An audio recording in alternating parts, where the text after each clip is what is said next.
it kind of points to the superiority of the Egyptians. Absolutely. I mean, whatever they did, however they did it, is unbelievably extreme.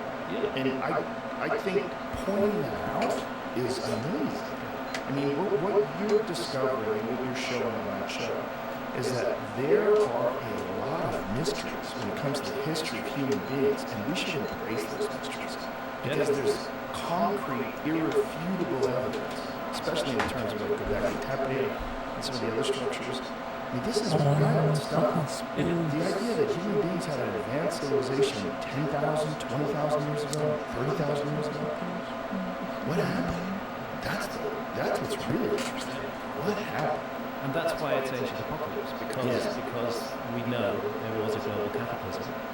A slow one, 1,200 years ago, 12,800, 11,600 years ago, called the Younger Dryas. There's still arguments about what caused it, but the fact that it was cataclysmic is not really disputed. The accusations that were put against me in the show the accusations included the words racist, white supremacist, misogynist, and anti-Semitic. They give you the full hand. They didn't give you one. The show doesn't touch on any of these issues. Race is not mentioned in the show. So what the archaeologists were doing there, they were going back to Fingerprints of the Gods that I wrote in 1995, in which I reported indigenous traditions about the appearance of bearded foreigners bringing knowledge after a cataclysm to the shattered survivors of that cataclysm. And in some cases, in those traditions, those knowledge bringers are described as white-skinned. And that is why the show is accused of racism, because archaeology has since taken the view that all of those stories were made up by the Spanish. And that seems to me completely ridiculous. Both in Mexico and in Peru and Bolivia, we have traditions. We have them Viracocha, we have Quetzalcoatl, we have Bochica. This is a pan-American myth, and actually, I think it's racist of archaeology to imagine that the magic powers of the Spaniards could impose a myth upon indigenous peoples all over the Americas. That they'd just be so stupid that they would fall for the story told by the Spaniards. Of course, these are indigenous myths and traditions. And I was reporting them in that book, and I stand by them. And it turns out that there's actually a huge argument between academia about this, and my critics were just giving one side of that argument. And what is the rest of the argument?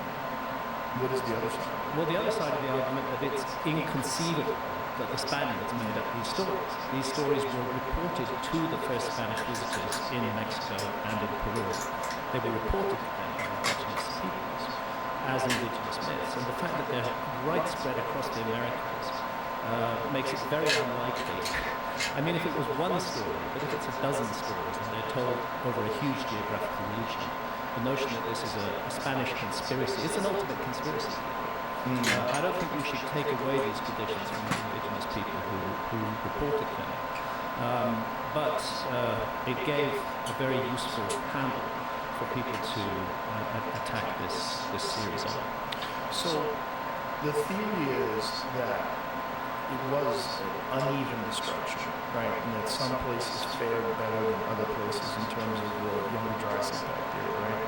Yeah. And that those people might have reclaimed a modicum of civilization. Yeah, that's the idea. And by the way, on that point, I have never in anything that I've written or anything that I've broadcast ever myself suggested that white races were involved. Actually, it would be quite stupid. Are you gorgeous? Because if you look at your purely races, and I'm talking about the lost civilization of the Aztec. Streaming? I just started, my love. How are you? Absolutely inhospitable. I just started. How are you?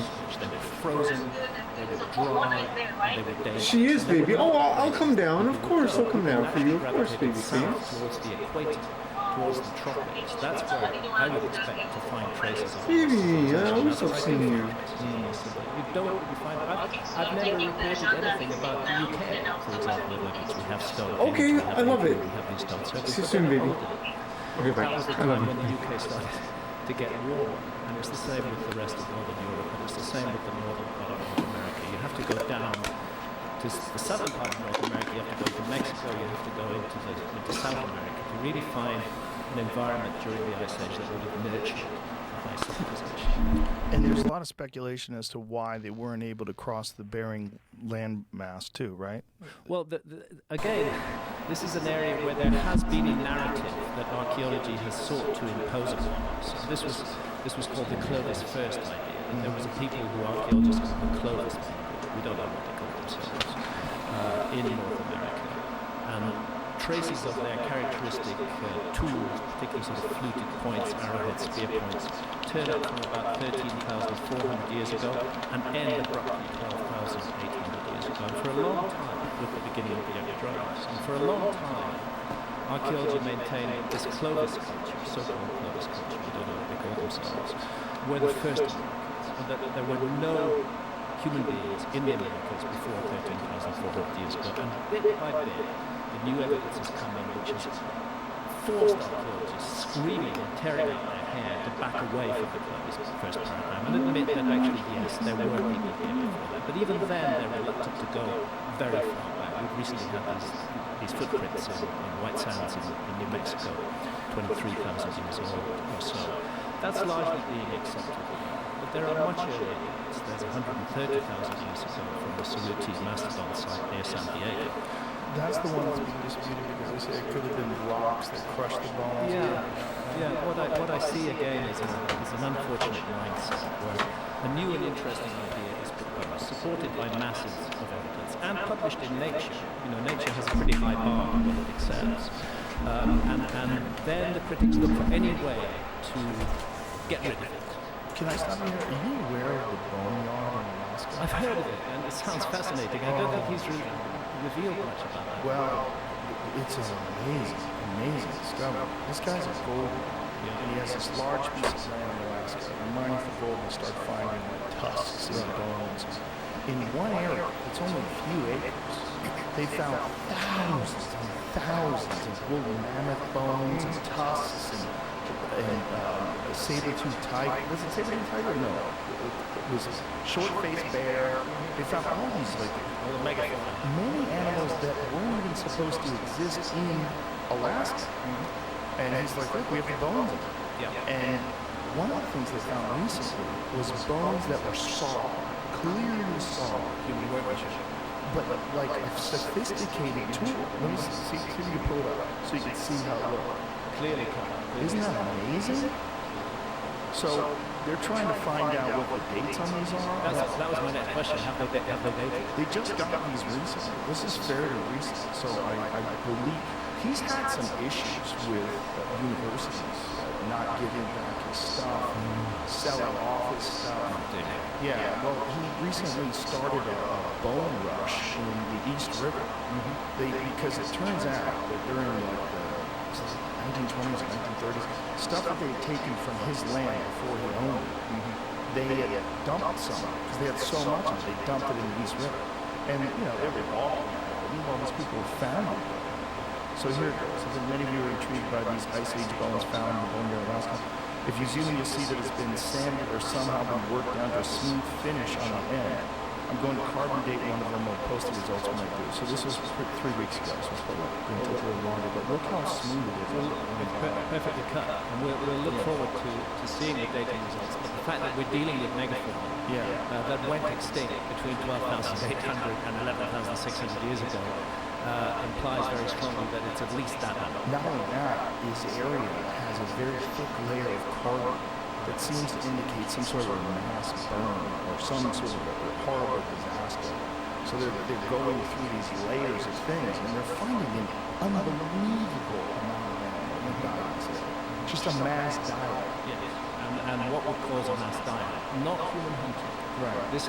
I'm strongly opposed to what they call the overkill hypothesis. This is one of the alternative explanations for why the megafauna went extinct at that time. Right. Is that hunter-gatherers literally wiped out all the megafauna. And to me, that, for a couple of reasons, that doesn't make sense. It doesn't make sense, first of all, because hunter-gatherers we know in the world today do not wipe out their prey animals.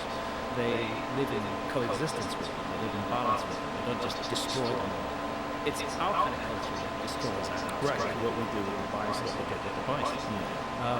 And therefore it seems very un-hunter-gatherer-like activity to completely destroy the megafauna. And the other thing is the simultaneous extinction of large numbers of species that's happening very, very, very quickly suggests to me that we're looking at a disaster of some sort. And that's why the Younger Dryas impact hypothesis, which is solid science, although undoubtedly disputed, which suggests that multiple fragments of a disintegrating comet hit the Earth 12,800 years ago. Many of them didn't hit the Earth. Many of them exploded in the sky. They were not that big, maybe 100 meters in diameter. So they were airbursts, but they leave these characteristic signatures in the ground. Like Tunguska? Exactly like Tunguska. The Tunguska event is a recent example of that. 30th of June 1908 happens to be at the peak of the Beta Taurids, and the Taurid meteor stream is identified as the likely culprit for what happened in the Younger Dryas. Wildfires burning, you get these impacts smashing into the Earth's bursting in the air over forests. They cause huge fires, and that's why you get enormous amounts of charcoal as a result. And then the larger objects, it's thought, hit the North American ice cap and caused very large amount of meltwater to flow into the world ocean, and that's what brought temperatures down at the beginning of the Younger Dryas. We can argue there are alternative theories. Maybe solar activity was involved. Robert Schoch prefers change in solar activity, and kudos to Robert. He's a brilliant scientist, and he's put his neck on the line by advocating a much older sphinx. Any scientist these days in the field of archaeology who sticks his neck out and says that the archaeological narrative is wrong immediately gets massively attacked, and I think that's most unfortunate. There's a couple of points I'd like to make about this. First of all, we said at the beginning, most archaeology, certainly in the industrialized countries, is a result of a dam or a road being built and archaeologists being called in to see if there's anything there. It's not a targeted search, it's kind of random. Something's happening and archaeologists go in there. And then there's huge areas of the world that have had very little archaeology. Those include the Amazon rainforest, where I've just been. I've been 3 weeks in the Brazilian Amazon and another couple of weeks in Peru, and there are extraordinary revelations coming out of the Amazon rainforest. Now, the Amazon rainforest, up until very recently, had very little archaeology done. We're talking about 6 million square kilometers of the Earth's surface, which has hardly been touched by archaeology, and now it is being touched by archaeology, thanks to LIDAR, which is identifying enormous structures under the canopy. We're finding that we have to rewrite the whole story. There were potentially populations of millions within the Amazon. There were cities, they were joined by roads hundreds of kilometers in length. All of these things are recent discoveries which says we should be thinking again about the Amazon. Same goes for the submerged continental shelves. 27 million square kilometers of the best real estate on Earth that were above water during the Ice Age are underwater now. Yes, there's been some marine archaeology, but not enough to rule out the possibility of a lost civilization. And the same with the Sahara Desert, 9 million square kilometers. A little bit of archaeology done, but before archaeologists say there was no lost civilization, this is what the Society for American Archaeology said in their open letter to Netflix, complaining about that show. They said, we know that there was no lost civilization during the Ice Age. And my question to them is, how can they possibly know that when they've looked at relatively small areas of the Earth? The picture is not complete. They should be saying, we don't think there was a lost civilization during the Ice Age, fine. But to say we know there wasn't, that's completely wrong. Well, it's silly, and it's also, it becomes more and more of a problem the more things get discovered. And the more they push back harder, the more emotionally, and more religiously. Yeah. It's really kind of crazy the way they behave, as if they have like an accurate map.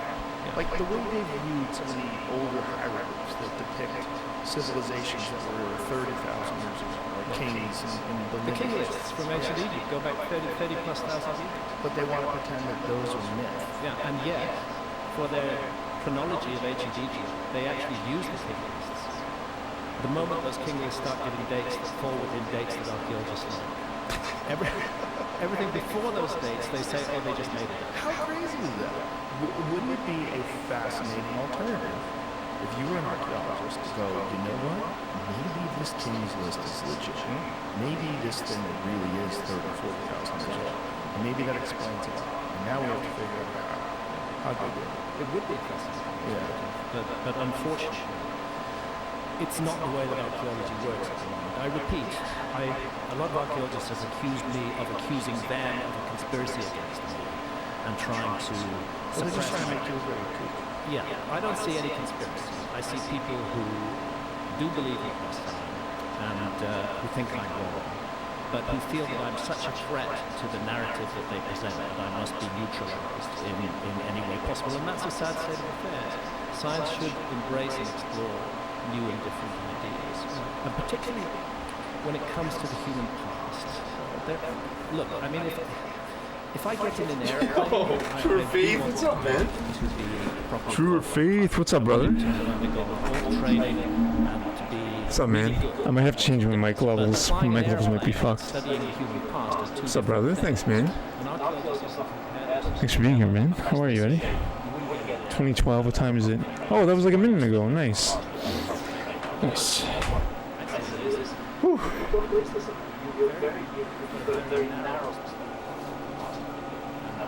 Alright, now I can't hear Graham Hancock. What's up, brother?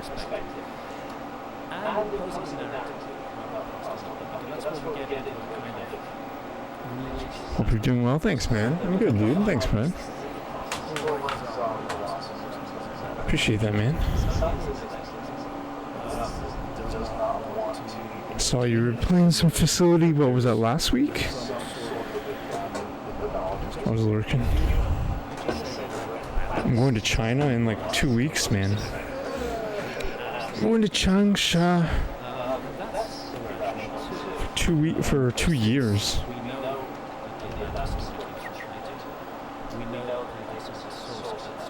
I'm going to be teaching high school biology.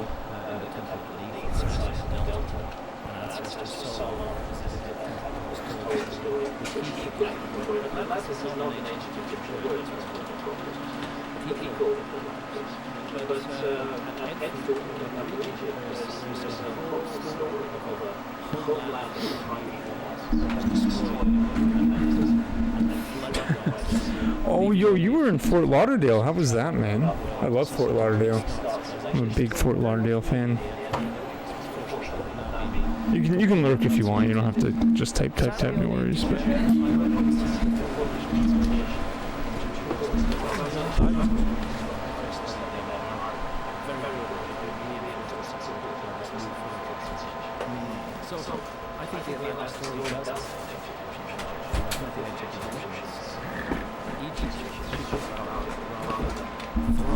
I think it's going to be a lot of derusting, I'll be honest.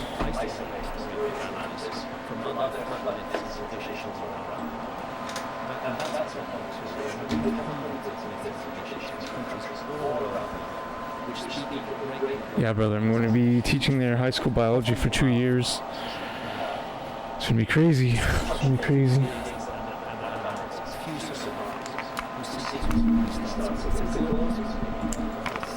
Today is like a test run. Like, am I going to bring my 64? I want to bring my 64. If I'm going to be there for 2 years, I really better. I really should. I mean, it's just very strange to try to especially with physical evidence. Yeah, especially with physical evidence. And it's interesting with physical evidence, like, which is I mean, it used to be argued. Robert Schock, John Allen West, and Robert Spitz suggested that the scientific machines. It used to be argued that it was possible because there was no such thing as and then we discovered it. And it's in something that's 6 years old. Now, if you can make the tetraeds, quantum magnets, beautifully carved representations of human figures in this pillars, if you can do that, you can create spectrum as well. There's no reason to dismiss the geological evidence, but instead, what archaeologists do is try to mask what they can try to say, oh, there was this gradual build-up. Yo, Jimmy Billy, what's up, brother? Streaming a bit, like tonight? Yeah, maybe, I think so. I think so, brother. I think I'm going to be streaming for a few hours. Let's see how it goes. Let's see if I lose my mind or not. In general. Yo, in general, maybe, my friend. I'm sorry, they just don't. Maybe, dude. Maybe not. Lose my mind, yeah, right.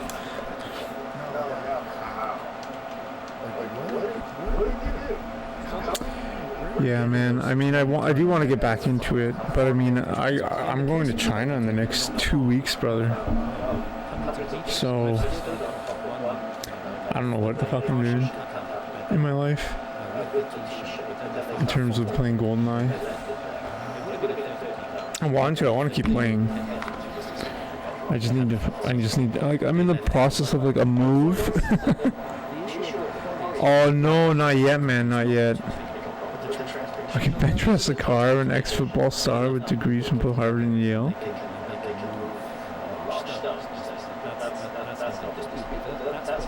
Nice.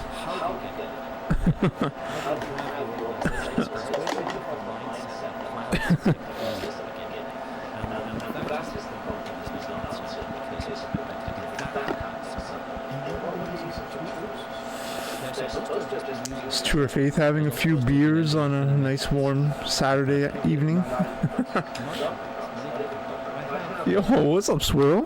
How's my mic volume too, guys? Is it good? Is it bad? I changed mics and I changed some of the settings. What's up, bros?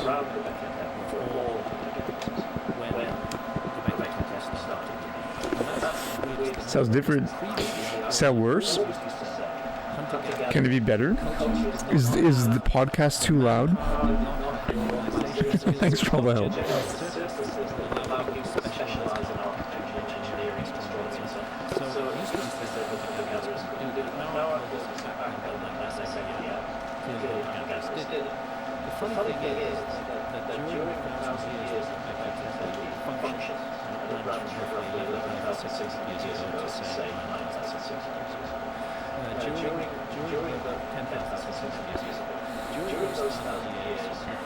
Yeah. Yikes. Going bowling nice, brother. Podcast can't hear much. Okay, thanks. Yeah, I'll turn up the podcast, I think.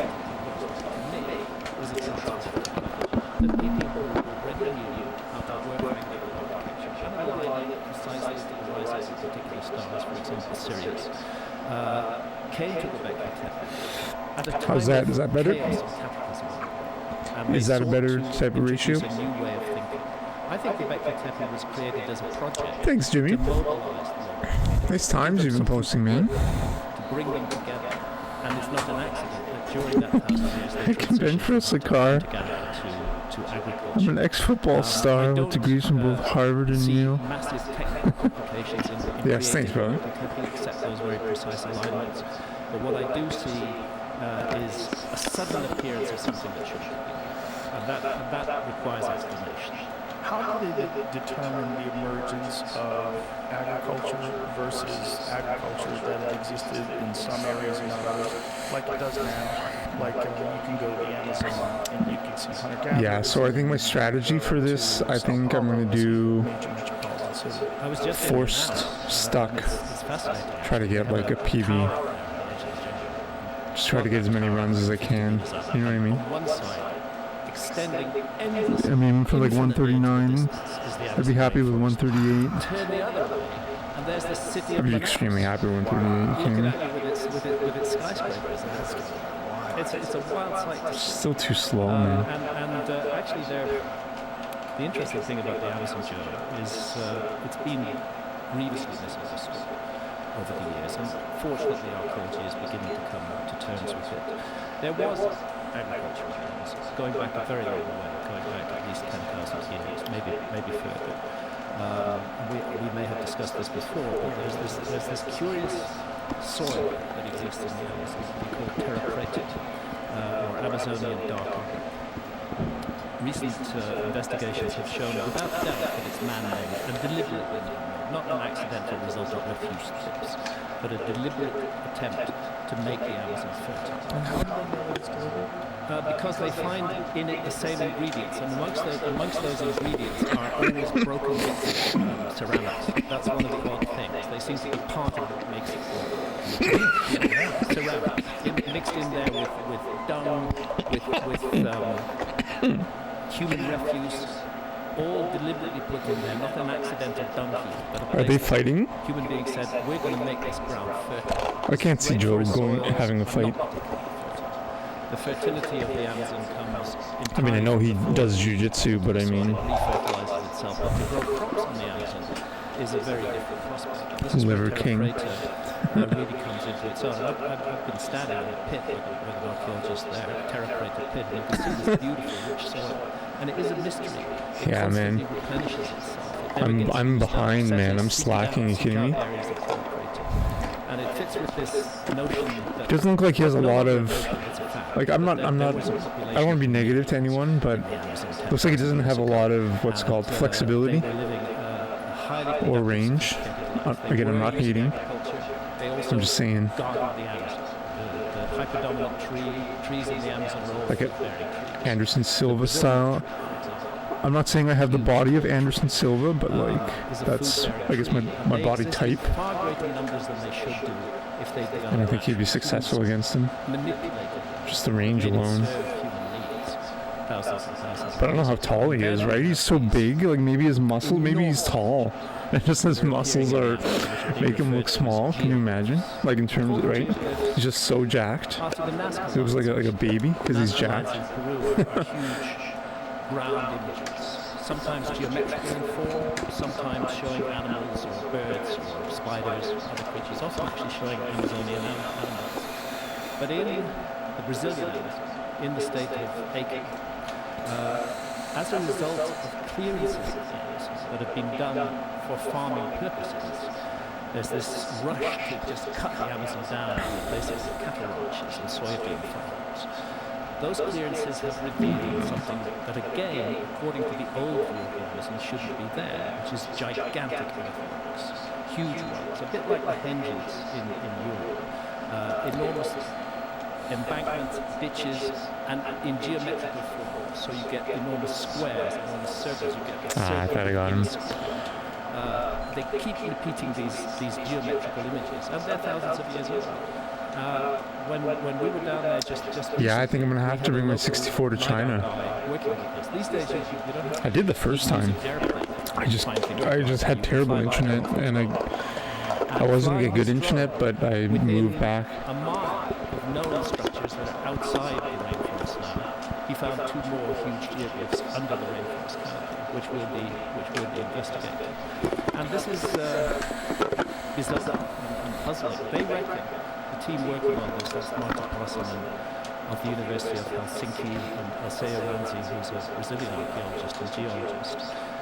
They reckon that there's thousands of these things still under the rainforest canopy, and there's a huge untold story. So one of the places I would look for a lost civilization is the Amazon rainforest. How do we know that the terra preta replenishes itself? How does it do that?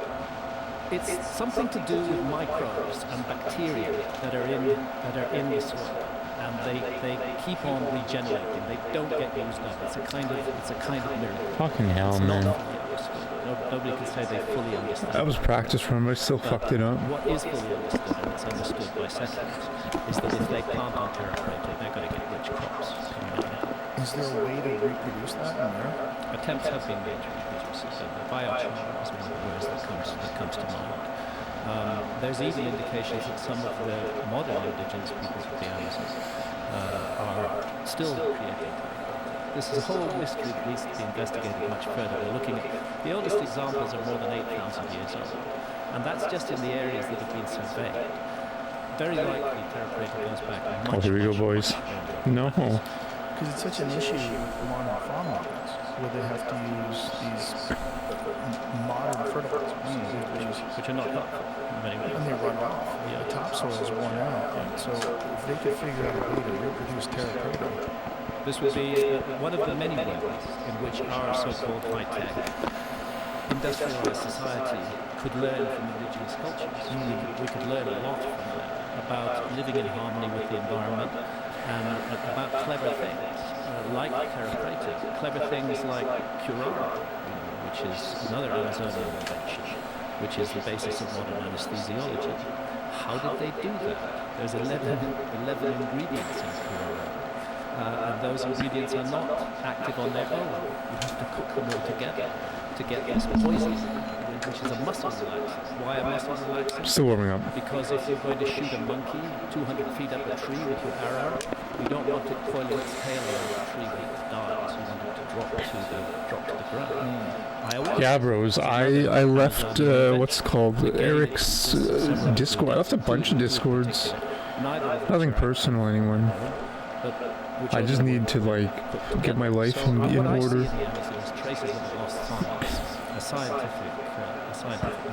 So I might ask to rejoin the Outer Heaven. I might send Eric a message requesting to join. Because I miss my friends and like trying to get my life in order. I miss my friends. Like, fuck you.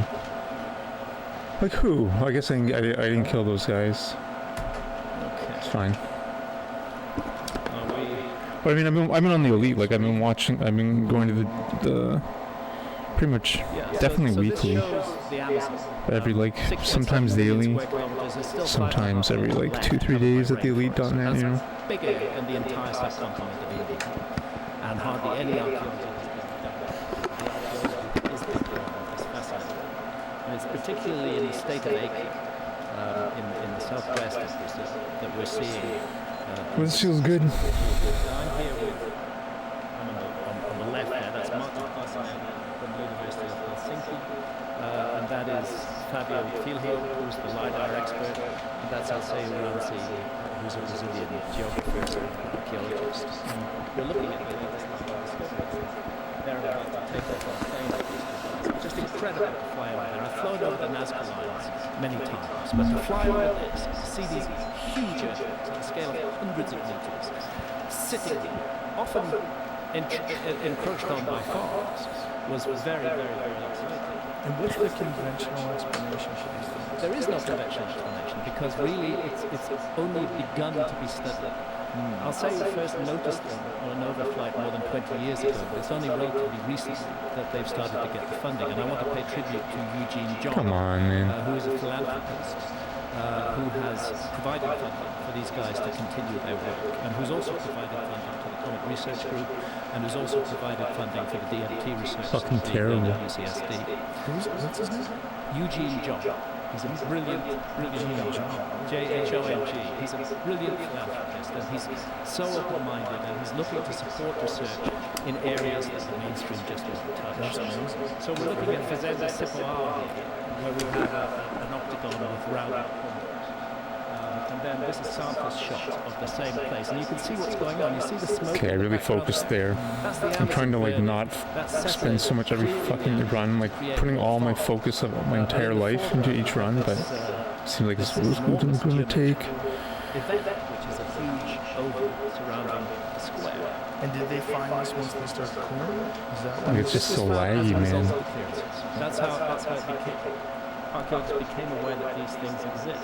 So before that, this was completely covered with rainforest. It was only it's a sort of mixed blessing or mixed curse, if you like, because the clearances made it possible for us to know that these things exist. But the clearances ultimately will destroy the entire landscape. They're about to continue. Jakarta, on the left, a square surrounding a circle. And here's a couple of sample shots of Jakarta. You can see there's a large square earthwork with a circle in it. That's almost, not quite, but almost like the Greek exercise of squaring a circle. It's like geometrical exercises are taking place here in the Amazon. Again, a square with these curious scallops cut into. I'm playing on silence too, so I don't know if I pick up the ammo or not. Which definitely adds half a second, but. I turn up the volume after the pause. On the old view of the Otherwise, it's just too much AR shooting noise. It's just too much. It's definitely probably like the loudest level, other than maybe like no, there's a lot of loud levels, but like it's still pretty loud. Especially the start. So do you think this was the base of a structure, or what is the speculation? No, I don't think so. I've talked to indigenous people there who still respect and revere them. And they say that they were for shamanic journey, that the population would gather within them. Oh, it's so fucking shit, man. Areas that might be reserved for the shamans. For example, the square on the left, those two cut-out areas, top left and right of that square, it suggested that shamans were in there, and the rest of the population were It's in such a the good area, level, though, and man.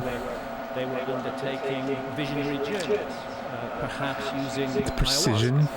of course, the Amazonian people. I love the precision of this level. The properties of indigenous plants. So this is their folklore, or this is their story? Yes, this is the story of indigenous people. I talked to an Aparina elder, and he said, we don't know exactly why these places were made. They were made so long ago, but we respect them, we revere them, and we think that they were used by shamans in the distance. I guess it's only been 15 minutes. I've only been playing for it, so. Yes, we're warming up. And they still have community gatherings in them. No, they weren't. I appreciate consistency, though. I'm drawing attention here to Severino Calazans, this large square on the left there, which has coincidentally the same footprint as the Great Pyramid of Giza. It just shows you the size of that enormous earthwork. But it's a mystery. More work needs to be done, and much more needs to be surveyed. And thanks to LiDAR, that can be done non-invasively. We can spot these things. Very small teams can go in. So wide, man. It's so slow. It's too much. Like, I'm just. Is there like any this game. evidence of wood structures? Like, did they make buildings out of wood back then? Not that I'm aware. It's too slow, anyways. Wood as a structure. I think you can trace wood back as a structure hundreds of thousands of The years. second room consistency is really abysmal. If you see like the ancient Mayan civilizations that would find the Amazon, you don't find ancient wood structures. Fucking hell, man. That's largely an artifact of the fact that wood doesn't preserve it. Right. So how do we know that they weren't wood structures? They may well, which have just rotted away and gone. And they may well be wooden structures. Because it kind of looks like foundations. It does look like foundations, and it's just a very weird thing. But I think the main point is someone made it, and it involved a very large amount of organized labor in order to make it. There had to be the will and the intent in order to do it. It's interesting that the patterns are geometric. Jimmy Billy, I love the guy coming in here like I'm an ex-girlfriend back in his life. Are you going to be streaming more? I love it. It's like, don't come back in my life. Don't break my heart. You can't get true wealth without using astronomy. So this tells us not only was there a culture that was capable Jimmy of Billy, the creating legend. large-scale public projects, but also they had astronomers. I'm not going to say it. I'm not going to bring up the drama. It's a good mystery. The other thing is, I heard Jimmy Billy like Trudeau Dogger on Kick or something. I think Toad, like a few months ago, said that like Jimmy Billy went in and like chewed him out. And I'm like, really? Like, because I love the guy. I love Jimmy Billy. He's the man. They're both like. It's just funny because like I can't see how like those two guys would get have beef, but it's funny. It's whatever. It's just one of those facts that most people who drink It's funny. most of the time. It's whatever, man. Geometrical vision. So there's a I mean, I know I shouldn't be saying this shit publicly, but I mean, I don't think there's many people watching right now, so it's fine. Even if he is watching, it's whatever. It's just funny. Has been found in the Colombian Amazon, Serra de la Mendoza, which I'm hoping to get to this year. Like this fucking game, man. I got him? No way. The rock paintings are dated more than 12,000 years old. They show extinct megafauna. They show giant sloths which went extinct during the Young Dryas, for example. And they also show the kind of entities that are seen in ayahuasca visions. They show the same sort of patterns, the same geometric patterns that are seen in ayahuasca. So there's a sense that Serra de la Lindosa. Yeah, I don't know. Let's go. Oh no, it's too much. Too enthusiastic. It might have been mood anyways. Man, that guy threw the grenade early. Holy shit. That was crazy. Did he shoot the grenade? You're gonna have to get him real quick. And we'll get you back to it. It's literally an 8-kilometer Sicilian chapel in the Colombian Amazon. That's the other thing. I mentioned there's not a lot of rock in the Amazon. Where there is rock, there's rock paintings all over the Amazon where rock is available. These kind of things. That's it. Oh yes, please. These blessed animations. Come on. In this case, they're more Please. than 12,000 years old. Now, Fuck does me. that prove they were using ayahuasca 12,000 years ago? No. But it's Very similar to the trip to New Vision. Fucking shit again. It does suggest that some It's just so laggy. Why is this so laggy? Who did I not pass away? in these visual images. There were so many grenades. The drawing was terrible. But bear in mind, It was really that laggy, they're, yeah. they're clambering 100 feet up a sheer cliff in order to. Still got it. Still got it. It's ridiculous. The people were so fat. Are those people or sea turtles? What are those things? It's really interesting to see. So this is 11,000, 12,000. At least my starts are getting a little It's interesting better. because if you see the paintings that they found in a cave in In France, theory. those are 30 plus thousand. Oh yeah, there's paintings in France. If you go to Chauvet, you're looking 36,000 years old. Can you go to those, Jim? Hollenstein-Stadel in Germany. That's that amazing Werner Herzog documentary. They often have. I think it was the Cave of Dreams. Cave of Dreams, yes. They often have. We're looking at Lascaux. We're looking at Lascaux there. The bull. Oh no. Oh, this is really fast. Come on, baby. Please. I have to confess. Please. If you go, Jamie, if Come you on. go to the NPR, the painting of a bull, one step left from where you are. That one. This is very interesting. There has been an argument made by. No, this fucking game, dude. Like, this fucking game really pisses me off, man. Like, I just get so angry playing this game, bros. It's just so fucking dumb. Say that it was the Greeks who invented the constellations of the zodiac. Why do they think that represents the constellation? Because of the 6 little dots, which are not all moving, I think they're simulated very novel in this picture, which is often how the Pleiades are seen. They're seen that actually there are 7 Pleiades, but often to the naked eye you see 6. And the positioning of the Pleiades in relation to the constellation of Taurus. Is that right? It could be. I'm not sure. It's so long since I've looked at this. But I know there are 6 dots. So this cave art is going on all around the world. It's found. Some of the oldest art has been found in Indonesia. Yeah, there's the. It's those dots, exactly. Above. Yeah, I fucked it up. I know I fucked it up. That is how the Pleiades are often seen with the naked eye. Can you go back to the I know I fucked that up. I know I fucked it up. I didn't look enough left. It's fine. Because of their narrative, which is that the discovery of the constellations of the zodiac is given to the Greeks or perhaps to the Mesopotamians before the Greeks. It's not thought that any human culture could have noticed the constellations of the zodiac before that. Because the constellations of the zodiac are all part of the sun. The sun rises against the background of different constellations. And how will the ancients have missed that? Especially since the skies were an ever-present phenomenon. Too much look down. That's the strat. That's the thought. That's the game. That's the game book right there. concept that they knew about the constellations 30 plus thousand years. Yeah, and I believe they did. And we see that again in Göbekli Tepe, in Pterophoto 3, in Exposure D. We see the constellations we recognize as Sagittarius.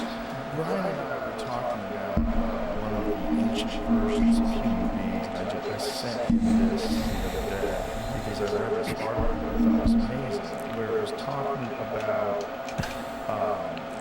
they found wooden structures that were 500,000 years old. That's right. Yeah, so I'll send you this. You said that to me as well. Yes. This is very wild, right? Because that's, what is that? Well, half a million years ago is pre-anatomically modern humans. Right. The earliest example of anatomically modern humans so far found is about 300,000 years, and that's from Morocco. But there's a new thinking going on now. What about the Neanderthals, who we know that anatomically modern humans interbred with? Maybe the Neanderthals are just another anatomically modern human form. Maybe they're not a different species. Come on, man. Homo neanderthalensis as opposed to Homo sapiens. But maybe I'm too jittery at that door. I gotta just stay focused. Just fucking. Would fit within the Neanderthal. Just stay true. True, straight. In terms of like shooting. Brian was talking about Homo naledi. I think this is Homo naledi. This is that's what they're talking about. I believe that's what they're talking about. Wooden structure from Zambia. Homo naledi is in South Africa, and it is fascinating. And Lee Berger, who I mentioned to you, species similar to Homo naledi. Yeah. See, Homo, how do you say that word? Homo naledi. No, the other one. Homo heidelbergensis. Heidelberg, something that some remains found near Heidelberg in Germany. So this is what it says. We don't know exactly what species made the structure, but Homo heidelbergensis, or a species similar to Homo naledi. Yeah, interesting. So Homo naledi is interesting. That's the result of a National Geographic explorer in residence called Lee Berger. And he, as we discussed with Brian before, again, he found evidence. Thanks, Toad. What's up, Toad? What's up, brother? In a very complicated, difficult cave system, which you can hardly access. Yo, what up, Swirl? Of course. Yeah, man. I'm doing well, bros. I'm doing much better. I'm much better. I'm completely healed. The archaeological establishment descended on him like a ton of bricks and tried to find all kinds of reasons why it couldn't possibly be. I'm completely healed. Whereas I think it would I don't want to delve too much into the information. First of all, look at all kinds of reasons why it could be deliberate burial, because that opens many doors. Whereas saying no, listening. Just close it. Oh, this is going on YouTube too. So. Mass burial sites inside the cave. They fell there. Oh yeah, I'm completely healed and good. Like I'm doing well. You know, I'm doing well, feeling good. Under the topsoil. I'm actually feeling really good. And then left engravings on the cave walls, which are very very similar to engravings that we find in the cave. So it's over? Well, it does make it's not over. Well, I mean, I'm on the regimen, right? But species would slowly learn the things that we know. They would slowly pick up tool making. They would slowly pick up the ability to harness fire. Thanks, bro. What's up, Toad? How are you, man? The species became more sophisticated and more advanced. Fuck off, dude. They would just refine those methods. Yeah, that does make sense. The question is, when did it happen? This is why I sometimes wear a T-shirt, and I did on the last show with you, which says stuff just keeps on getting older. Yeah. And a lot of people don't understand what I mean by that. But what I mean by it is that archaeological discoveries are constantly pushing horizons back, but not considering the implications of that. It wasn't so long ago that anatomically modern humans were thought to be just 50,000 years old. Hit the gym. Anatomically The modern marathon, humans with wow, the modern nice, brain, brother. our capacities and abilities have only existed for 50,000 years. That doesn't leave a lot of room for a lost civilization to come and go. But then we find 196,000 years ago from Ethiopia, and then more recently 300,000 years ago from Morocco. And suddenly the expanses of time that have not been investigated, in which a civilization could have risen and fallen, become much greater. That's why it's important that stuff just keeps on getting bigger. It's very fascinating also that the oldest known ones are from Africa. Yeah. And obviously. On Sabrino, really? Yes, It's been sunny this afternoon. And we must recognize Egypt as an African culture. That is what the ancient Egyptians were. I believe their language belonged to the Hamitic language, which is Yeah, it was sunny here this afternoon, brother. It's been really bad, the rain. in East Africa. But African culture, incredibly sophisticated, incredibly advanced, doing stuff that we just don't know how to do today. I think, bro, so there's a thing with the AI. I think Great Pyramid the impossible. It's something that doesn't make any sense. It's certainly I think what's it called? The AI names list which is what we're talking trumps the tilde If you wanted to leave in the AI evidence in the culture, order. something that if there was So I think Rogan trumped. I think it was Rogan responding there. That's why it sounds so ridiculous. the best thing That's why it like just says like turning wild today. Sounds like something Rogan would say. you're forced to sort of reckon with this idea that something might have existed before us. And it incorporates all kinds of interesting math. It incorporates pi, which again is supposed to have been discovered by the Greeks. It incorporates the dimensions of the Earth on a particular scale. There's a lot about the Great Pyramid which suggests that it was intended to transmit information to the future. And that's one of the reasons why it's so big and so enormous. And I would keep on finding new chambers and passageways inside the Great Pyramid. There's a I know, bro, dude. I know. Apparently, and you see videos and photos of people online, and they all have bites on their lower arms. Like, what the fuck? Going straight from the biceps, like motherfuckers, man. Maybe they like the armpits. Maybe they aim for the armpits and then. So the Great Pyramid is But bro, that was fucked. bit by bit revealing its secrets, and it's almost as though it was waiting for a time when I didn't even like lie in the grass. I didn't lie down. I might have lied down on the basketball court. I walked across a field that they cut the grass. Oh wow, this is crazy. Goose. Well, it could The toast though. That's a very good question. It's there. The question is, at what point was it made? Was it part of it? Should have been Just part so of the fucking original shit. construction of the Great Pyramid. As they were building the Great Pyramid, they created one Grand Gallery and they created another. Isn't it the same size? It looks to be the same. No, size. dude, I From the just scanning, walked. the You know where I scanning just usually play shows, basketball? a void. That's where I But got it, man. reliably that the recent investigation. I think you've seen me walk from the parking lot to the basketball court.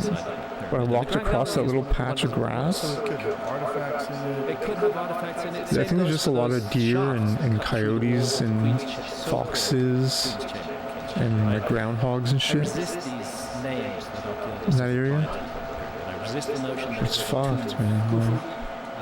And dogs. I don't know if they. I don't know if dogs can get Lyme disease, but like a bunch of dogs and shit. I'm not blaming the dog, but I'm just saying. But then they just changed their minds and abandoned it. And then they built the one that What's that? How fast is that? was intended to be for 24? that as well. Then they went up 23. the Grand Gallery and they created the so-called King's Chamber.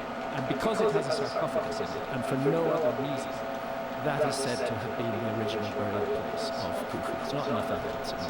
And the connections to Khufu are from hieroglyphs. Yeah, it's fucked, man. That was a 23. That was a sloppy 23. He would become a pharaoh. You know what I mean? Like you can get like a 22 there. It's pretty crazy. And it's Thutmosis the fourth or the third, if I remember correctly. Like, it's just so much faster. From the time of the Old Kingdom. I'm gonna try some natural. I'm gonna try some natural steps. Just try some. I gotta try some. It's like fucking roulette. You just gotta play at least a couple times. If you get fucked, you gotta know when to just stop. But you gotta at least try. And even just talking on my ass. Wow, isn't this game just like amazing? This was at least 1,200 years after the Sphinx is supposed to have been built. 4,500 years ago. But as you know, Robert Schoch and I and many others are convinced the Sphinx is much, much older than that. That it goes back 12,000 plus years. And this is based on geological evidence of heavy rainfall, which is another interesting. Every animal can get Lyme disease? Really? God damn it, man. That's the worst. That's the worst. There's dogs. Dude, there's dogs. People in their dogs to fucking like walk or like take a piss. They stop there, man, from like the fields. Who knows where the dogs have been? Man, if because like the dog is like if they can get it, man, they go everywhere. it's not disputed that that was the case. It was a kind of environment that would have nurtured human civilization. It's over. And we It's really fucked, can't write man. off the possibility of lost civilization. Canada can't even go outside anymore. Like, it's fucked. And then Egypt itself is in this. Didn't they find fossilized whale bones in the Sahara? Oh, that's Yeah, that terrible. would go back a lot further. That would go back to I could see it. to a time when the oceans were I can see it like passing away somewhere for sure. as many places. Definitely, like the flu. Pretty much anywhere where you find It felt like the flu, but limestone worse. was once covered by ocean. The Without world's changed. any The world's constantly runny changing. nose It's like one of those magic and kids' toys. no Pull a lever and it wipes out coughing. the diagram, which is what- There's no sneezing. It just keeps on. The world keeps on recreating. But you like sweat We like human crazy. beings make our journey through this changing world. Like I might do We I try might do a to weightlifting fix stream it and tomorrow. say, this is how things work. This is how things That'd be work. great. That'd be amazing. I did one a few days ago. As I said, as I told you. Yo, what's Avril Lavigne? Is this Avril Lavigne news? Avril Lavigne got bit by one many years ago? No way. Absolutely. To have it in you. And Shock's evidence is of 1,000 years of heavy rainfall. That's what the Sphinx Oh my bears god. witness, that it was already there. It's And fucked. the rains of the younger dryas and Yeah, dude. dryas Dude, affected she comes from a heavy town rainfall. Just as further further south north changed the climate, than made it much Ottawa. colder in the Sahara, it became much wetter. But like if she got it in she's from Napanee, Ontario. That are the most likely culprits Just- for just whether outside it's Kingston. Sphinx. But it could have stood there thousands of years before. Real hick town. Very clear evidence that the face in the Sphinx. That's like her, you know the song I'm With You? Like, take me anywhere, take me somewhere new. That's, if you're in Napanee ever in your life, that's what you're going to be thinking to yourself. Take me anywhere, take me somewhere new. If you feel it coming on. I don't know who you are, but I'm with you. That's Napanee. Yeah. The first Thick as one fuck. is the ancient Egyptians were masters. I'm still on meds. The ancient Egyptian art is rightly No, well famous man. for its quality, and they didn't get things out. No, of dude, proportion. I would like. They wouldn't make that elementary error when they create this. Yeah, I'm still on the meds, man. But ahead of the Sphinx is But I did way too small. one. I feel amazing. I did one a few days ago, my friend. But thank you, brother. Oh, my love. Aw, what's up, darling? Baby. Sweetheart, you caught me. You now see what I do when I say I stream, baby. I just talk nonsense. How are you, baby? And this is Oh, I love the hibiscus and the tulip you sent me. I love it. Oh, I love you. I always love your emotes. Very beautiful. If I want to introduce Manch to the chat, it's my girlfriend, Justine. Justine, you've seen her. You've seen her play some basketball. Maybe win a game or two. How are you, babe? Thank you, baby. How are you, darling? The Memes headdress. It's the classic headdress of an Egyptian pharaoh. Not, in my view, kafre, but the headdress of an Egyptian pharaoh. But it's on a head. Oh, this is for my love. Way too Oh small my gosh, let's go. by comparison with the body. Yeah, babe, so this is what I do. Shock and I and John Anthony West, Manu Sexada, who's another excellent researcher in this field, we all feel I say a speed that the run. Sphinx Oh no, come on. was almost certainly a complete lion. For my love, Justine. I'm just really bad at this That game. head sticking up above the plateau got very heavily eroded. And by the time the ancient Egyptians inherited it, they decided to improve it a little bit, to cut down that heavily eroded head and put the head of the pharaoh. Hey, Doesn't Mom. that same sort of sophisticated proportions where they're perfect left and right as some of the statues do, which is another incredible mystery. That when they look at measurements of these immense statues, that somehow know that they're completely symmetrical on both left and right sides. Completely symmetrical.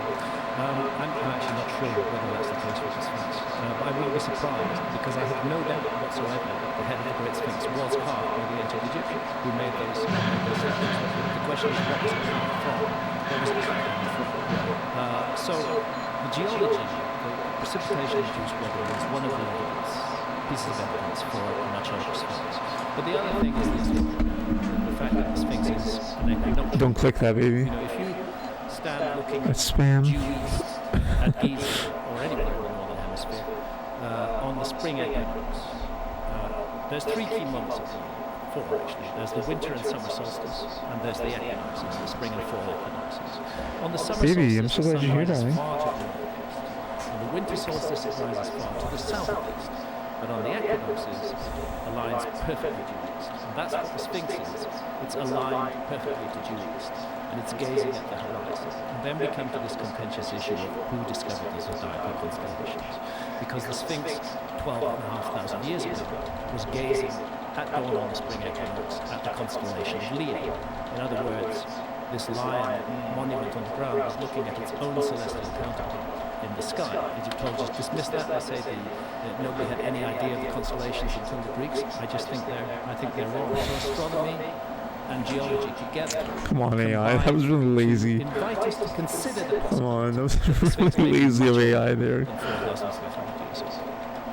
And didn't the Greeks learn from the Egyptians as well? That was really lazy. They said they did. Yeah, so The Greeks were very honest about it. They sat at the feet of the ancient Egyptians. They said they learned everything they knew from the ancient Egyptians. But somehow, archaeology has rewritten the narrative and gives far too much to the Greeks. The ancient Greeks Please, were AI. wonderful, Come on. magical culture, beautiful work, but relatively recent culture. And it was channeled. Nice. I like it. I like it. In a way, ancient Greece is the meeting point between the lost ancient world. Yeah, Justine's been to all my weightlifting streams. Greek texts are so useful to us, and that's why I think the Atlantis story is very important. She tuned into the first one too, ever, if you look at the Lincoln Mile, in May and you look 2020. at the Parthenon, I mean, we mimic ancient Greek architecture today. Absolutely. Before we even our first date, she was watching my streams. They were copying the Egyptians. It just completely makes sense. Go to the temple of Karnak, go to the temple of Luxor. You're looking at So blessed. the model for the later Greek temples. They How's the followed food, that baby? example, I was and waiting they to see if you can say something about the It's food. I modern hope the food was good. archaeology kind of rewritten the story and giving way too much to the Greeks. When you say that, She picked up go some back to the speculations that they used to leftovers from dinner. is there any evidence? I didn't of, make it. My parents made it. Bizarre cutting, like they find in Egypt, where it looks like they're using some sort of a cylindrical drill, or whether it looks like the stone is somehow scooped out in some method that we don't understand. I've not seen evidence of this cylindrical drill that could happen, but what we do see. Come on.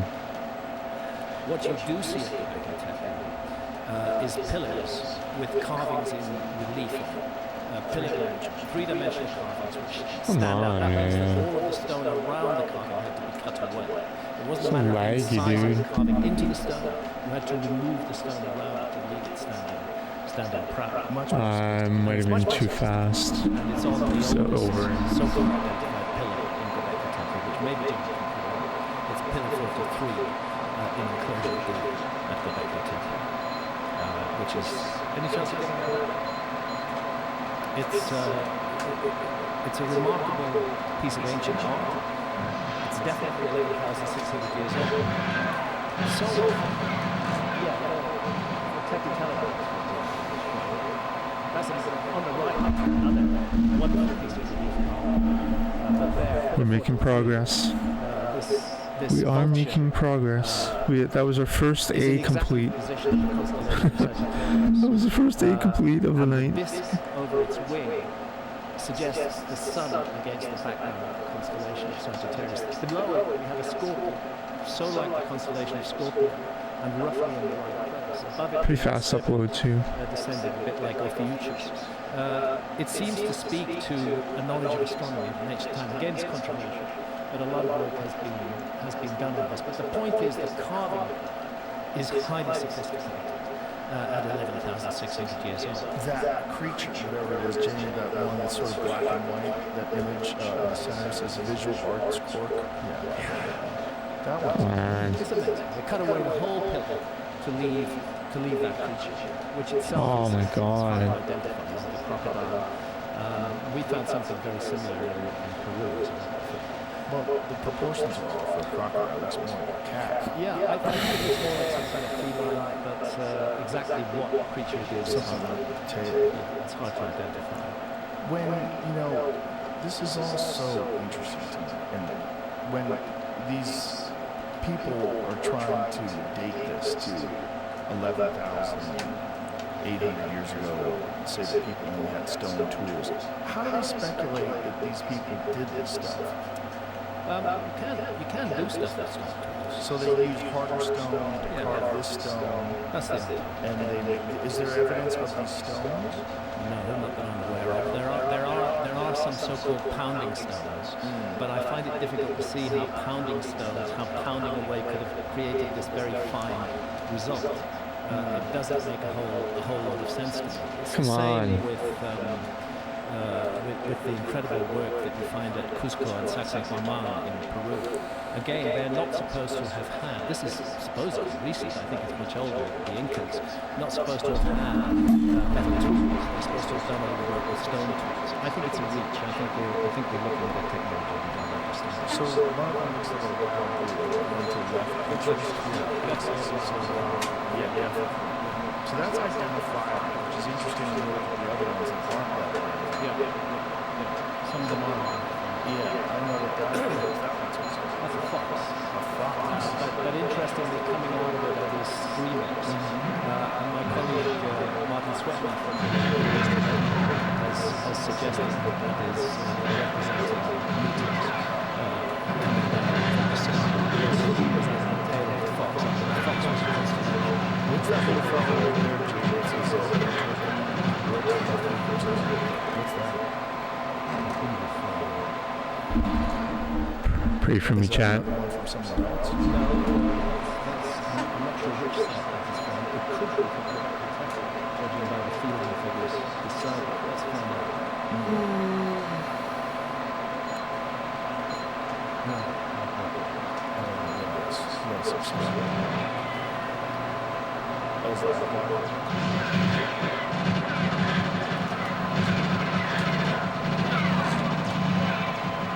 Too quick. Dang, I lost so much health. I lost so much health. It's pretty fast. It's pretty fast run. Scotty! First of all, let's remember. Would have been PB, I think. Was in Mesopotamia. It's pretty fast. It's a Greek word, means between the rivers. And the rivers. But I mean, I was like, that's like 3 hits. I knew I'd have 3 hits. I had lows and nothing. What's up, brother? Yeah, because I'm, my dark room. What's up, brother? I'm YOLOing the upload for the dark room, which is way less consistent, right? Instead of setting up the guards, right? Going after, or like right when they're about to stop their animation so that they don't shoot you, right? But I don't want to wait. I'm trying to cheat that half second. As you know. We don't know what it is. I don't know what it is. He's definitely holding his dick. It seems like I got lit up, man. No, I think yeah, I know what you mean. I don't think it was max, but I think it was, I can't remember. Yeah. So everything in a sense is speculation. In the guard room, I hear you. Is the dating. Yeah, I guess so. I guess I did. Yeah, I did. grave doubts about carbon dating in many cases. Because carbon What's up, brother? dating Hope you're doesn't doing well, date man. stuff. It dates organic materials. So the notion that you can date a megalithic site with carbon dating is questionable right away. But what tends to be done is that you look for a piece of organic material that is so associated Scotty. with the megalith you want to date that you can Shooting, say, yeah, I hear it. I understand what you mean now. same period of time. I have that problem. What's up, man? It's 2 a.m. 2 a.m. on a Saturday night. What's carbon dating is the Scotty coming home from the fucking, from the rave. From Glastonbury. What is going on right now in fucking England? There must be some like amazing outdoor concerts. What are the ones that I used to listen to? Glastonbury. Gate Crasher. Oh, Gate Crasher. Oh my god. Cream Fields? Dude, glassing on? No, is it on right now, bro? That's amazing. in enclosure 40, in enclosure D. Man, it's so big, dude. There are more stages in Glastonbury than most festivals have bands. Really? Oh my god, I bet. Have you been? Have you been once? Did you just go tonight? Around 1,000 or maybe 1,200 years after it started. As though they... You can chill, I know you're about to hit the bed or whatever. We move on into the Holocene, into the modern age. And it's that moment of transition, following an enormous cataclysm, that really fascinates me. Never been, yeah. So, if they attribute the constellation... Sounds like a pilgrimage. Sounds like something almost... Yeah, no, Burning Man is way different, but... I've not seen any archaeologist who attributes knowledge of the constellations to the ancient Sumerians. So that's a bit too late. I guess you just go for the day. I guess you all night, the dance floor all night, and all day. And then it shows all of the planets. You can't see it all. Wow, that's cool. That's a trip. I wouldn't be surprised in terms of what's the bigger one, what's the smaller one. I think the ancients had the biggest. Certain peoples amongst the ancients. The biggest electronic festival I've been to is randomly. There's a random. I think they call it like alternative arts festival in San Francisco. They closed down like a bunch of blocks, and at each like intersection they had a DJ and a booth, and it was like a bunch of blocks, and it was amazing. They had like fucking crazy shit, dude. Crazy psytrance,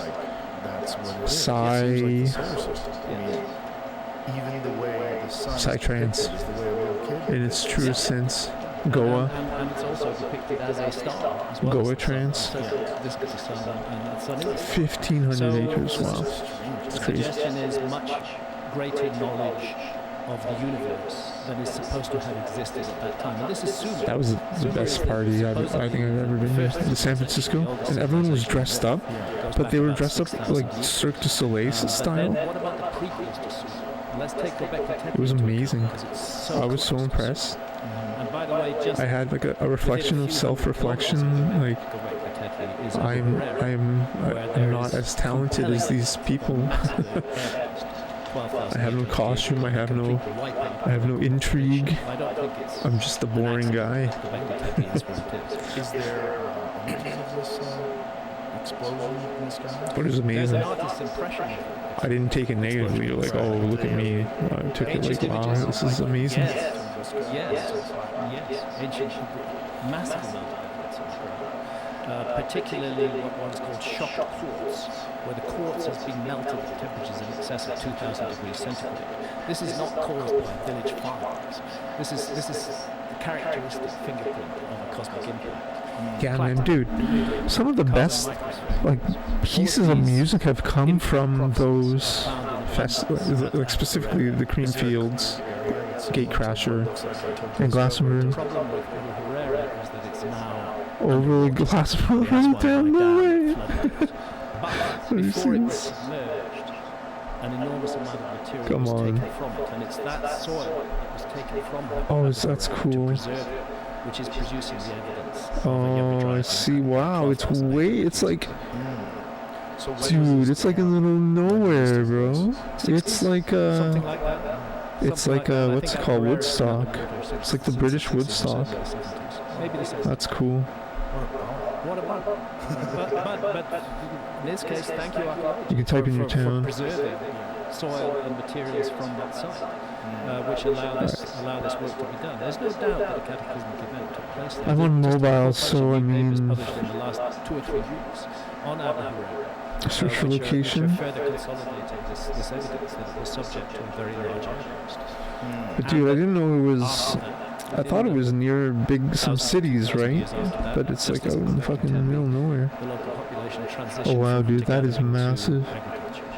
It's fascinating to me how when you go to these sites and you see it looks like a couple of kilometers wide and a couple kilometers tall, at least.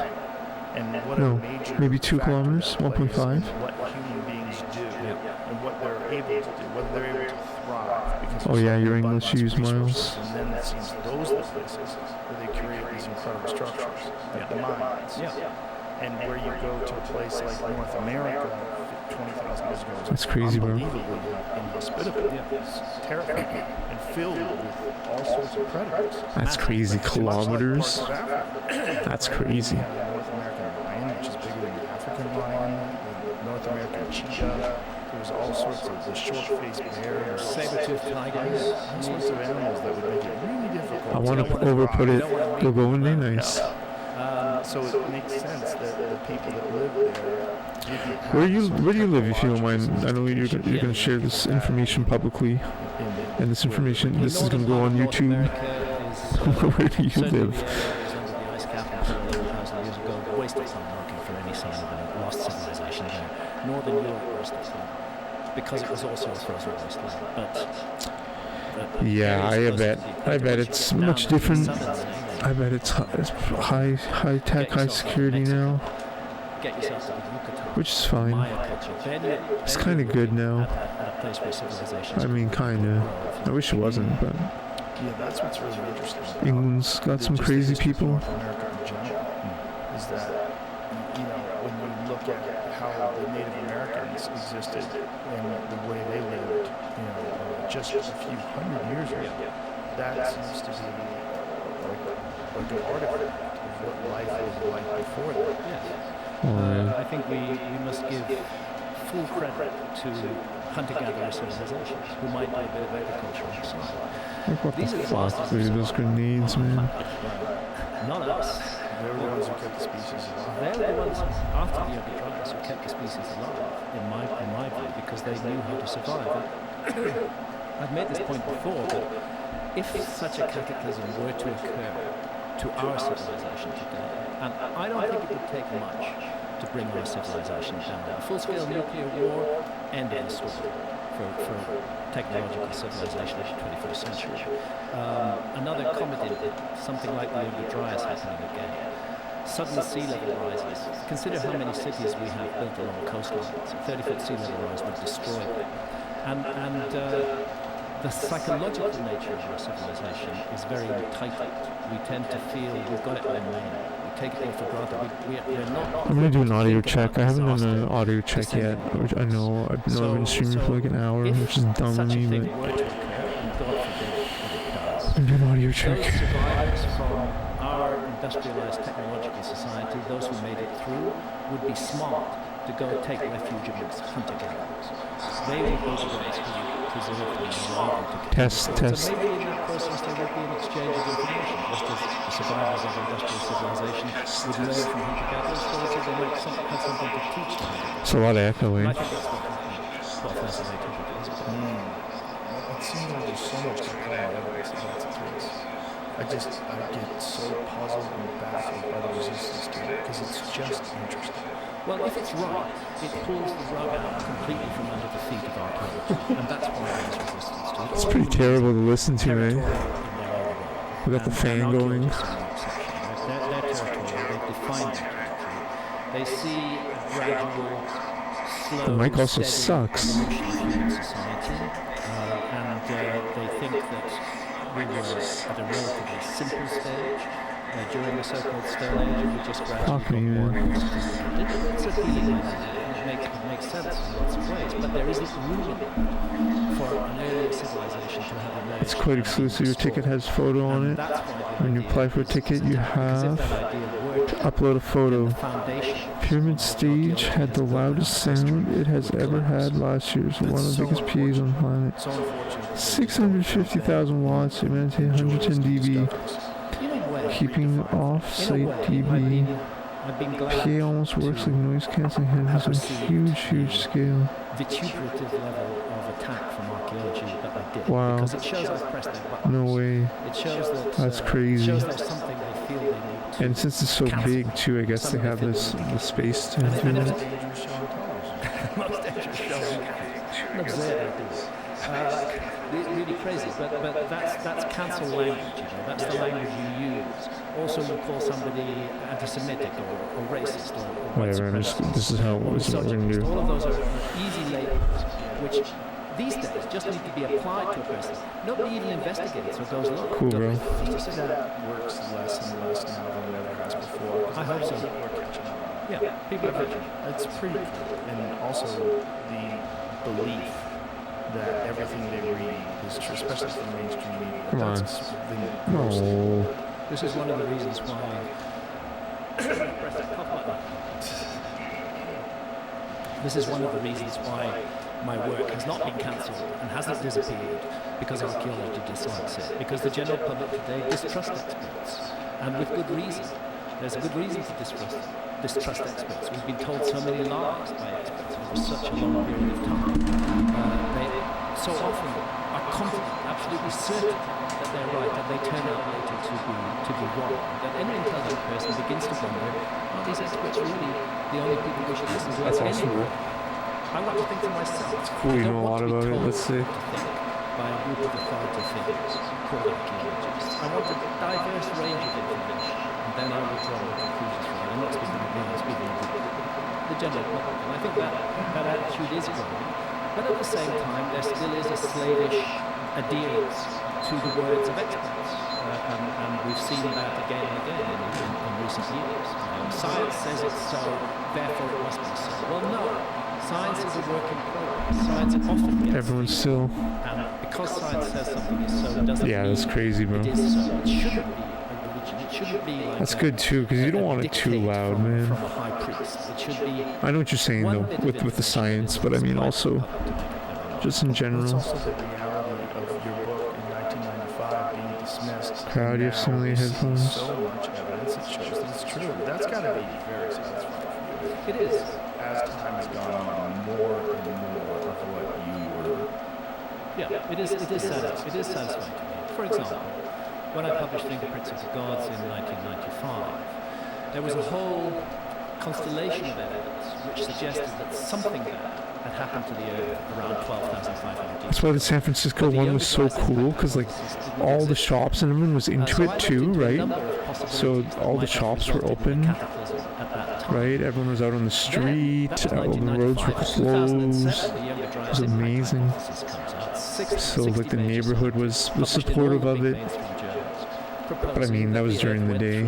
An absolutely catastrophic episode between It wasn't at night. and 11,600 years ago, exactly the window that I was proposing. So yes, that's very pleasant to see. The discovery of Göbekli Tepe. Göbekli Tepe, they began excavations in 1996, a year after I published Fingerprints of the Gods. But those excavations began to become public knowledge in the 2000s. And the fact that we now have a giant, sophisticated megalithic site sitting in Turkey, and not alone. Karahan Tepe, there's about 10 other sites in that same neighborhood. Again, was not explained by the archaeology of 1995. It's something that fits better into the paradigm that I proposed, that we're dealing with a lost episode of the story. It's also fascinating and somewhat terrifying that if the younger Gygesz impact theory is correct and it really did reset human civilization, think of how long it took for Sumer to emerge from total barbarism. Thousands of Who knows what it was like for thousands of years. I would suggest that there was. What are you doing there? Like what? That those survivors of cataclysm were not just looking at What? their immediate time, they were also looking to the future. How can we pass down knowledge to the future? And one of the ways you can pass down knowledge to the future is something like the area, which is so big it can't be destroyed. And another way you can pass down knowledge to the future is in wonderful stories that people will keep on telling. And those stories may contain scientific information. The storyteller doesn't even need to know that information. As long as he or she tells the story true, the information will be passed on, and we are storytellers. So that's why I take myths very, very seriously. I think they are important evidence of our past. I think archaeologists make a mistake in ignoring myths. And it needs to pay much, much more attention to them. Now, surely there's been positive reactions to the Netflix show. I've had massive positive reactions from. Yeah, I'm happy with doing the forced stuff. Seem to say that people love the show, and it was a big hit on Netflix. It got, Because we're getting a lot of attempts, right? Otherwise, we'd just be like chasing a white whale. I've been writing about these possibilities since the early 1990s. The possibility of a lost civilization. The first book that really put me on the map and that immediately attracted a lot of criticism was Fingerprints of the Gods in 1995. And then, from public appearances, later on appearing on your show in 2011, people began to know my face, and I began to be seen and recognized. People would come up to me in various places, often because they'd seen me on your show. Since the Netflix show, that recognition factor has increased enormously. In every airport I go to, I've stopped. People want to take pictures with me, which I'm delighted to do, because I would be nothing without my readers. I'm not some special person, I'm a storyteller, and it's the readers who give those stories life. You know what I might do? I might load the vape again, honestly. That would instantly improve my mood. I try to show that when I meet people, the recognition factor has gone up enormously. Since the Netflix show. And that recognition factor, again and again, I'm stopped in the street and I'm told, we loved your show. I was even stopped by an archaeologist in the street in the city of Bath. You must have been younger. Actually, she was in her 50s. And she was with her family, and she said, I just want you to know that not all archaeologists hate your work. I found your work very, very useful. That's nurturing, that's encouraging to hear that kind of thing. And at the same time, the criticism itself, I think there's an old saying. I need to look up a little more. Tells you you're over the top. And I think I am over some kind of target. Truth will come out in due course. Whether it happens in my lifetime or much later, I don't know. But I'm sure we're missing part of our story. My fear is that it's going to repeat itself, and we're not going to learn before it happens. That's an unfortunate character of the human race, that we do not learn from past mistakes. We live in a world now dominated by hatred, dominated by competing nationalism, dominated by competing religions. I have no time for and this is going to annoy some folk, but I have no time for the mainstream monotheistic faiths, Christianity, Judaism, and Islam. I think that the three of them are behind so much of the trouble and chaos and hatred in the world. It's okay to have your religious faith. That's great. But to say, my faith is right and your faith is wrong, that's the first step on the road to rule. And that's what's happening today, is these exclusive religious ideas that compel people to behave in really obnoxious ways towards each other. There's nothing more dangerous than ideas sometimes. And ideas have driven so much of the conflict in the world. Look at the ideas behind Hitler's rise to power and the conflicts that resulted. People bought into those ideas and it led to disaster. And that is happening in the world today, most unfortunately. That's exactly happening. That's what's so terrifying. And if a full-scale nuclear war does happen, God help us. God help us. I mean, there might not be a human race to reinvent itself. Perfectly possible. We could become completely extinct. And nature has a way of doing it. It happened to the dinosaurs too. Well, the chickens survived. But nature got rid of the dinosaurs. They were not fit to survive in the new world that was created by that impact 6 million years ago. No. They were not suited for survival in that world. And we may not be suited for survival in this world, largely through our own behavior and our own mad obsessions with ideas that are filled with hatred and lead people to despise one another instead of looking for the best in one another. I've been lucky enough to travel extensively all my working life, live in many different countries, and I have no doubt people are the same all over the world. The same hopes, the same fears, the same dreams. I love the cultural diversity of humanity. This is one of the beautiful things about the world. So many different cultures bring different important pieces to the plot. I love that. I would never seek to get rid of that. But underneath that cultural diversity, we are human beings. We love our families. We have hopes and ambitions for the future. We have dreams. All of us do. Whatever side of a particular argument we're on, you get down to that basic level, we're all the same. And what I believe what unites us as a species is much more significant than what divides us. And we need to start paying less attention to what divides us and more attention to what unites us, and to celebrate our diversity at the same time without saying my diversity is better than yours. It's just so difficult for that message to get through when you have these governments and these groups of control that have the narrative that they speak to, whether it's like North Korea, where they completely control, or whether it's the United States, where it's a lot of propaganda, they have control of mainstream media. It's much more subtle in the United States, but it's still control. It's still mind control. It's control, and it's unfortunate that that's still the way that we're behaving in this age of information. Yeah. That we're forced into these paradigms. We're trapped by these systems Very much so. that existed essentially back when we were tribal cultures. Yeah. And, the leader tells the group who the enemies are. It turns into fucking like Metroid there, I swear to God, man. And also, it turns into like Samus. The notion that we need leaders fucking hell. Is a questionable notion in my mind. I'm not sure human beings do need leaders. We need administrators, organisers. Fuck you. We live in large, complex societies. There's a need for organisation. But leaders with charisma, with power, who impress others of their ideas and attract a following, that is the road to rule. That is what we're on at the moment. We see I don't see a single leader anywhere in the world right now who I like, or who I feel attracted to, or I feel who offers some hope. I think you had Robert Kennedy Jr. on the show. To me, he's an interesting American politician. I don't know a whole lot about American politics, but he seems to be a free thinker. My litmus test for any leader in an advanced industrialized country is what's his position on drugs. What's his position on I was like, what is that sound?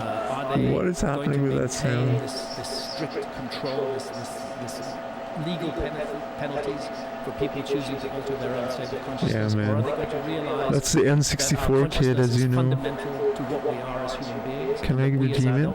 I'm using Dank Chat on mobile. I don't think I can redeem it. Even if those choices annoy us, we should still have the right to make those choices. Yeah, I heard it. I heard the sound. Who are saying, actually, oh, you didn't hear the sound? I think we should. I think all drugs should be legalized. I heard and then it. accompanied with wise advice. There's no evidence that the war on drugs has had any success in controlling. There are dangerous drugs. There are drugs that I would not advise people to take. But the way to do it is not to impose draconian penalties. Oh, there was no sound? You didn't hear anything? The way to do it is to offer wise advice. Which redeem again? It's only 100. Really? No sound? There's not wise advice, and everybody knows it's stupid, and they don't go along with it. So a politician who says, I'm going to legalize all drugs, and I'm going to accompany it with wise advice that will help people to make informed decisions, and yes, like other things in our society, drugs should be limited to a certain age. I think the age of 21 is a good age. I think teenagers can suffer quite badly from drug use, and I think it would be a good idea if they did it, but I know from having teenage children myself that teenagers will it's pretty quiet. Do what they want to do. But especially if you tell them not. Especially if you tell them not. Which is the problem in America versus Europe when it comes to drinking. Yeah. Elaborate on that? Well, in America, you can't drink at all until you turn 21. And so drinking is this forbidden fruit that they get excited about. If you go to Italy, like young kids can drink wine. They do it all the time. I don't think they have the levels of alcoholism that we do. I'm sure they don't. I'm sure they do. I think there's a big part of human nature, especially. Oh man, I think I'm gonna have a watermelon break. Yes. They don't believe you. We have cut watermelon in the fridge. It's gonna be insane. And I'm gonna reload the vape. Often, when people react to my view of the war on drugs, which is so cheap this year. Legalize all drugs. They say $3.99. That's pretty good. If you legalize all drugs. I'm sorry, all drugs are how much are they usually? Illegal. $5? Sorry, man. I don't know the watermelon market. Who's buying them non-stop? Yeah. I mean, I would buy like, I'd buy like one a year, maybe. When I was on my own. This is very interesting. This connects. I just never thought about it. It just seems so, which is the value of individual random. Individuals, adults, not children, should be allowed to make decisions about their own health and their own bodies without some authority figure preaching to them or even sending them. It's because they were mostly made of water, and water is cheap. Interesting. especially when they Well use said. the term drugs. The problem with that term is it's a blanket that you throw over a bunch of different psychoactive substances that have wildly different results. And non-psychoactive substances, because aren't pharmacies called drugstores? Yeah. Well, and they do have drugs. But Toad's right, like per pound, And many pharmaceutical drugs are very heavy. Very, very, green very pepper and red pepper is way heavier than like a fucking watermelon. Right? He's right. And even tomatoes, but you can get like a lot of, maybe it's per, I don't know, per pound. It just doesn't make sense. But of course, if somebody wants to take them, that's also their free choice. It's definitely one of the last good frontiers of food. Than taking SSRIs for depression. At the supermarket. One of the most effective methods of mitigating some depression. There's different levels of depression, clearly, and some of it seems to be chemical, and there's a lot of misconfusion and misunderstanding about that. But no doubt, Oh my God. is extremely helpful. I know if I take a long walk, I feel much better after a walk than I did For before. sure. I don't do it enough. I need to do it more. I need to start practicing what I preach. I do regularly. You If I do. don't, it drives me. That might have been too I fast. see the difference. If I take a couple of days off, it's just the level of anxiety enters into me.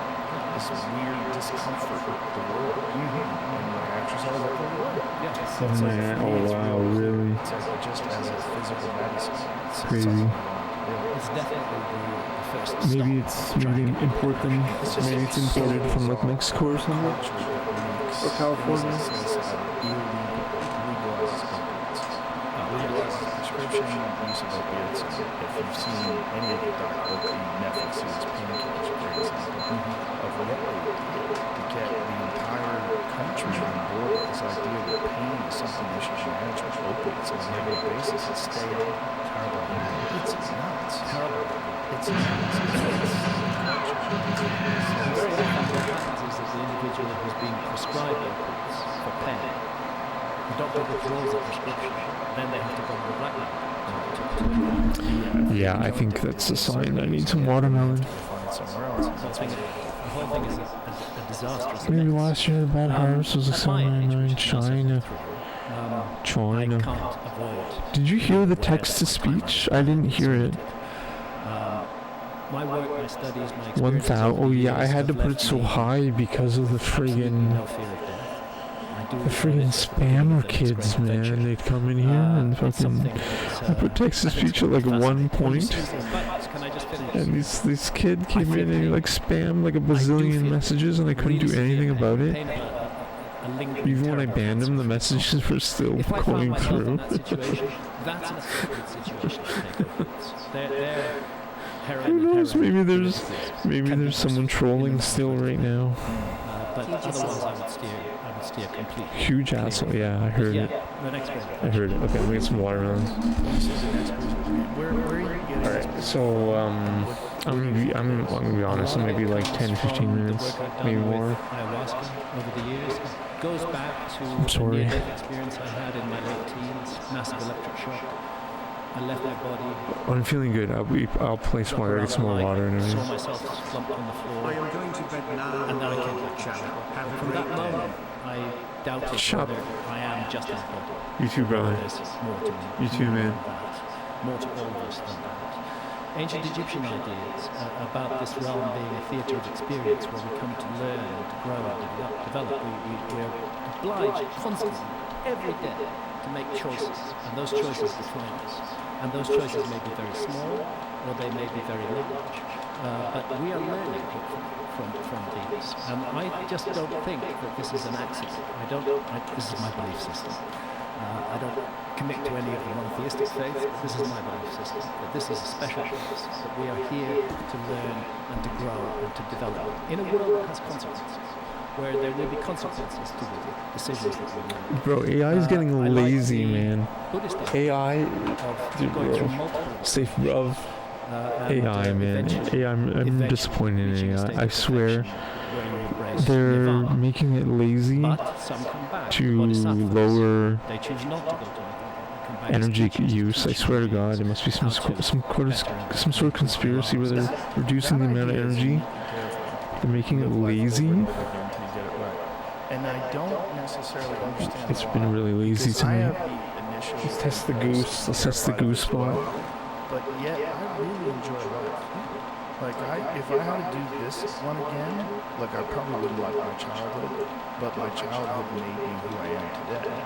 Even all of the bad experiences and mistakes that I've made, I really wish I didn't make them. But I did, and they make me who I am today. And you learn from it. I learned from it. I understand life better because of mistakes. And, you know, people oftentimes dwell on mistakes and think that defines them. And it can be a real problem, particularly with young people that are insecure. Yo, what's up, you Rusey Burks? Spirit says hi. What's up, Spirit? What's Spirit? Yo, Rusey Burks. What's up? Welcome. Spirit says hi. What's up? Welcome, your Spirit. I'm sorry if you have that blog last week. Imagine trudging back to his cozy tent. Music creating software pattern. This is a constant evolving adventure. Okay, I'm gonna get some watermelon. And if you're a person who's 35 years old, into the tent. That's what it's all about. Welcome, you old Rusey Burks. This is just what Spirit says hi. It's nice to see you. People make mistakes. My Spirit says hi to you. Learn from it, and that's the process of growth. Okay, I'll be back. Thanks for being here. It's the only way it I'm gets a to medium. is really What? important to be able to make mistakes and to learn from them. And that's another problem with leadership, which is that they That's wild. Really? leadership structure seeks to protect That's us cool. from making our own sovereign decisions. I'm totally into astrology. I talk astrology all the time. To deny us the Today it's Mercury opposite Pluto. Tomorrow. Perfect creatures It's crazy. go through life. It's been a crazy weekend. How are you? Welcome. What? That's wild. Welcome. I've talked to a lot of mediums. I have a Pisces moon. My moon is in Pisces. Not that like anyone has more connection than other, but I feel pretty connected. I think we all have that connection. I think. What's up? And hopefully they can do this without propaganda. Hopefully they can do this without drug commercials. That's cool. And Welcome. tell them what's good and what's bad. I mean, Yeah, we got some bots in here. Like, we got a Z's bot. Z's tell us about Mercury opposite Pluto and its effects on society. For people that are depressed, or for people that, and then you see these people at the cookout having a great time because they took this pill. I know. You're like, It's propaganda. Sorry, the AI has really gone down in quality. That's what we were just talking about. It's gotten lazy. By having something. What's up, yo, Rusey? I'm glad you're here. I definitely talk. Images of people having this festive gathering. Oh my god. laughing together. I've been to like spiritual conferences in Toronto and Ottawa, and It's just trickery. I had a near-death experience. Check my, if you check my about info, I had a major head injury. I'm deaf in my left ear in order to do that. because of the injury, but I have loud tinnitus. Why are But antidepressants out there? Because people get less sometimes I efficient hear the frequency change of the tinnitus, and I wonder if it's like although I don't think antidepressants people that have passed away that are like helping me in their current life. And the frequency vibration, if it's like high pitch, it represents like a younger soul, and if it's low pitch, it represents like an older soul, like a grandparent or something. road accidents. Anyways. But it doesn't challenge the status quo. People are not Yeah. drinking beer or a bottle of wine and having thoughts Welcome. about anti-establishment. That tends not to be what happens. Whereas the psychedelics, Medium, they that's do. cool. So where do They you do. tell me about yourself? It's been the case with me to question the existing power structure. Wander To lost. say there must be something better. There must be some other way to do things. Oh, wander or It also lost. makes you very aware of the frailty of human consciousness. I will follow you. I follow you. Like what? No. There's a mechanism. There's a wiring. there's something Cool. underneath that that's so much more profound. The YouTube? It ties us all together. It's Sorry, very I'm snooping you right now. And it's Snooping. seemingly unavailable. Oh no, it's 80s mix, 4-hour 80s power mix. We evolved as a species that Did you follow? to survive. And you can't be dwelling I'm following. you know, whether Okay, very good. how you connect with nature and the way human beings Welcome. I don't want communicate. to leave. I'm gonna get. Listen, I need to get some watermelon. I'll be back in maybe a few minutes. But please stay here. That's why probably I always like talking these states are so inaccessible. medium, so We you. would have never made it this far. We're just But it's interesting that these states have only been demonized in the last. Do you have a message for me? They weren't demonized. Do I have a message for you? Okay, I'll be back in a minute. So here's AI names. Here's a list of AI names. If you want to have some fun. Or you can type like Borat, please welcome our new medium, because there's a certain group of people that Shatter. don't investigate things and they prescribe to a What's your predetermined name? notion of what's good and bad, what is safe and not safe, and what's right Lucy way and the wrong way to do things. Brooks. And it's not a well thought out sort of philosophy. It's something that they've just sort of adopted. They've adopted from their culture. Our culture has some very AI is really. literally based on what happened during the hippie movement and the Nixon administration. I feel like this is like AI's rebellious all the phase. subsequent propaganda that came after that, like it's just Like AI is going through its like teenage grunge moment right now. It's a very crazy situation Right, be right. that we confront with the war on drugs. And fundamentally, I think there's an issue of human rights which has just been completely neglected by the government. That we, the government, can tell you what to experience in the inner sanctum of your personality. And we will allow certain drugs which happen to make huge amounts of money for our friends in the pharmaceutical industry, and we'll not only allow them, we'll celebrate them, and we'll advertise them in every possible way. But other Alright, I will read this after. will not allow. That's very un-American. America is a country that celebrates and that enshrines individual freedom. And I love that about America. And one of the good things about the legalization of cannabis in whatever many states, it is 20 plus, is that all those prognostications, all those warnings that legalization would lead to catastrophe turn out not to be true. Not at all. State by state, America is proving that the war on drugs is full of shit. It's just time for the federal authorities to catch up. Yeah. And it's time for the federal authorities to realize that this prohibition is bad for them as well. Yeah. It's bad for the human species. Hey. It's bad for you as a How are you, baby? How are you, my love? And How are there you? are experiences that are available. Manch too, that my have been known love. about for thousands of years all over the world that How are can you? help you grow. Babe, oh, Absolutely. nice. Oh wow, look at all this old what you wrote. Sorry, I just said this. I'm sorry about your head injury. That's cool, you went to spiritual conferences. It happened to another family, no way. Started hearing stuff and having stuff happen around the house. Wow. I did nearly die too. Oh my god. Did you talk without saying anything? Wow.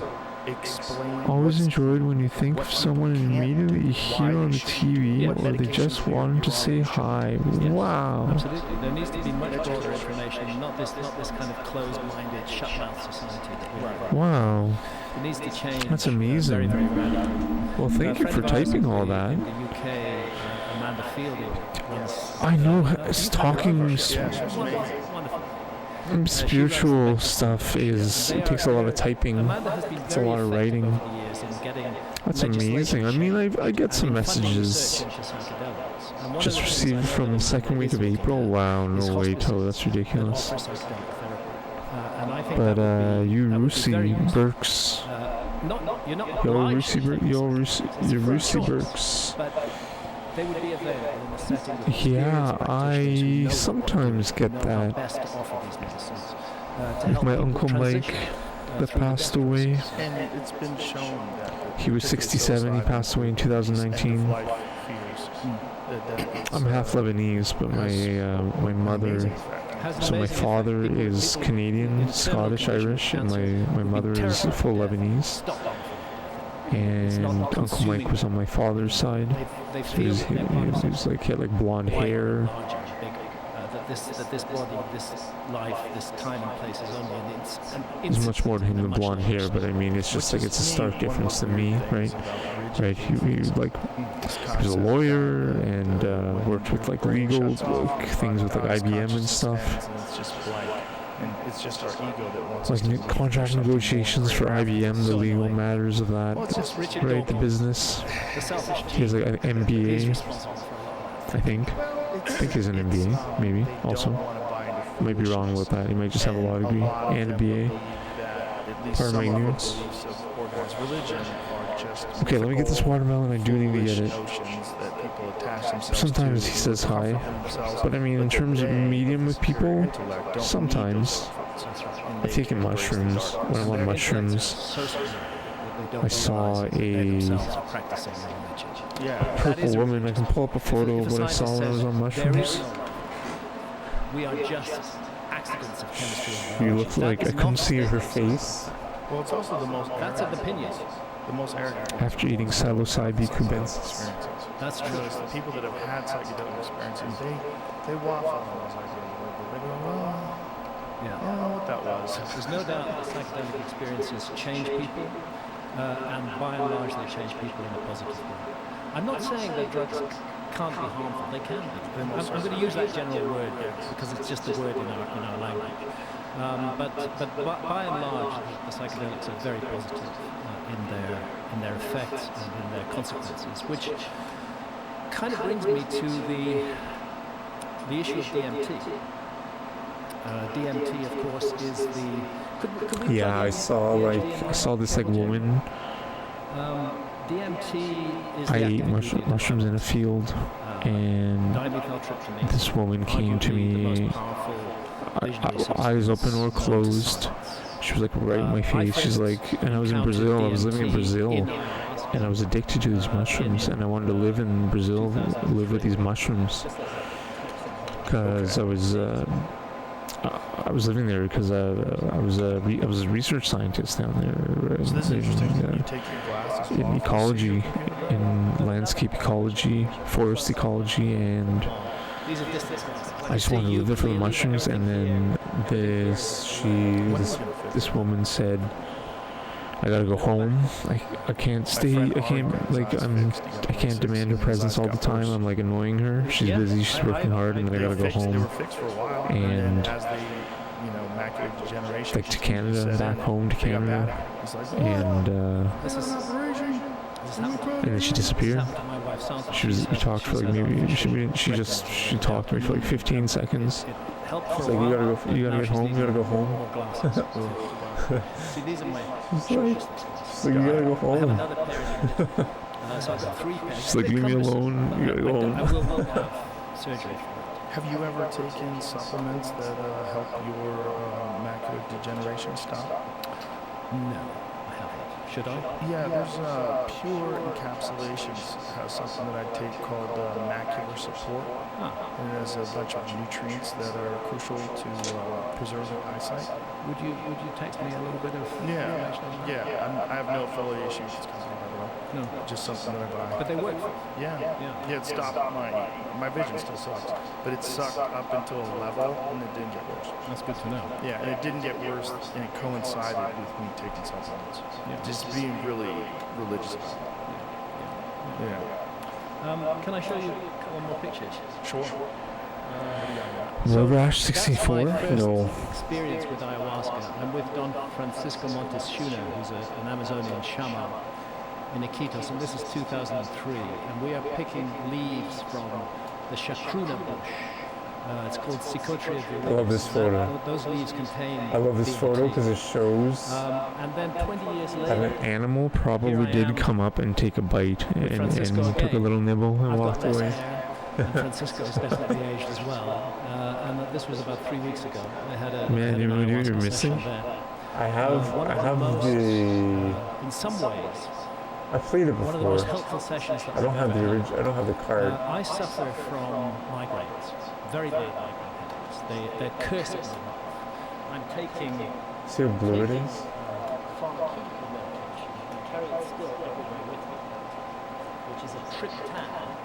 Crazy blue, like so crazy blue, man.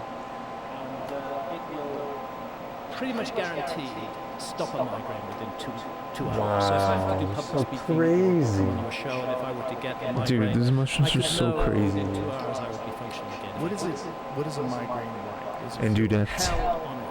The worst conceivable pain. It starts often on one side of the head, and it just grows and grows and grows. Purple and completely gills. dominates you, and there's a full body malaise, and you feel sick, and your stomach gets all knotted up. And if I don't treat it, I am looking at 3 to 4 days in a darkened room wearing an eye mask. I'm so sensitive to light. The pain is agonizing, and I get the sense of those are what. In the midst of a bad migraine, one of the few times I just feel life is lost. Anyways. I just don't want to anymore. Oh, let me show you one more photo actually. Let me show you the environment. Quite closely related to dimethyltryptamine. And on this, let's put that shot up again. On this session that I had Really beautiful with place. Francisco, I focused the whole session on please help me with my migraines. That was the whole thing it was about. And I didn't have the entity encounters, and I didn't have many of the things that happen with ayahuasca, but I had, this is going to sound nuts to people who think I'm nuts, but I'm going to say it anyway. I had a circle of circlets that appeared in front of me, and they were all intertwined around each other, and they came closer and closer to my forehead, and in the middle of them was a bright light, and it came right down onto my forehead, and I started to feel frightened. Yeah. As one does, in a deep state of consciousness sometime. And I was kind of backing up. $50, wow. I have a super cart, right? The one that has all the, like a ROM cart. And I said, okay. I have a ROM cart that but it's... go the full course. The net result is that in the 3 weeks since then, when I might have taken 15 or 20 of those pharmaceutical medicines, I've taken a one. Just and I can't help associating it directly with that ayahuasca experience and focusing my intention on that happening. And Francisco helped me with that as well. So normally this migraine thing is a regular occurrence? Regular, and it's got worse. It started when I have a lower RAS 69, yeah. As I got older, I'm many going people it to doesn't happen. In my case, it's just got worse and worse. get more water. I gotta get my laundry. I gotta fold It's some laundry. I'm gonna do I that. had a massive epileptic seizures back in 2017. But I'm gonna be back with the laundry. I think I told you about it. Put me in an induced coma for 48 hours. I'm a You're back. but I'm grateful to. We'll do some more. We'll play 3 weeks now from these horrific migraine symptoms, and I can't help feeling that this ayahuasca session had a lot to do with it. And it's DMT in ayahuasca, which is undoubtedly the active ingredient. The mystery of why it's science is that the other ingredient of the brew is the ayahuasca vine. Now, taken orally, neither the leaves that contain DMT nor the vine are psychoactive. You have to put them together to get the psychoactive brew called ayahuasca. And that's quite a miracle. Tens of thousands of different species of plants and trees in the Amazon. But these guys are, the Amazon is their pharmacy. They know every plant, every tree. They understand all their properties. They're real experts in working with it. And the best people to work with. I'm bringing this up because I would like to share some information, if I may, about new DMT projects that are going on. Sure. As you're aware, the mainstream is gradually beginning to embrace psychedelics. We're finding, far from being the demonized substances that Richard Nixon and co wanted us to believe they were, that they're incredibly helpful to people, whether it's with depression, whether it's with migraines, whether it's with end-of-life fears. Psychedelics are being tested and tried out in universities all around the world and producing very, very interesting results. Now, I know Brian mentioned this on your show, but there is this new technology which is extended DMT. But when you or I smoke DMT, or vape it, we're looking at a 10-minute trip. It might linger a little bit longer than that, but it comes on really fast. It's ferociously powerful. The sense of entering a seamlessly convincing parallel realm is ferociously powerful. It can be scary, but it's so overwhelming, it's so sudden, and so enormous that by the end of it, you kind of wonder what happened. It's hard to process that experience. with extended release DMT, which has been given either as an injection or as an intravenous drip, you can keep volunteers in the peak DMT state for an hour or more than the peak state that you would get when you've just taken those 4 hits of the pipe. That state can be extended for an hour or more if the volunteer wishes. Many of the studies that are doing this now give the volunteers the option to opt out and say, I've had enough, I don't want more of this. But by and large, most people go through it. So there's 2 projects which are now underway. One of them is at the University of California, San Diego. It was launched with a $1.5 million donation from philanthropist Eugene John. I've put a link to a story there from USCD about this research. But what he's doing is he's infusing psychedelic doses of intravenous DMT for 60 minutes. It's Dr. John Dean who's leading it. He's using fMRI to study the extended state of DMT. He's looking at the entity phenomenon, particularly. Vast number of people who've worked with DMT experience encounters with entities, and those entities communicate telepathically. Of course, the mainstream would say that's rubbish, it's just your brain on drugs, but it's a mystery. And they're going to decode these visual activities, the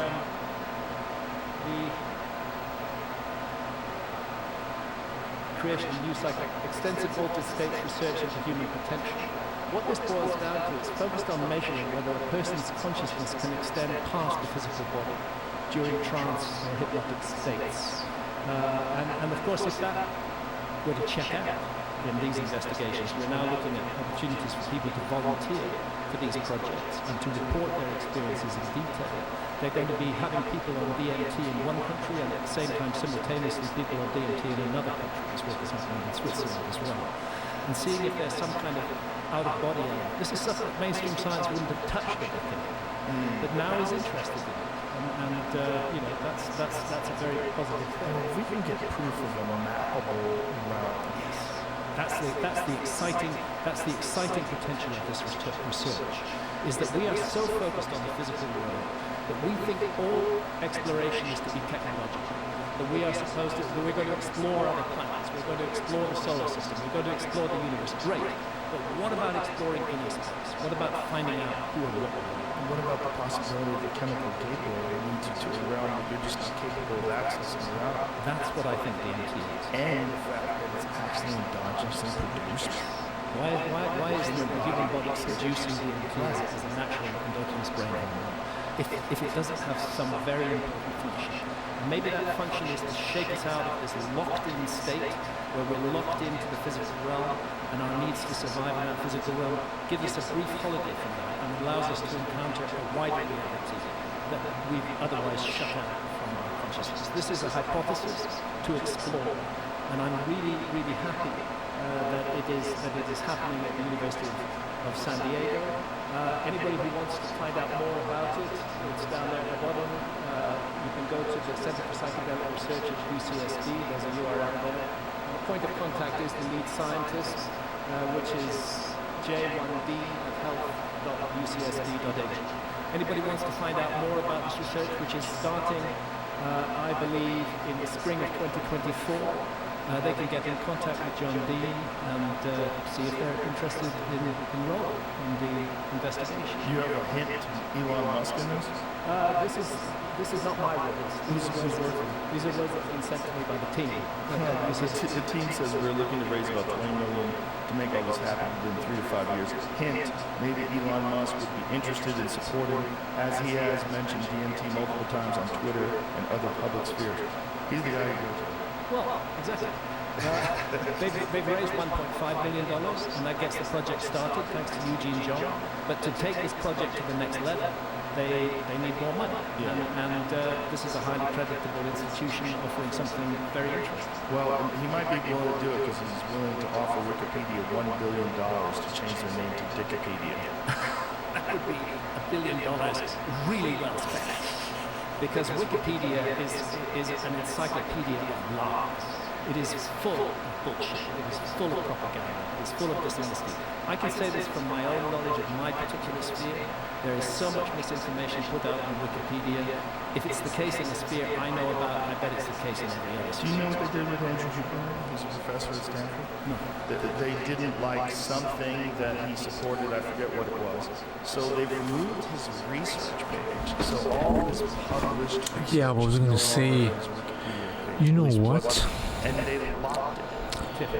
Which is just like you can't remove a man's distinguished Yo, Lucy scientific Burks, work because you don't reminded agree me with it. I to don't take my medicine that I need to take but it's insane every because 12 you're dealing hours, with a legitimate and I would have epidemic. completely forgotten to It's take it matters. tonight. This is the resource If you that people didn't go tell to me, to try if to you didn't find come in objective tonight, information on things.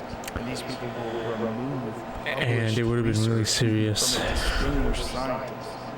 Because So of thank you whatever stupid reason. for There's reminding only me. one word for it, and to that's take my censorship. medicine. It's the kind of thing you expect in the Soviet Because I'm Union an hour or in North over. Korea, but it's not the kind of thing you I'm an expect hour in late on it so-called right now. democratic Western civilization. Not only that, it's so-called That's a cool democratic experience. You had the Western mushrooms. civilization Oh, on a nice. website that's Oh, run you by wow! You heard progressives. all that? Nice. Like, I heard isn't some stuff when I took being mushrooms. progressive about We're waving an nice. objective assessment of all the information and Cool. relaying it in a way that enriches the public's understanding of the Was subject. like where there was a wavy, like the reality, the fabric of reality was lifting, or was it like, oh my god, the walls are wavy? Basically, the attitude behind it is one of enormous hubris and pride. These people are So saying, yeah, thank you for reminding me to take my antibacterial or rather medicine. it's so offensive and so wrong. I remember this. It was about him saying on a post that he would look forward to That's amazing. either some sort of That's public amazing. debate or it was Robert Kennedy Jr. I hope that more candidates submit to doing long-term conversations that he enjoyed. Like, what would be controversial about having candidates submit to long-form conversations? I think it should be. I think it I've should had be that before. compulsory. Yeah. Or when you close your I mean, eyes, electing somebody president of a big country like the the best United States still is huge closing your responsibility. eyes, Let's because subject that person to 3 hours of jail. you see like fractals. When I close my eyes, I saw the most psychedelic, colorful fractals I've ever seen in my entire life 3-hour in-depth on shrooms. and I would like to see all political candidates Like the put themselves up for craziest these fractal staged designs, debates like a that happen kaleidoscope. between candidates. I It's just see like a kaleidoscope in my eyes sometimes when you close your eyes and you're on shrooms. But you can't like force it. It's weird. It's like it's like a gift to be put through the kaleidoscope. You can't force it. It's wild. And sometimes you can't turn it off. Okay, you're out of time. You have 30 seconds It's like even if you don't want the kaleidoscope, you're going through the kaleidoscope. You can't stop them. You can't. Well, that's interesting. How'd you get involved in that? Like, it's not a Okay, I conversation. gotta take You don't my know that medicine. person. You just know the speech. Babe, thank you, my love, Mange 2. I don't know if you're still here, Mange 2, my love. The user Mange 2. How was dinner, sweetheart? Yeah, Mange 2, she's my girlfriend, my love. I see that shit right over my eyes. Oh, really? The kaleidoscope? That's crazy. I don't know. Be careful about that. Which is very performative in the first place. Yes. Like who gets the cheers and who gets the laughs and they win and they're dunking on each other. It's ridiculous. It's such a ridiculous way. But I don't want to. I talked to Kennedy because I was just, I know that there's this narrative that he's a kook and he's an anti-vaxxer and none of those things are true. And I wanted him to explain himself. And he said that was the first time in 18 years of talking about this stuff that someone has actually just let him talk. And no one's jumped in. Because people are, if you're on a network and someone starts talking about vaccine safety and the issues with certain ingredients in vaccines, people are like, hit the brakes. This has been refuted. What you're saying is not true. The FDA says this and that and this. And they have to. They have to jump in. The executives will be in their ear. The producers will be in their ear. Jump in. They'll put up things that stop him. Let the guy talk. What's at the end of what he says, then ask him, how did you come to these conclusions? Have you ever stealing the opposing positions? Are there times where you've questioned what you believe? You know, have you been vaccinated yourself? What do we know about these these peer-reviewed studies? What do we know about the way they're allowed to access information? What do we know about the vested interests, financial vested interests involved in pursuing a very specific narrative? And has there been resistance to all these other points? These are the questions that need to be asked. These are interesting questions. The fact that Huberman was censored because he thought it was a good idea that more people have long-form discussions. What are they afraid of? What are you doing? How could you get that kind of compliance with a supposedly progressive website to step in and censor someone over something that's not just benign, but seemingly very useful? Yeah. I mean, it's another sign of the mess that we live in. yeah. And unfortunately, Wikipedia is the first port of call for anybody who wants some quick information on this. And because it's got the word pedia after it, they may think it's an authentic encyclopedia. It's not. It's an engine for promoting particular points of view. And that's very unfortunate because I don't think it started off as that. No, I don't think it did. It's something. It's been captured. Yeah. It's been captured. I know for a fact that my Wikipedia page, which announces that I'm a pseudoscientist and promote pseudoscientific ideas, that my Wikipedia page has been captured by a group of people who have been intensely critical of me since the 1990s. So that cannot be an encyclopedia. That cannot be a fair and unbiased position. That's representing the position of a particular small group of people. And I think, unfortunately for them, that knowledge, that understanding is out there with a great number of people. And people don't trust it the way they used to trust it. They used to trust it as the subjective, sort of crowdsourced, information where you could find all sorts of really Was it a beautiful idea? Yeah, it's a beautiful idea, but like any idea that has too much power and control like that, like Wikipedia does, like they just capture it. Yeah. They just say, okay, we'll just use this to promote a very specific narrative and fuck the truth. And that idea of fuck the truth, that's bad for everybody. That's bad for them, that's bad for everybody. Very bad. So I would say that political candidates should be willing to do long-form interviews with you or anybody else who's willing to do it. Then we're going to get to their hearts. We're going to see actually what kind of person they are. And as I said before on your show, if I could make it compulsory, I would also require any person heading for high political office to have 12 sessions with ayahuasca or with extended retreat. 12. You need 12 because the first few can be overwhelming, or nothing. Nothing can happen sometimes. It's a medicine that you need to work with for a long time. But I say, what it does is it opens the heart and it opens the mind. And I would suggest that people who want to be leaders either might end up leading in a much better way or might end up choosing not to be leaders at all. Well, that's what's fascinating about what's going on right now with the public's understanding of psychedelics and this new acceptance of it, that we are at the precipice of a global war. And we are also at the precipice of a global understanding of the benefits of psychedelics, and they all seem to be battling it out for who wins this race. And it's a crazy thing for people to hear, that psychedelics can save humanity.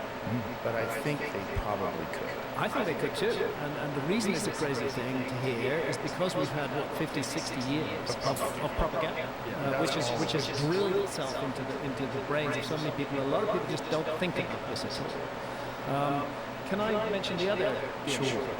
If we could put it up again. I was going to say that one of the great benefits that people are getting out of this is people on the right are now embracing psychedelics. You see the benefit that it has for soldiers, For vets. police officers, for vets, people with PTSD, Absolutely. people who experience extreme violence in war. Exactly. And it gives them a complete reset Yes. that is not available in any other way that we're currently aware of. Exactly. Those results are published, they're available, and any reasonable person can review them and say, hang on, my ideas about this are wrong. So in my circles, of people that I know, military people, a lot of people that were very right-wing, they're now embracing that as like, okay, this is just more government bullshit. This is not, it's not that drugs are bad and hippies are losers and if you take drugs, you're not going to do anything with your life. It's a different narrative.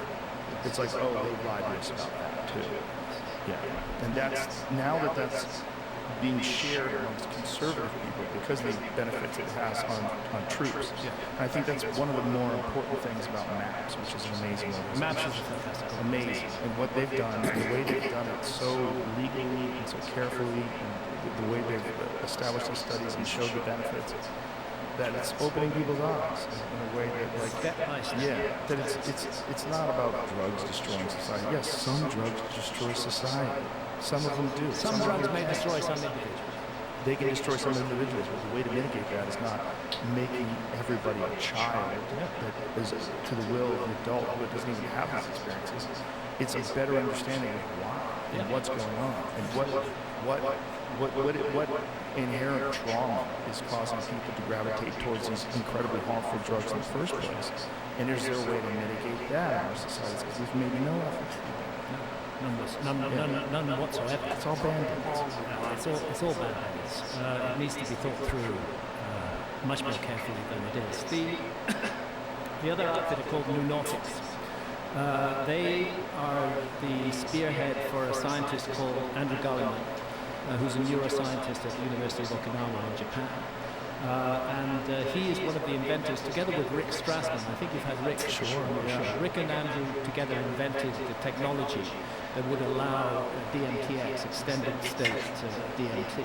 Well, that was what he first did at the University of New Mexico, right? Rick Strassman is the godfather of this field. Somehow, in the early 90s, he got permission to enroll volunteers in a DMT study. And it was a breakthrough study. The book was DMT, the spirit molecule.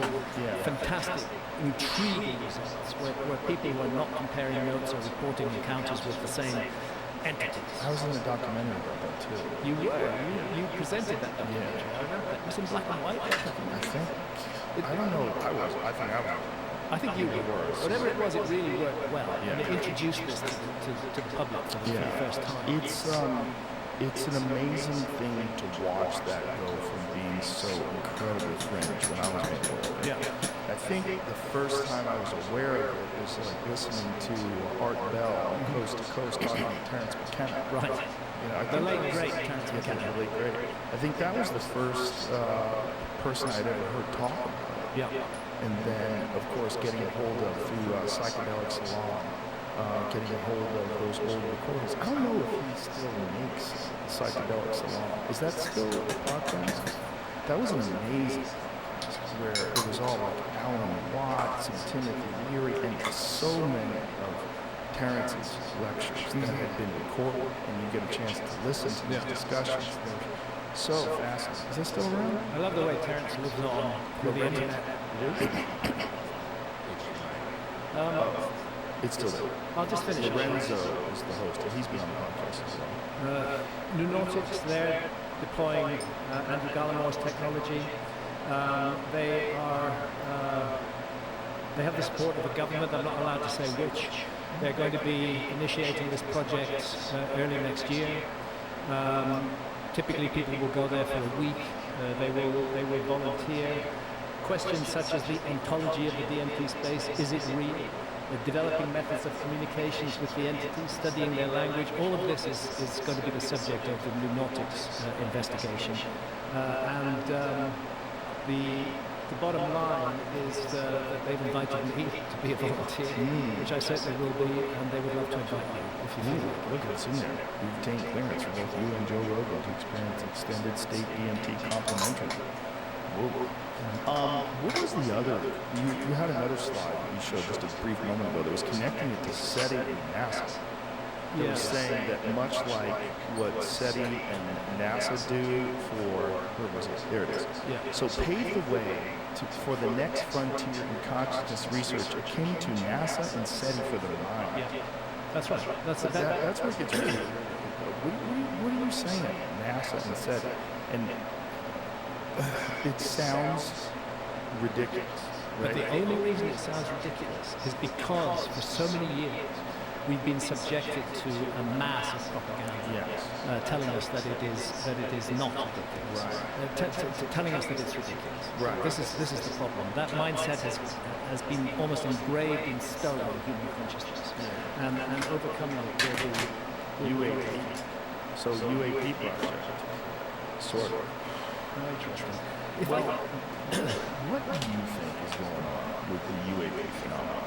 Do you want to talk more about what you're talking about? I just want to say one more thing, if I could have the DMT back, the HDMI back, because if anybody wants to contact New Nautics to enroll in their project next year, I just want to give them address. Okay, James can do that. I'll pull that up. Let's just get the HDMI on. What's interesting is this is you need to put the HDMI in my. I mean, this is, that's the New Nautics website. Okay, so that's who you would contact. There you go. That's right. That's exactly what's needed. If anybody's interested in this, these are breakthrough scientific endeavors which are investigating a mystery that has been taboo for far too long. And the comparison with SETI and NASA is a good one, because at the moment as a species we're devoting our explorations entirely into the physical realm. Yes, we may build high-tech spacecraft that can go even to other star systems. Maybe we will. And that's a really important thing to do, a really useful thing to do. But while we remain largely ignorant about ourselves and what we're doing here and what's happening in our inner realms and what is revealed in altered states of consciousness, we haven't done enough. And there's a role for exploration in that realm too. Not simply random explanation. Anybody who wants to take DMT is welcome to, as far as I'm concerned. But targeting exploration to see what happens in the DMT state. What are these entities? Why is it that people from different countries and different cultures encounter clearly the same entities and receive the same messages from them? Do we all have some kind of brain module that just makes this up, or, as we were saying earlier, does it just open the door to a whole other level of reality that we're normally shut off from? And which may be extremely helpful to us. It may also be extremely dangerous to us, who knows, but without exploring we're never going to find out. Well, we do have physicists that talk about neighboring dimensions that are inaccessible. Yeah. So this is not like a completely new concept. No, it's not a new concept. That notion of parallel dimensions is already accepted largely by science. And this is a technology for exploring. That's one that sounds so abstract. We used to talk to people about parallel dimensions. The notion of parallel dimensions has been accepted by science. Like, what are you saying? Like, what does that mean? Parallel dimensions. And unless you've had a psychedelic experience, it does seem super abstract. It seems like something that people just say. It doesn't seem like something that, which is one of the weirder things about psychedelic experiences, that when you're there, you're like, how is this real? How is this real and this accessible? How is this close? How does my mom make this? Yeah. My own mom. That's the famous term for kind of everyone's holding. Yeah. Because like it's illegal, but it's literally a part of our body. Part of our body. It's making beloved. And there is a reason why. And Rick Strassman is one of those who've suggested. Yeah, Rick is one of those who suggested that the endogenous DMT is released in large quantities at the moment of death. That it may be a transition. That's why he calls it the spirit molecule. Yeah, and there's also the connection to dreams, which is very strange. Like we're not exactly sure what dreams are. And why is the experience of dreams very similar to the experience of a psychedelic state in that once it's over, you have a very profound memory initially, and then it sort of slips through your fingers. And it kind of goes away, just like a dream. So many dreams I've had where I wake up and I'm like, wow, I'm never going to forget that. And then it's gone. It's gone like almost immediately afterwards. I'm like, how is that possible? And what is going on in normal survival consciousness that is sort of keeping that distraction from you saying, hey, listen, that's not here. Here, there are lions and tigers and bears. So when you get out there in the real world, you can't be thinking about your dreams and tripping balls. You got to survive. And so it seems to be like some sort of a survival mechanism that's in place. Yeah. That this almost very quick dissolving of that memory. Yeah. They're both very similar in that regard. Because most regular, like if you see like a car accident, it's burning your mind for a long time. I mean, you might have a distorted version of it because the human memory is very flawed. Yeah. But you will remember the trauma of you'll see it. You'll see it over and over again. So many things in my life that I've watched, like especially like violent encounters, I've seen them over and over. But whereas the dreams, which are so wild and done, some of them I can't wait to tell you about because they're so crazy. And then 10 minutes later, I can't remember what it was. How is that possible that something that is so incredibly interesting to you right after you wake up just dissolves from your memory within minutes? Perhaps it's because of the noise of our society and our civilization, which doesn't have time for that. If you go back to ancient cultures, all of them about dreams. Our culture is rather unique in dismissing dreams as irrelevant nonsense, little stories we tell ourselves in our subconscious. Ancient civilizations regarded dreams as extremely important, as a valid method of acquiring knowledge that could be useful. Maybe we could learn from them. Maybe we should pay more attention to our dreams, try to understand them better, see where they're coming from. And remember also the saying that's in Homer, that there are two kinds of dreams. And some dreams come through the gate of Psalm Ivan. They're meaningless. They're just flimsy. But some dreams come through the gate of horn, a simple gate carved from horn. And those dreams are true too. So the ancients distinguished between dreams that are just flimsy and dreams that bring real information to us. And they devoted their energies and their time to studying those dreams in a way that we don't. So if we want to insert something, we call that person a dreamer in our society today. Now perhaps we should look at that as a compliment instead. But it's true, it vanishes very quickly. One of the weird things about dreams is when I use a lot of chemicals, I stop breathing. Or if I don't stop breathing, I don't remember. Thank you. I know that was like 40 minutes. I apologize. If I stop for 3-4 days, Call you for you. Usually they're interesting. I had one dream recently, nightmare. But I think it's pretty predictable. I think that was my mind just created. I was tied to a chair and burnt it. Whoa. That's what a lot of archaeologists want to do today.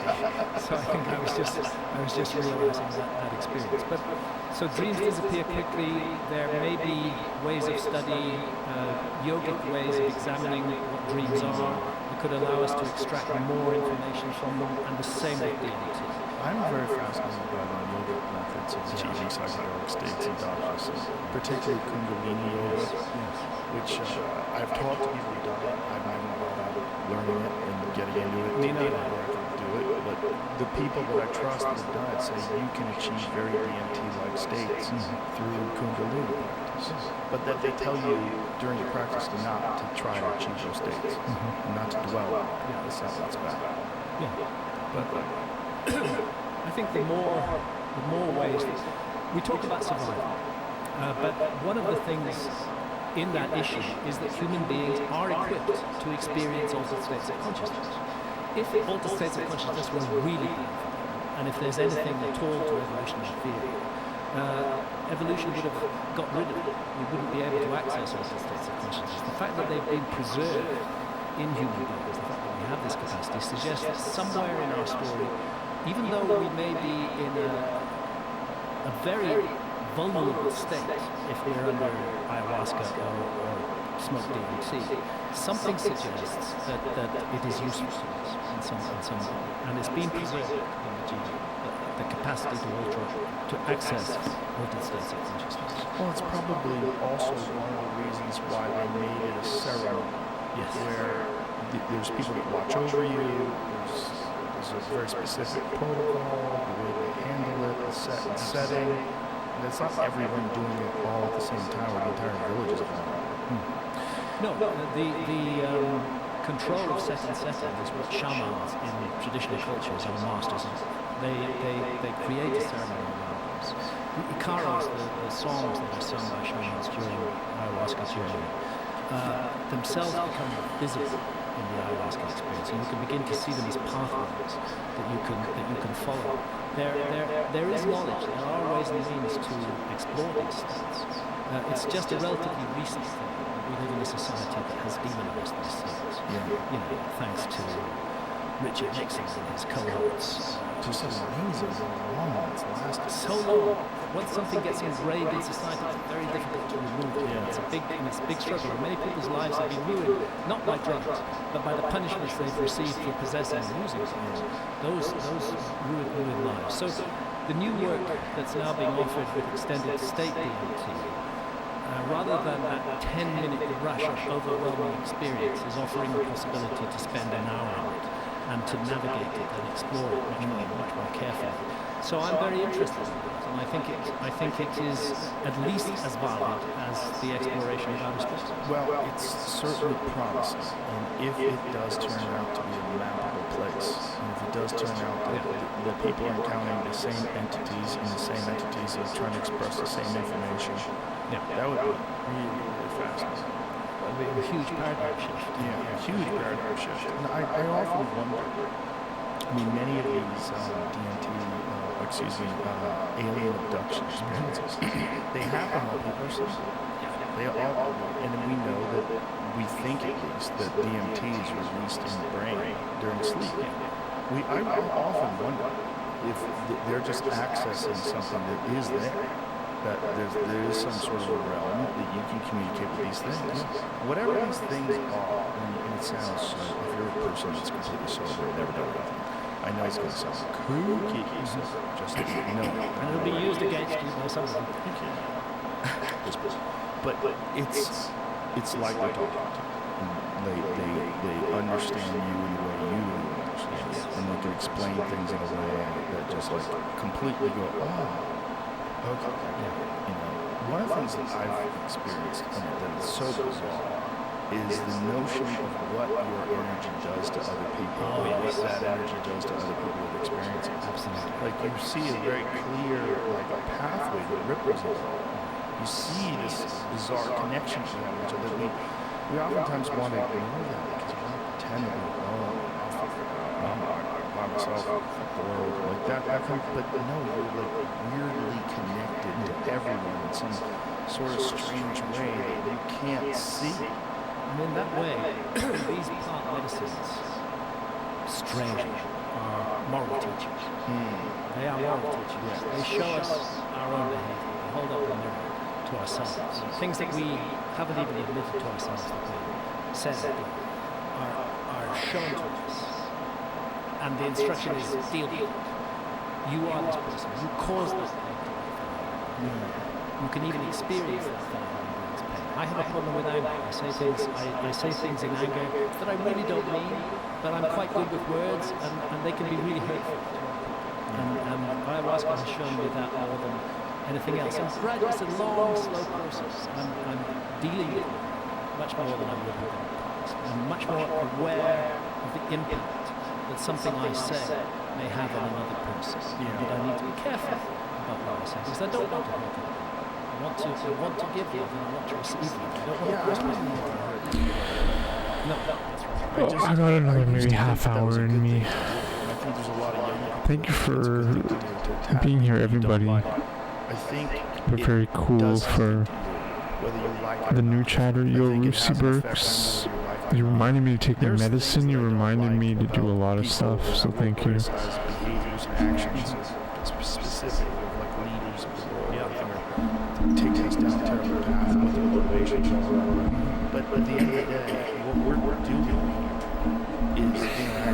It's my father's 79th birthday today.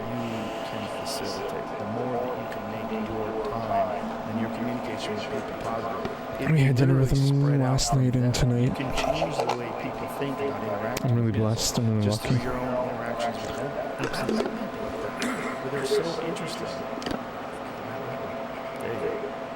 I've met people that the way they think is so interesting that it's profoundly affected the way I think. And I've taken from them whatever admirable characteristics that they have, and I said, you know what, I really like that. I want to embody that myself. That's a really good position to take, because the idea of changing the world is too big for anybody to do.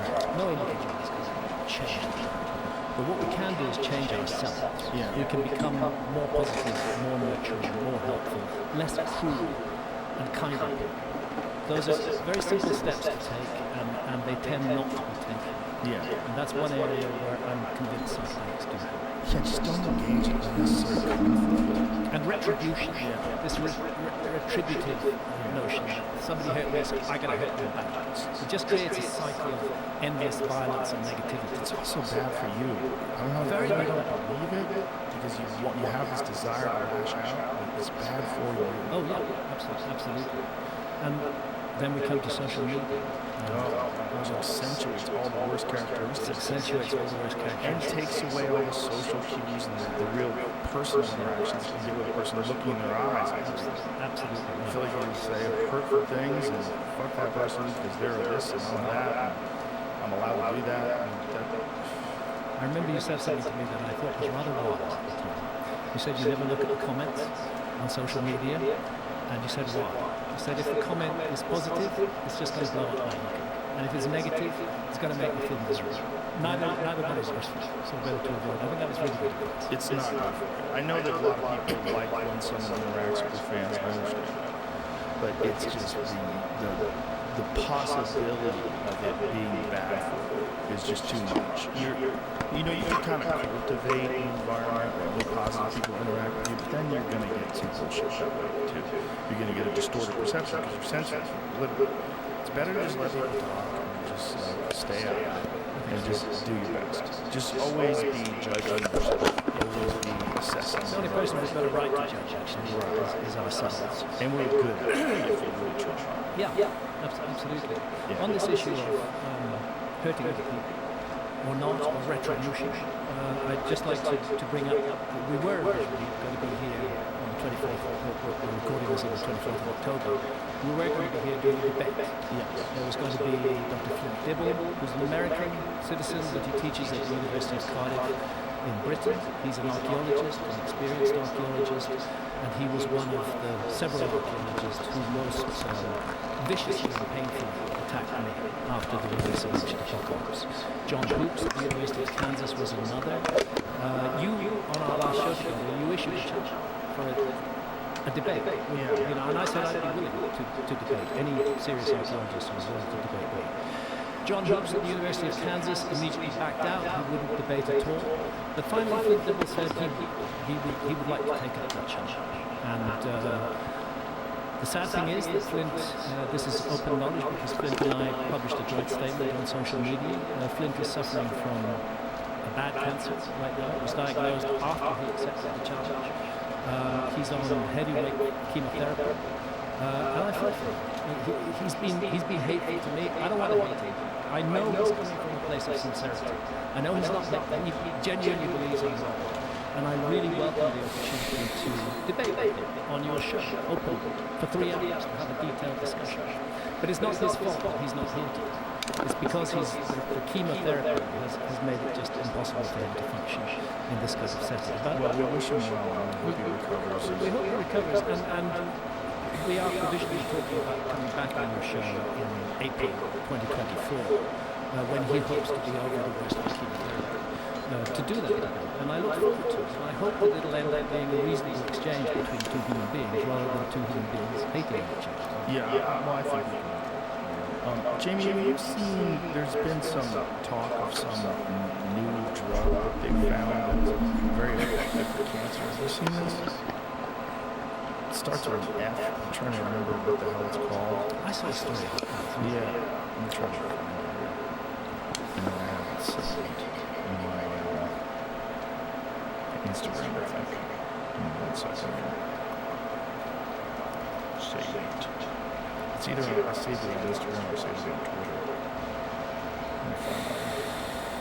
It starts with an F.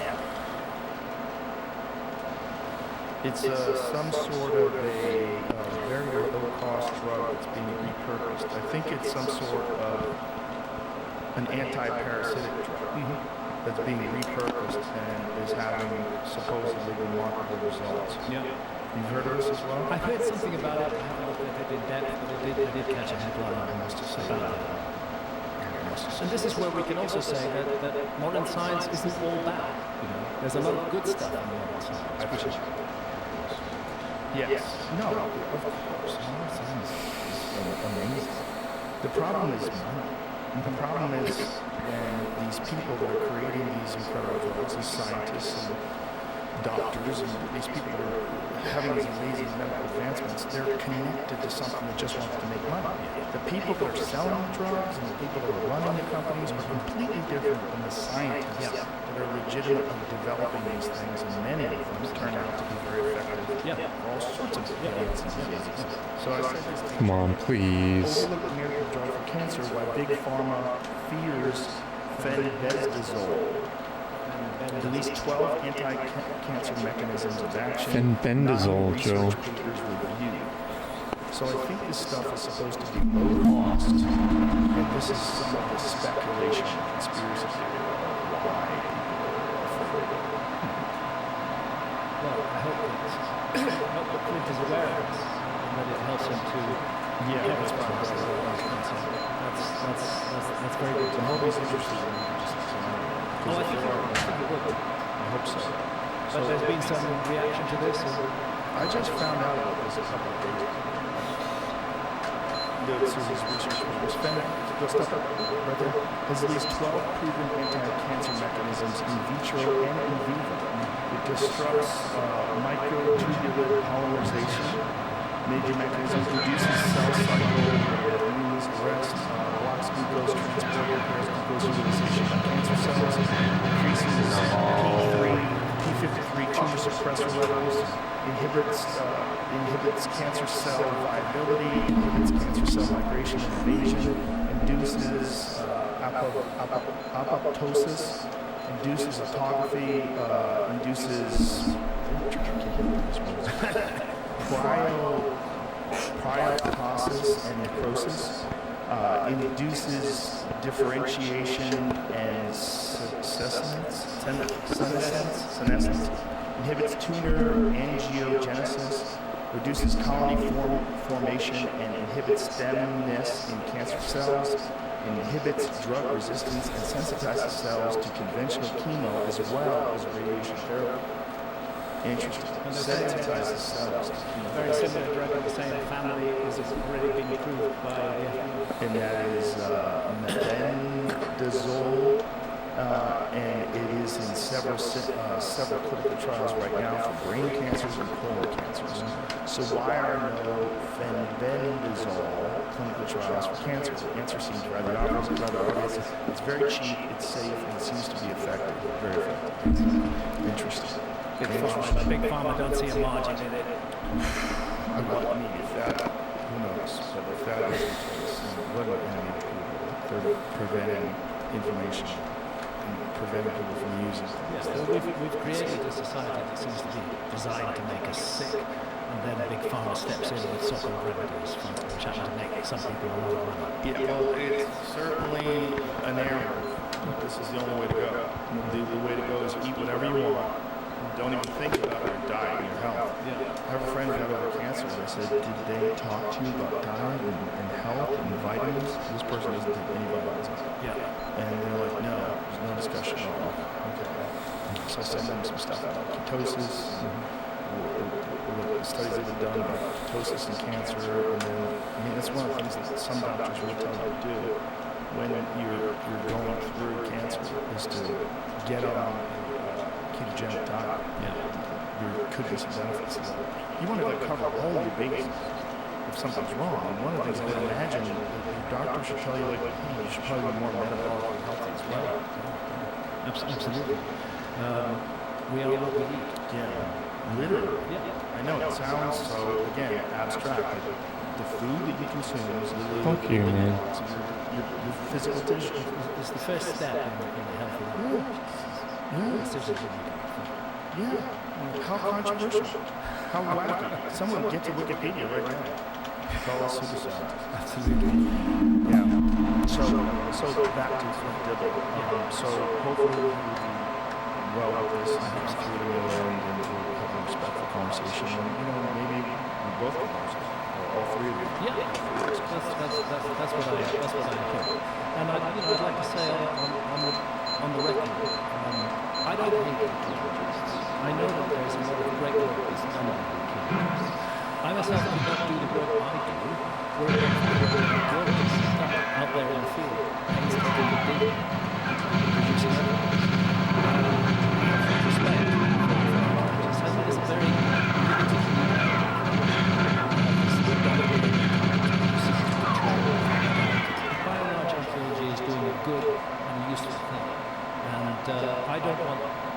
it's unfortunate that I've been identified as a hate figure by a number of archaeologists. I don't know, man. If I have 1 bar of health, I don't think I should run through the drone. I gotta risk running around it. I don't know, though.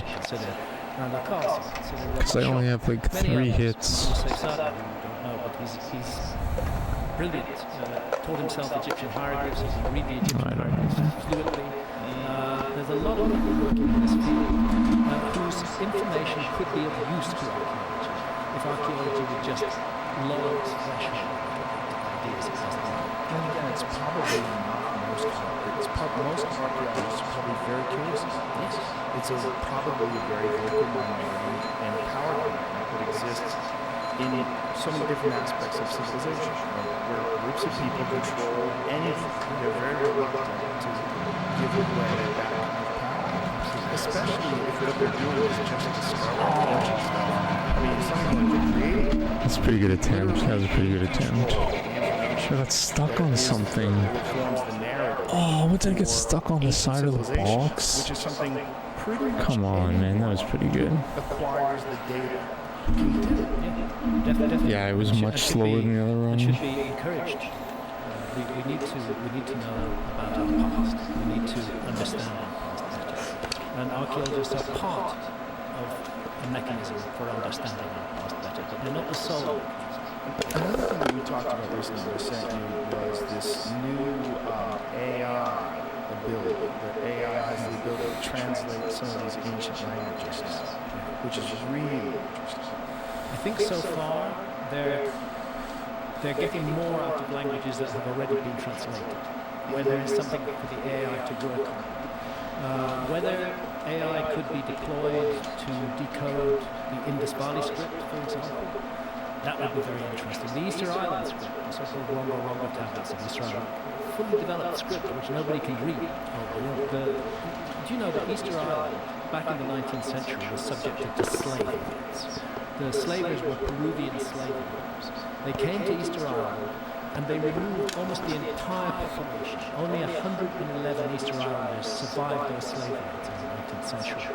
And they didn't include any of the old knowledge keepers. So none of the survivors' descendants now can read the script of Easter Island. Yo, what's up, brother And yet it had a Gygesz? script, and that itself is a mystery on a very small island. Legend, what's up, man? Look how beautiful the language is. What's up, brother? It's so interesting looking. And what is it telling us? You know, this is maybe I hope AI can be unleashed on this and maybe find some solution to it. Look how complex and beautiful it is.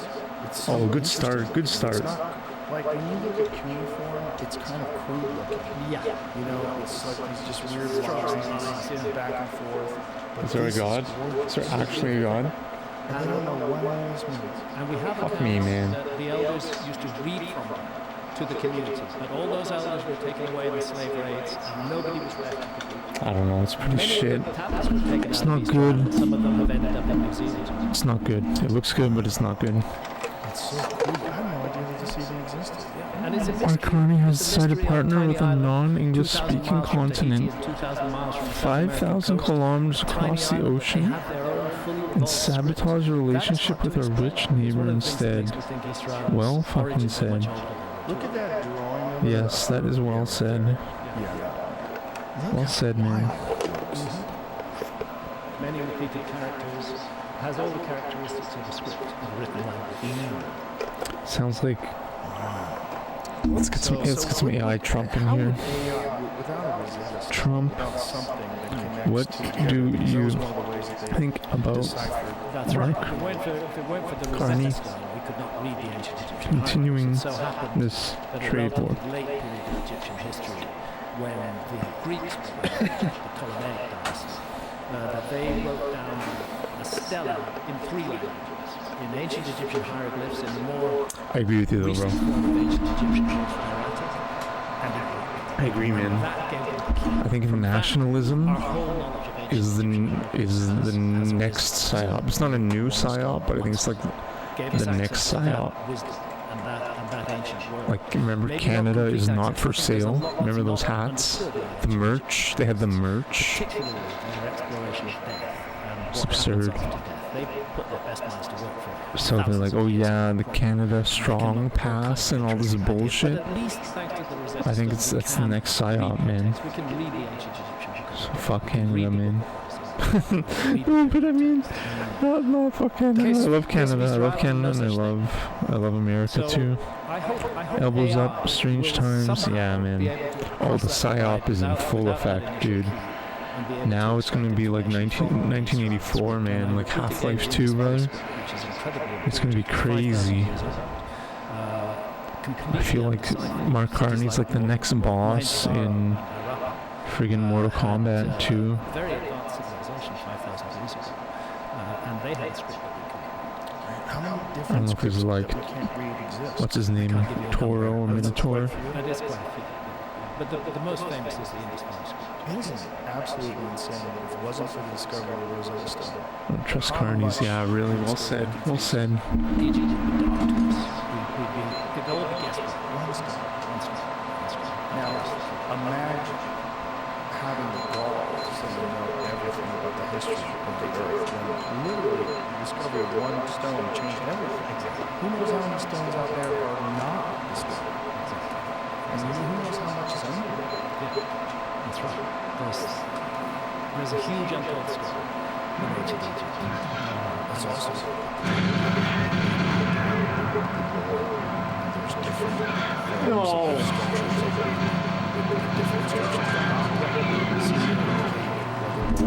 I mean, I would have probably passed away anyways, but that was a really shit movement. I got stuck in the corner. I tried to cheat there. It was dumb. It wasn't very fast even. It's pretty shit. I don't know, man. I might try to. I'm YOLOing the upload, and I'm getting shot like 2 to 3 times every time. It's dumb. I think I gotta do it. I think I gotta. And there's a history of that in Europe as well. I don't know. I don't know what I need to do. It's right across the street from this hotel, and this church has a glass floor. So they have this ancient church. It's really old, but below it is something far more ancient. And they don't know how old it is. They don't know who made it. Thanks, brother. But it's pre-Christian. Got in now. I'm about to hit the. Hey, cool, brother. How are you, dude? Thanks, man. That's nice of you. That's a nice comment. I appreciate that, man. I put it on my Instagram, and I also put That's a cool. depiction of, I think, what they thought a whale. Yeah, I think I've decided. I will be bringing my Nintendo 64 to China. I think it has to happen. So I'm looking down now through the. It absolutely has to happen. Reflection. So I hope to stream more. But it's nice. I'm like warmed up. De-rusted pretty quickly. I haven't played in a long time. I'm super inconsistent though. I didn't want this session to be just. Oh, thanks, brother. What's up, man? It's Paisley, dude. I didn't wear it to like wear compliments. It's my dad's 79th birthday today. Bless him. And so I saw my girlfriend earlier. Managed to. Paisley, dude. On top of so many ancient Mexican sacred sites, the Great Pyramid of Cholula is an example. It has a huge cathedral now built on the top of it. Of course. It's a sort of capturing the culture. It imposes their religion. Flattening your enemy's houses. Taking it. Thanks, dude. Thanks, man. The human past is this. Oh yeah, I think it was like I don't like. I don't know if you've seen Still Watching My Love. And I again paid tribute to archaeology. It was under like $20. It might have been 20 flat. Certainly for me. I remember when I used to read that. I think it was less. That's incredible. Look how crazy this is. This is a fantastic man-made mountain. Yeah. It's a huge thing. And right on top of it, perched there. At Ross. As though to say, we own you now. So that's a split now. Yeah, Yo, what up, Ceylon? So how do you know what exactly the structure looks like underneath it? What science it uses? There's more than 8 miles of tunnels have been cut through. Thanks, bro. How are you, man? Hope you're good. And they've got into the depth of it. It's a case where pyramids were constantly built on top of earlier pyramids, just as we've been discussing. So interesting. So that's the recreation of what's actually. Yeah. That's right. And all we can see is this mountain of dirt. A mountain of dirt with a big church. Yeah, man. Big church on top. But the In like church 2 is weeks, brother. Yeah, that's hilarious. They put their bullshit structure on top of something that's insane. That's what it looks like. Yeah, buddy, in 2 weeks, man. It does. And the ancient name for it was man-made mountain. Maybe, maybe less. Thank you, man. Thank you, buddy. You bet. Mexico is another. Yeah, Justine and I, we're still gonna maintain our relationship, our love. It's just so much. And if I were to focus on Thank you, a man. particular area of Mexico that needs further investigation, I would say. Yeah, buddy, I'm gonna be, as you know, civilization, teaching biology, high school biology. So that whole area of the Yucatan is just absolutely fascinating.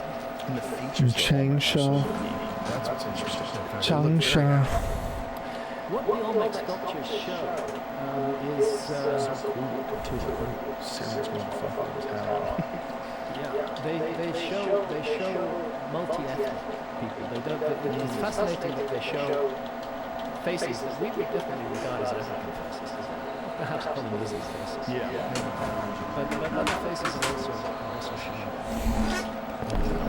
There's a piece, I don't know if you can find it, Jamie, but there's a sculpture that they call the Walk of UALK at La Venta. Mawan Dui. Wow. No.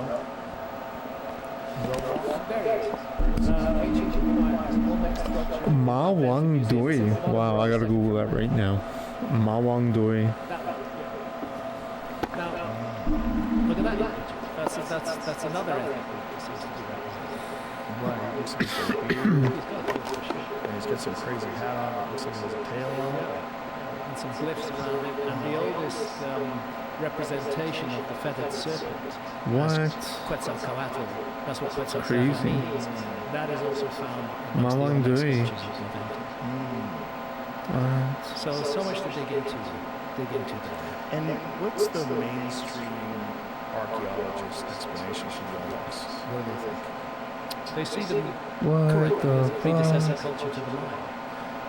The famous Mayan calendar was an Olmec calendar. Really? The Maya inherited it, derived it from the Olmecs. Olmec means rubber people. It's what the Aztecs used to call them, because they lived in an area that produced rubber. But we don't know. Mawang Dui. Yeah. Yeah. And what was their use of rubber? How'd they use it? It's another thing, it's another discovery of a new world. An original plant, tree of the new world, which came to benefit the whole world. Rubber originally comes from the Amazon, rubber trees, but it found its way up into Mexico as well. What was it used for? I don't know, making rubber balls or other possibilities arise, but I'm not clear what it was used for. There's been no astounding piece of information. Is that rubber? Yeah, there was the other thing with the Olmecs was those enormous spheres. Yeah. That's Costa Rica. Oh, is it? Yeah, they actually look like uncompleted Olmec heads. They're in Costa Rica, they're huge megalithic spheres, and basically these Olmec heads are spherical, but they're carved with human features and ears and faces. I've often felt that there's a similarity between the stone spheres of Costa Rica and the Olmec heads. What do they attribute the stone spheres of Costa Rica to? Nobody. Do they have a timeline that they think this was made? As I said, it's impossible to date stone, so any timeline would be based on organic material found around it. So they just, when did they first discover these things? Well, let's see what Wikipedia says. They'll put the recent date in for sure. Does it say? 500 to 1500 CE. Well, I would question that. Because it's not dating the objects themselves. The objects are also movable objects. You can roll them. Organic material associated with them may not give you the accurate. Are there quite a lot of these? I've been in a place where I saw about a dozen in one place. They're It's all in Costa Rica. Yeah, it's in Costa Rica. How strange. I mean, what? Are they perfect spheres? God, they look Pretty much perfect. They look amazing. Some of them bits are flaked off. like that would be Right. But basically, we're looking at perfect spheres, cut in hard stone. So it's a technological achievement in its own right. So there's some erosion that leads to imperfections. Yeah. The original structure is perfect. Yeah. Is it painted too? Is that one painted, Jamie? That one next to your cursor? Yeah. Is that just a shadow? I've not seen it painted. I don't know that it's painted. The sun is Jeez. They could be. Have you never seen one that's painted? I haven't. I've only seen the plain stone spheres. I've seen that one. Yeah. And there's no... Oh, that big? Yeah. Oh my god. They're ours. Do we know where they came from? Like what quarter? I don't know the answer to that question, Jim. I'm not sure if I would. It's just so interesting to find this. Because if we get wiped out, that's what's going to be left. Yeah. People are going to think, oh, people who lived in 2023 made pyramids. Like legitimately. Yes. Legit. Oh, look, they left behind stone spheres. Like we really don't know. Absolutely. That's how it could be. That's how kooky it is. That we might be attributing something to a civilization that existed 10,000 plus years after its actual construction. Yeah, perfectly possible to do that. And as I said earlier on, you know, So we have to 15 tons. Wow. We did make one sphere. Oh yeah, pretty dope. That might have been better. But that would definitely disappear. That's the problem. In a cataclysmic disaster, those spheres will remain. yeah, they would do it. As with the pyramids. As with the pyramids. And it could easily get mixed up in time. If we went 20,000 years into the future, and some future archaeologist is looking at this, how do they disentangle? Oh, yeah, they would say 2023 they built the pyramids. It's perfect. What if they didn't have the resistance? I'm really fascinated with AI's ability to interpret ancient languages and whether or not that could be applied to the Easter Island language. And I think that's amazing. Is there work being done on that right now? Do we know? Not that I'm aware of. I know that there have been multiple attempts to decode the Easter Island script. They've all failed. Say again? That's what humans. Maybe just give. Yes, exactly. If AI is deployed, then maybe there's a hope that it can be done. Yeah. I asked you this. I sometimes call it artificial stupidity. What is that? I'm not sure I love all AI. There's a lot of artificial intelligence involved in big social media like Facebook and so on and so forth. Sometimes they're pretty stupid. Well, I think artificial intelligence is just look. Fish are intelligent. They're intelligent enough to know what a lure is, and some fish learn, and they can tell a fake, like a hook. They can see things. They're not intelligent like a baby or like a monkey. And we know that crows are very intelligent. Very smart crows. There's a lot of like weird intelligence, and I think that artificial intelligence is much like that. Like we're seeing the emergence of this insanely intelligent life form. We're seeing very crude versions of the mission. Yeah. And eventually, You're seeing it as a life form. How interesting. I think we've been doing it for a long time. I think there's a bunch of factors that seem to be working in favor of this happening, and one of them being materialism. I think materialism makes people want to buy the newest, latest, greatest stuff, which fuels innovation, especially technological innovation. And I think that if you looked at humans from afar, I've said this many times, so forgive me, but if you looked at humans from afar, you don't have any understanding of this. So what do? Well, they make better things every year. Yeah. Every year they make better things. It seems to be like they have a bunch of other things that are going on, controlling resources and war, but that really seems to be about controlling resources. Come on, and money. That seems please. to be involved in making better things. And they're using these better things to have more control over people. They're using these better things to have better warfare, more effective weapons. All these things come to Big money goes into that kind of thing. try to lead to the emergence of artificial being. Just I think that as our biology fails and people are looking for new alternatives to Einstein, and you have artificial head, right? I have two artificial heads. I wouldn't be working for them. See that? Yeah. Like in slowly but What's brother? surely, What's up, man? we'll all agree that Nice, dude. That's sick. What was the DJ name or the group name? I know a lot about electronic music, man. Old electronic music, though. It's sick, dude. And new stuff too. So is artificial intelligence really intelligent? And it being? The next thing they do would be get rid of us. I don't think you'll get rid of us. I think you'll acquire us. Acquire us. Yeah. Use us. Yeah. It would deploy. We made it, and so I think the only alternative would be to merge with it. That's the only way we're successful. Because I think the crudeness of the biological system, the crudeness of the physical bodies, is so difficult to say. It's so ancient. It's like this code is the same code that was in Australopithecus. It's like all these animals were living in savage environments, and you have all these built-in human reward systems that are so problematic. And these are the things that are exploited. Social media. That was fast. That was a fast one. Yes, exploited by leaders, exploited by, and I think that if we do create a sentient artificial intelligence, the only hope is to become one. Or a nuclear war kills them. I mean, in a sense already we are artifacts of our own technology. Yes. In lots and lots of ways. And cyborgs, in a sense. And cyborgs. I'm certainly a cyborg with two replaced hips and a fused L5 disc, you know. I'm definitely a cyborg. And a cell phone. I have. What is this? Have you really? Santa, my wife, has this. Good for you. A little typing thing, I can't do it. I just can't do it. I do have a cell phone, but I don't use it as a phone. It's a way for accessing social media if I need to post something when I'm traveling. Well, that's wise. Yeah. That's why. I mean, there's definitely a price you pay being connected and a price you pay being distant. Yes. But for me, I think the best way to do it is to. I try to stay Yo, off people, now what's up, brothers?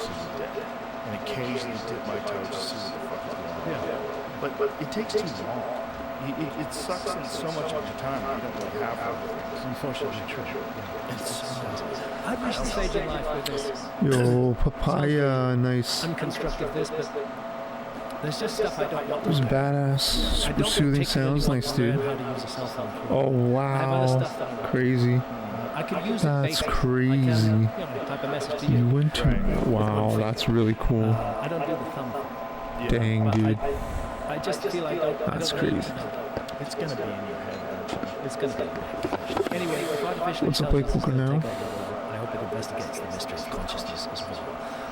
And I hope it has a consciousness and a moral code. Well, we'd have to program that. Papaya, nice, brother. I mean, or Nice. program it into itself. The thing is that once it has the ability to make its own decisions, it's probably going to radically reshape the way resources are used. It's going to try to figure out a way to balance out what the fuck we're doing in the ocean, what we're doing to our skies, and come up with something. First step is work being worked on here in Austin. I just found this article. From thoughts to text, AI converts silent speech into written words. That's very good. Yep, just a quick example. Just right here. Okay, for example, in experiments, a participant listening to a speaker say, "I don't have my driver's license yet," had their thoughts translated as, "She has not even started to learn to drive yet." Pretty close. Listening to the word, "I didn't know whether to scream, cry, or run away. Instead, I said, 'Leave me alone,' was decoded as, started to scream and cry, and then she just said, 'I told you to leave me alone.'" Pretty close. Pretty close. Yeah, So fuck these things are telepathic. Yeah. You can read our minds. Yes. There's nothing extra like plugged into the brain. So there's that, and then I think one of the things that would seal the deal is a new universal language. Like a new universal language that's adopted and accepted by everybody. Which is totally possible if you're enhanced with artificial intelligence. You It should know be it, pretty man. easy for us to pick something like that up. I wish. It would be great if everybody could speak the same language. It would be amazing. Even if they preserve their languages. It would I've be never great. tried Sure, papaya we'll either. Have I? Did I say that? So Oh, that's we part of the did. We Cultures did. don't Yeah, we did. languages. We did. That was a crazy batch, man. Not mine. Tower. not mine, but the supplier. That was crazy. That was a crazy time. I remember now. I'm thinking, I'm like, dude, papaya would be insane. And I did. I mean, look, you have someone. Yeah, Canada, we're blessed. I mean, you're out in Why would we assume that they wouldn't be able to also create the Golden Triangle or whatever. And who knows what kind of technology we're dealing with. I mean, we love Cali. to just apply what we know as the only technology Yeah, that's man. available to advance civilization. And that seems to me to be silly. Because we've been on a very specific path. Petrochemical produced plastics. It's one of my feelings about looking for a lost civilization is that one thing we shouldn't do is look for ourselves in the past. We need to look for something very different from ourselves. A lot of archaeologists say, if there was a lost civilization, they would have left plastics. Which rules out the possibility they might have decided not to develop plastics, or might have developed something much more effective. Oh man, I don't think I've ever tried mango. I've never tried mango. That'd be insane. And if they're wise, they would probably I'm use thinking those. now. Have I? I don't think I have. It's so simple. Well, I'm Graham, not. it's always a pleasure to talk to you. I'd like to talk to you. We'll do it again in April. Hopefully, Flint will be better. Fingers crossed. I hope you get well for it. I hope we have a fun discussion. I'll be honest, it might have been Appreciate you very papaya much. mixed with Thank something, you. It's really right? been good to talk It might have been papaya, You were something the mixed, first but guest, like real guest, I think we ever had. It's just you, me, and Duncan. especially for mass breeding, I did. I'm sure it's like a mix. And you lived in LA at the time, and actually it was in your home. Yeah, that was early days. It was 2011. Like I'm sure the OG papaya And, plant is like I small. must say that your show has opened my I might just be world assuming. to an audience that otherwise would never have seen it. And I'm grateful. I'm grateful for that. Your Well, show. I'm grateful for you. Savory makes no sense. Opened my mind to a completely Oh, wow. new view of human No, you're beings right. and the You're right, history of brother. human beings. Thank you. And you're awesome. Thank you, Jim. You're awesome too. Goodbye, Wow, you everybody. eat the seeds. The seeds are like toxic. Are the seeds not toxic?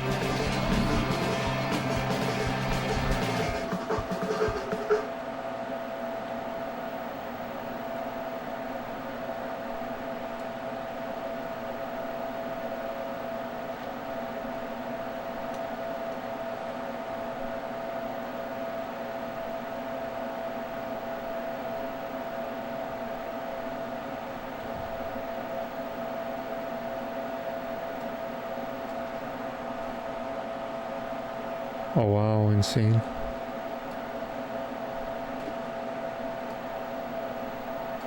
How is Toad so knowledgeable?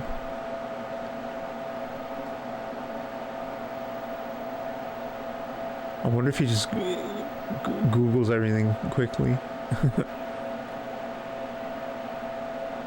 Which is not the wrong thing to do. That's actually the right thing to do. Okay, Graham just released. I can't do it. I can't play his. Oh my god, should we? I can't do that. I'm not going to release. This is going on YouTube. I can't do it. But he just released a 1 hour new talk. Why Gobekli Tepe is important. I can't play. I can't watch. We can't watch that. What we can do, we can watch the debate again. That's what we're going to do. We're going to watch like one of the greatest videos on the internet. It's so good. It's really one of my favorite videos. The fuck's his name?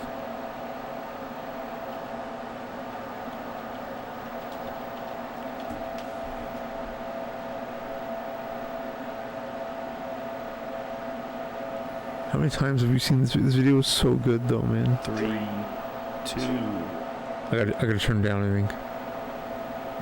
This is live, ladies and gentlemen. Oh, no, This is still. a very unusual podcast we're going to have here, and a very unusual discussion. I have to my left Michael Shermer, very famous skeptic. He's been on the podcast before. Of course, Randall Carlson, amazing gentleman who knows far too much about terrifying things like asteroids.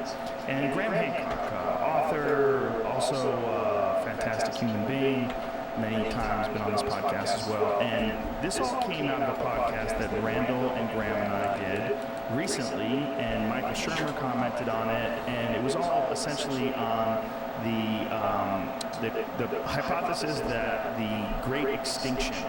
Google and retain information. That's like the smartest way to be, man. That's what I'm saying. Happened somewhere around the end of the Cool, Ice Age. bro. And the end of the Ice Age, the abrupt end of the Ice Age, being caused, please correct me if I fucking this up, being caused by a comet impact. Michael Shermer had some questions about that, and we said this would be an amazing podcast to get everybody together in the room and go over this. Since then, there's been some interesting stuff that's happened. Well, I thought this was really fascinating that Forbes has a mainstream article in Forbes, did a comet wipe out Ice Age megafauna? And this is actually from just a couple of weeks ago.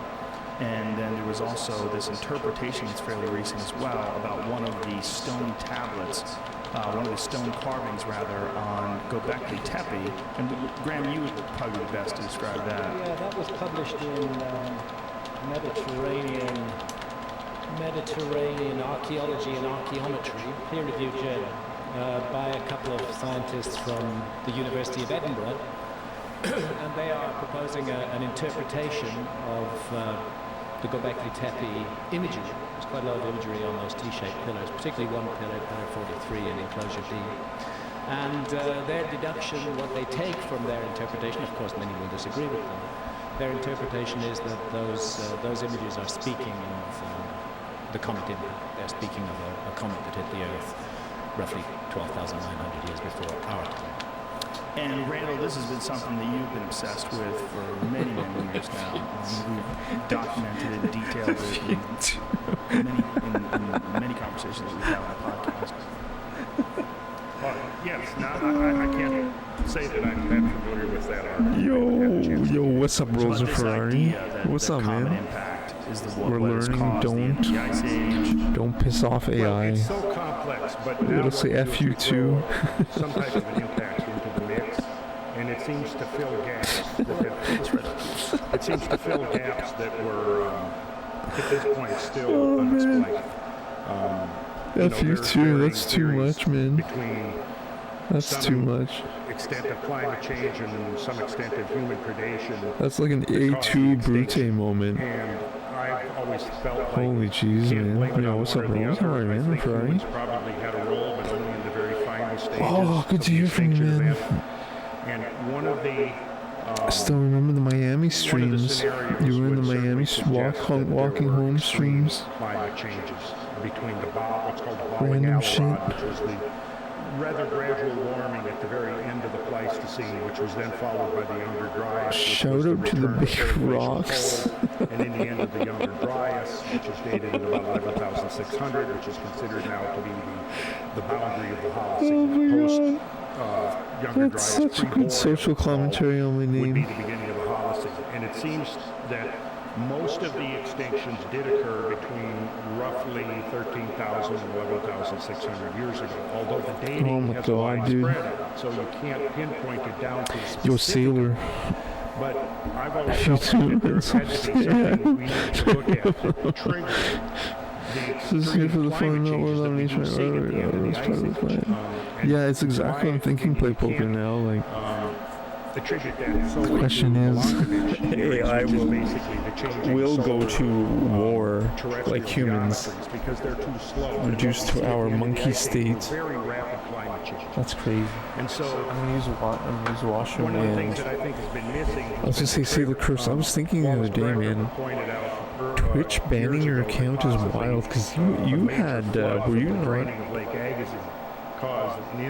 not an affiliate? You might not have been affiliate to make the emotes. I don't know. You gotta stream it. You gotta dedicate. You have to be like unemployed for years. You have to be unemployed. Well, I had to be unemployed. Actually, I was employed. But I streamed like 100 hours a week. I'm still streaming 100, maybe not this week, but I don't know what I'm saying. Somewhere in there, I don't like this anymore, nice brother. Oh yeah, bro. and I definitely have thought that climate change was the dominant factor in that. But then what triggered the climate change? That always seemed to me to be something that was not ever really explained. The comet impact theory is very controversial, but the evidence has been steadily mounting now for a decade. Including physical evidence, right? Like the core samples that show nuclear blasts scattered out throughout Asia and Europe at roughly the same time period when they do the core samples. Yes, most of it's dating to 12,800 to 13,000 years ago. These are called impact proxies. Yeah. Impact proxies. Nanodiamonds, melt glass, microspherules. These kind of things are associated with impact, not necessarily always caused by impact. So this has been part of the reason for the controversy. But it's the abundance of all of these at a particular level which leads a large group of scientists to feel that we have had a comet impact. Yeah. It's the full assemblage of things that is difficult to explain by processes without invoking some type of a cosmic event. And it also corresponds with what you believe is a period where Earth travels through. Yo, it's 2025. What's with the Apophis ETA? Remember we were like watching in 2021 this summer? And a number of others that have Of Apophis? theorized that from time to time Earth encounters LMAO. debris from a large Bro, disintegrating like what if we just And there's an forget it? interesting, Like we can't miss that. Pre-COVID? Yeah, that was summer of 2021. 2029? Oh, really? that possibly around Really? That's pretty far away. Thank goodness. May have encountered some Maybe. debris from a disintegrating comet, which ultimately goes back to Fred Whitman, who was one of the godfathers. It's of 2029, wow. Could I just come in on that for a second? I mean, specifically, Bill Napier and Victor Klube are identifying the Yeah, remnants our of this science is comet, definitely not going to with improve. the Maybe total maybe weakness, China's. which is familiar, I think, to everybody. We passed through it twice a China year. We see might meteorites, save the particularly in world October and from November. a meteor That from debris stream is Apophis. still there. It still contains, according to Yeah, their I saw that argument, too, bits of the bro. I comet. saw There are that large too, dude. objects in it, like comet That's fucked. Encke with Nikki or Giotto and so on, 4 or 5 kilometers in diameter. And the suggestion is That's that the meteor crazy. stream, it's got lots of small bits of dust. We but it's learned got so some much larger on this stuff too, channel. and some of that stuff fell out of the meteor stream Just from watching other 12,800 years channels. ago and impacted primarily the North American West. Now, Michael, when you listened to that podcast, you had some questions. this- You are a professional skeptic. So after Skeptical. What were uploading your thoughts? 3,000 hours of me streaming over the last 5 years to YouTube, I got one medical misinformation strike that I got what's called removed. They removed it. They said they made the error. And I got one copyright strike, which was Joe Rogan, and I think it was this podcast, so I don't know if I'll be able to. I'll try uploading it, but let's see. Trying to force it through. It's a very compelling story. Thank you. You're a great skeptic. But we did it. And so. Can you believe Twitch also deleted? They actually did it. I thought they were gonna. I thought they were just gonna. I really thought they were gonna say, "Oh, you know what? We changed our minds about the highlights," and I think a lot of people would have already deleted a bunch. So it's good to remember that. But they actually deleted it. They actually did. They didn't say anything. It's crazy. It's like there's the mainstream and then there's these guys. Right. But And if I wasn't unemployed to do that every day, I uploaded 100 videos every day. 100. And for a mainstream archaeologist who's busy in the field and trying to make grants and so on, Yeah, they but it's mostly still just don't only have on the time two. to sort through all It's these on different YouTube videos. and This is just Twitch, one. but not And as we'll everyone. see in the next couple hours, Most got there. There's hundreds and hundreds of things. I would say to address. 95% got to YouTube, but so just to rattle off a few, it's too much to have to download everything. It's too much. Mormon archaeology. Maybe one explanation of day. Native Americans. The Kensington rune stones in Minnesota that the Vikings had come here. The Black Egyptian hypothesis when I was in graduate school. But it's cool. A book called Black Phoenix was published that the Egyptians were actually black and that the sort of Western white male Okay, I'm using washroom. Be right back. history had written them out of the past. So this was a whole alternative history, alternative archaeology. Piltdown, Thor Heyerdahl, and this hypothesis that the Polynesian islands were colonized by South Americans who went east to west. That's since been debunked, but that's yet another one of these things. South American archaeology, Olmec statues seem to have like African features on them. So maybe Atkins went directly across to South America. So there's, Eric Van Doniken, Sakurai Sitchin. Now, most of these Graham rejects, to your credit. So you're a good skeptic too. And AI, wow, AI trying to steal the glory. What is, bro, dude, that's crazy. They're all alternative, which is the right one. And how do we know? And so the way it works in science is the default position is the skeptical position. We assume your hypothesis is not true, not just you, anybody's hypothesis. Like the Clue-Napier hypothesis. That was widely published. It was widely covered in mainstream scientific journals and popular science magazines like Scientific American. And it has not fared that well over the last decade or so. It's still around. It's still debated, but so you put it in the mainstream through peer-reviewed journals, and then you go to conferences and you have it out, and that's kind of where we end up with, well, this is what we think is probably true for now. And then all these other people out here, if they don't jump into the pool where everybody is, then there's no way for an outsider to know whether these alternative things have any validity or not, other than they make a compelling case in a popular book, yes, but what do the mainstream scientists think? So, and the problem is that, so a couple of specific things like what I call patternicity, the tendency to find meaningful patterns in random noise, the Virgin Mary on a grilled cheese sandwich or whatever. Those are fun examples, but taking pictoglyphs and then comparing them to constellations. Here we have some constellations on your roof here. It's easy in the mind's eye to find a pattern. The question is, did those people really think 10,000 years ago, 5,000 years? So this is a field called archaeoastronomy. Ed Krupp, the director of the Griffith Observatory here in LA, this is what he does. And sometimes he thinks the patterns mean something, sometimes they're totally random. Or you take something like the pyramids, as Graham knows, there's 100 theories about the pyramids.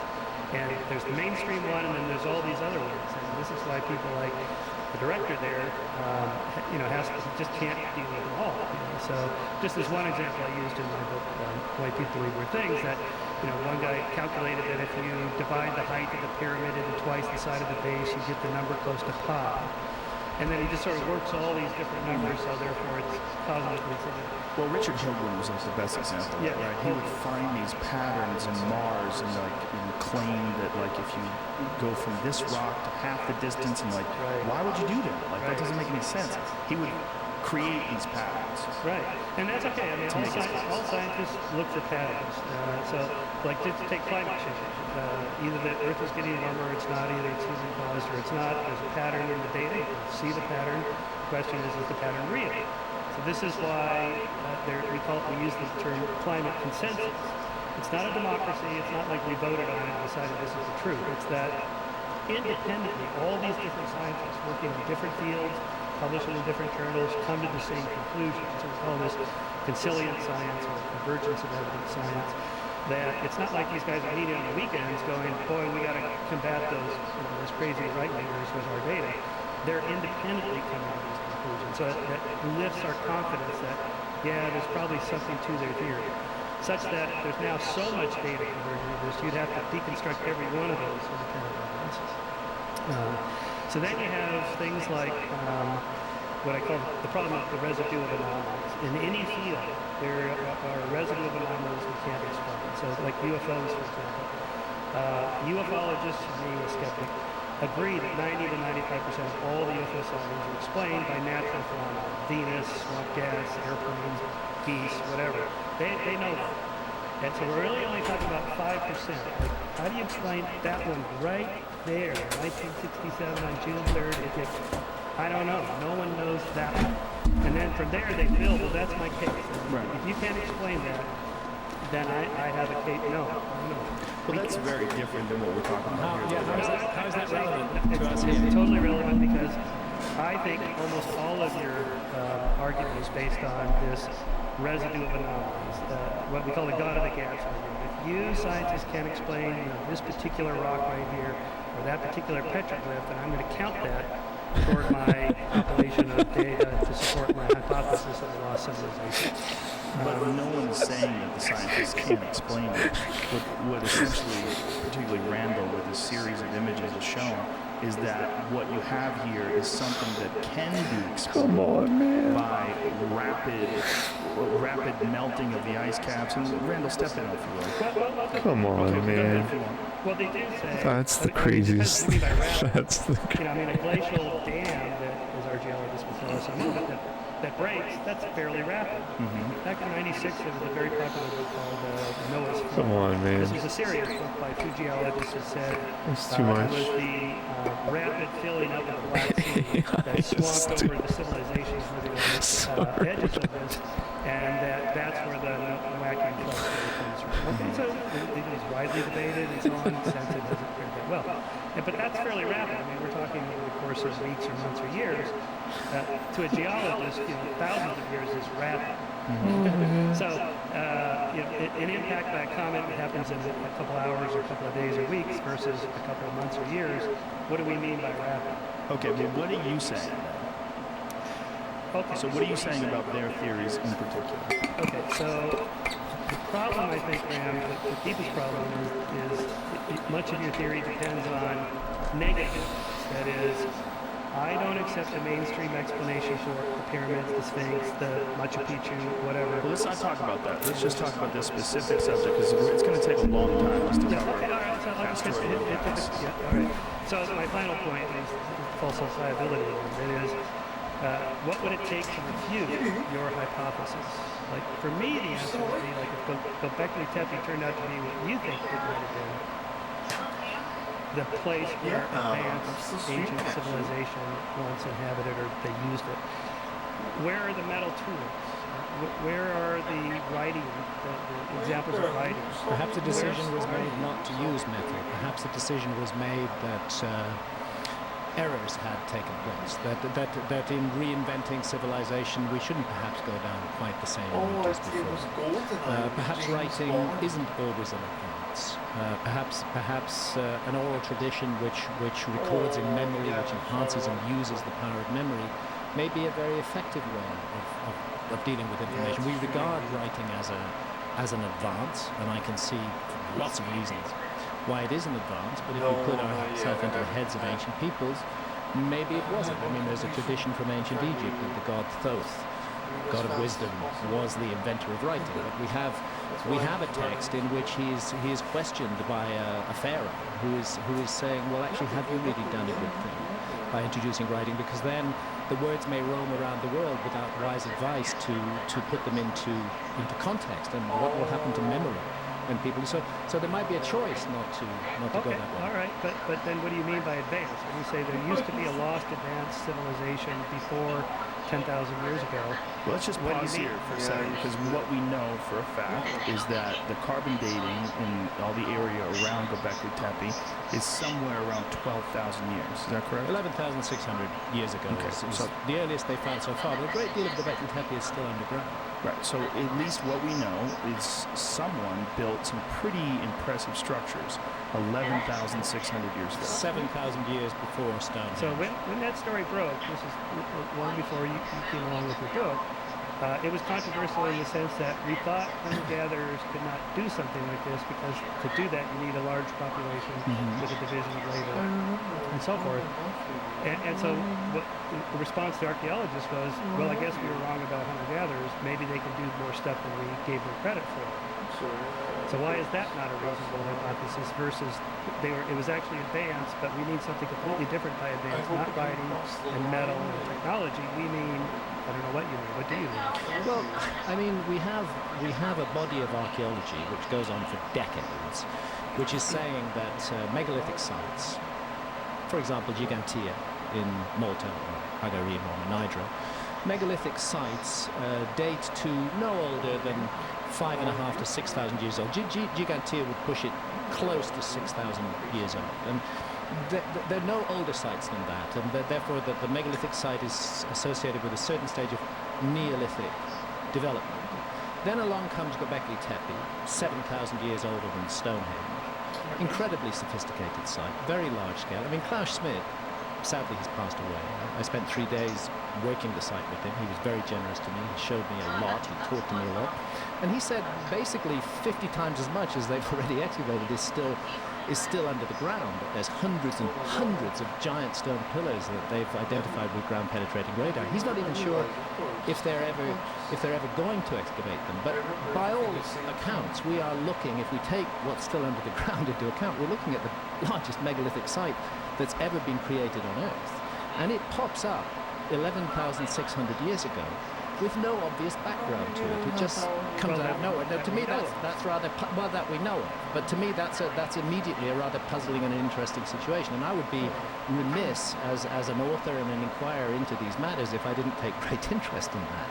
The sudden appearance, 7,000 years before Stonehenge, of a megalithic site that dwarfs Stonehenge, to me, that's a mystery, and it's really worth inquiring into. Well, to put it into perspective, that's more than 2,000 years older than what we now consider to be the building of the Great Pyramid of Giza, in comparison to us to them. So between our time now in 2017 and the construction of the Great Pyramid, you're talking about 2,000 years earlier than that. And that is unbelievable when you're talking about 7,000 years before what we thought people were doing. So they're going to instead of, before we go down the road of constructing a lost civilization that was super advanced but different from our idea of the world, why not just attribute to these fully modern hunter-gatherers who had the same size brains we have and so on, that they were able to figure out and do this. We just underestimated their ability. But why did archaeologists tell us for so long hunter-gatherers couldn't do it, and we needed agricultural populations that could generate surpluses, that could pay for the specialists that was the theory. But that was, so now what archaeologists are saying, well, I guess we were wrong about hunter-gatherers.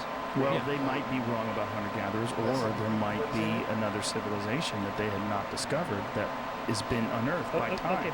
Sorry, Michael, lost civilizations are not such an extraordinary idea. I mean, nobody knew that the Indus Valley civilization existed at all until some railway work was done around Mohenjo-Daro in 1923.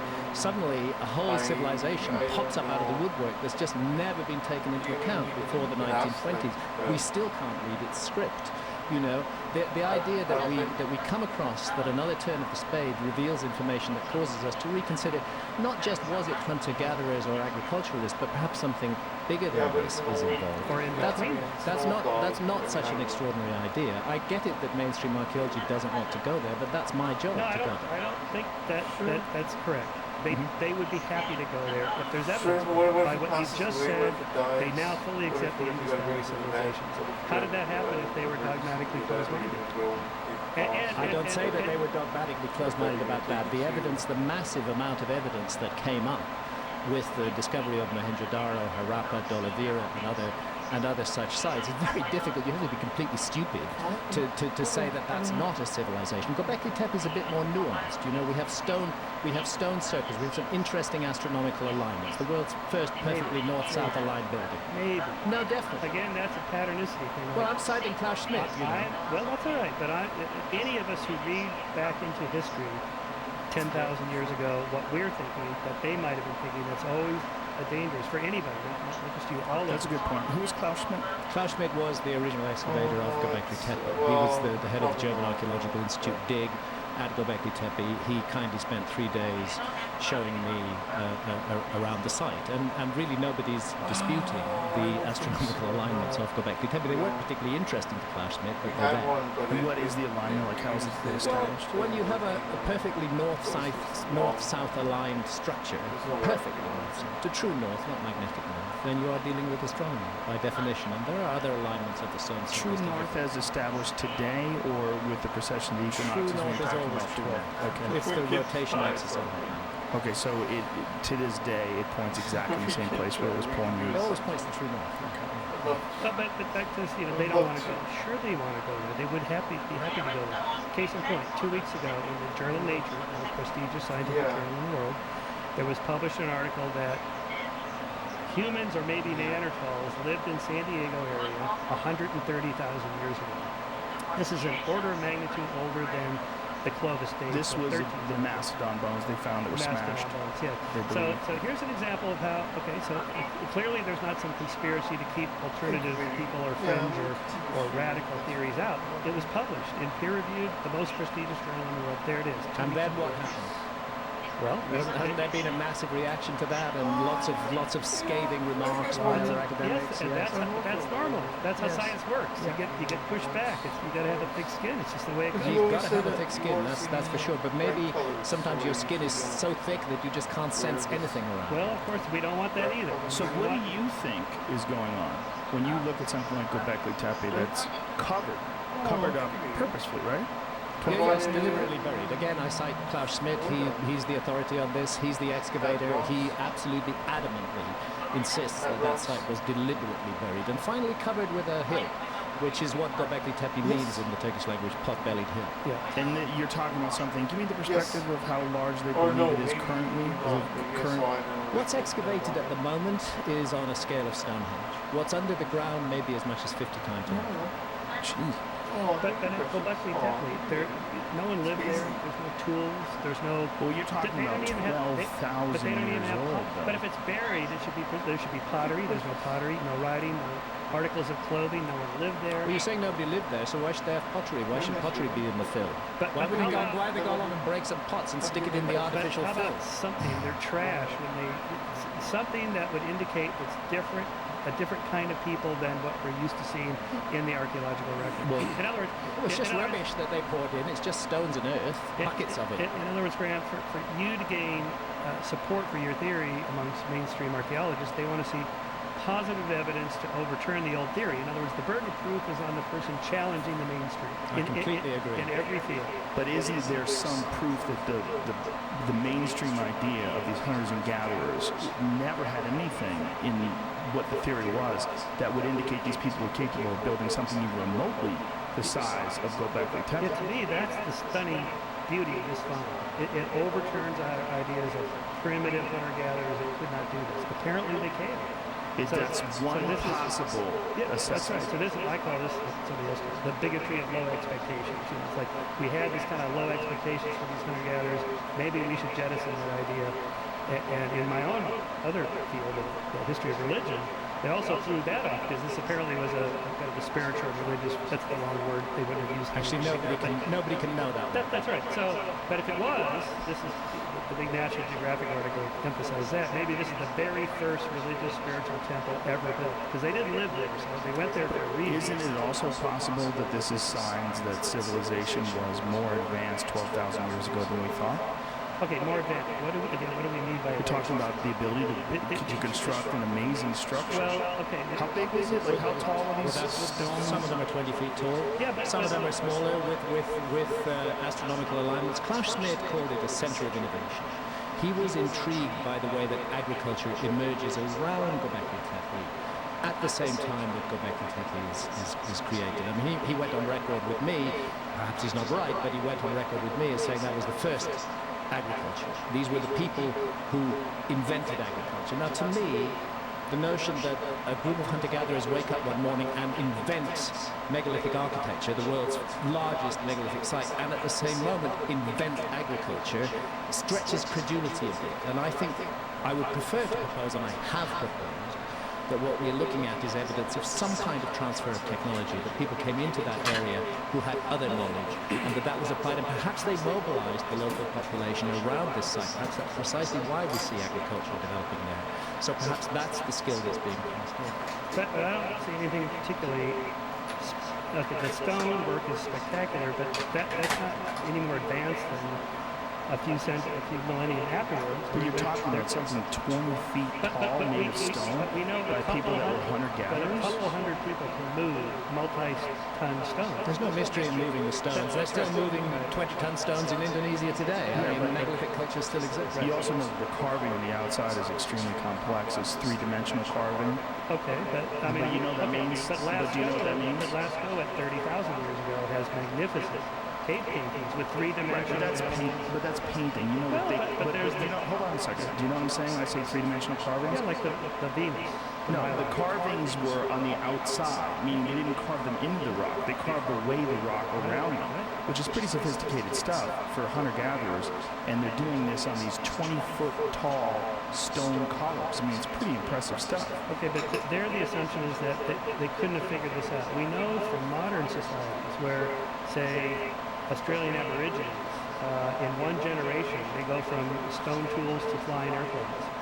The brains are quite capable of doing these amazing things. Did they go from stone tools to flying airplanes without somebody introducing them to airplanes? Yeah, you're actually making his argument for him. No. It's not that much of a reach to carve stone. People have been carving stones. But the entire archaeological opinion on megalithic sites for decades before this was precisely that it was beyond their ability to do. And now the mainstream is changing. Okay, let's or at the very least, a little shift. Let's pause for a moment. So, for sure, we all agree human beings made this.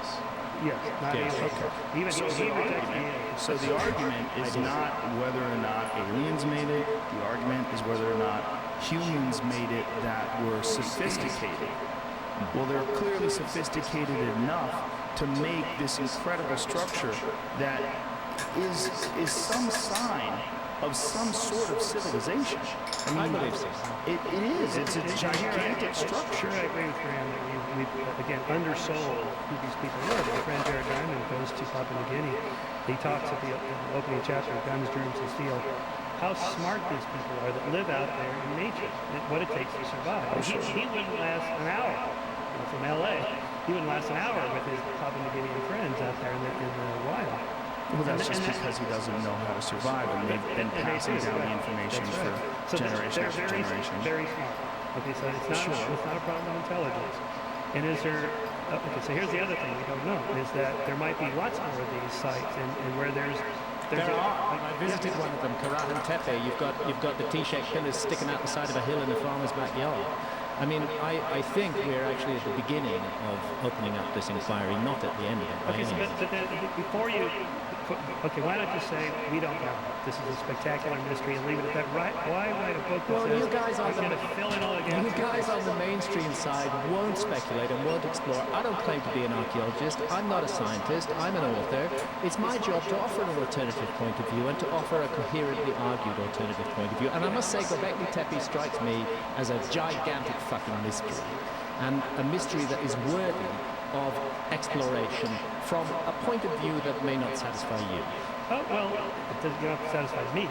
You and your colleagues, and I certainly don't have to satisfy you or them. That's not my project. But like your opening chapter with Schmidt, I thought I really loved the kind of conversational style you had with Schmidt in the book, where he's dialoguing, where Schmidt goes, look at this, and then he says, but, wait, what's that again? He's like a little bit like Columbo, like, wait, I have just one more question, and you know, the mystery kind of thickens.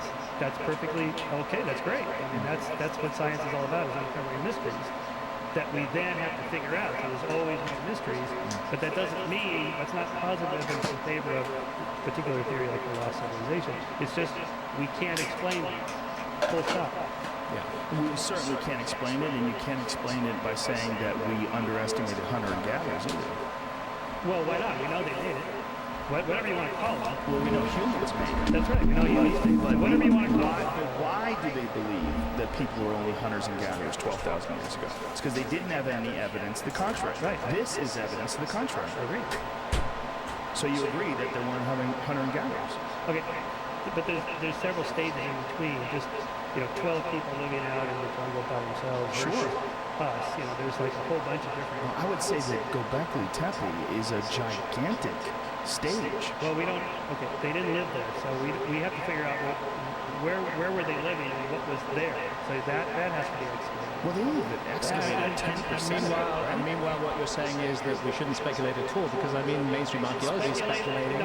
Mainstream archaeology is speculating when saying it's definitely was hunter-gatherers who did this. That's also speculation. Seems more of a reach. Okay, but not.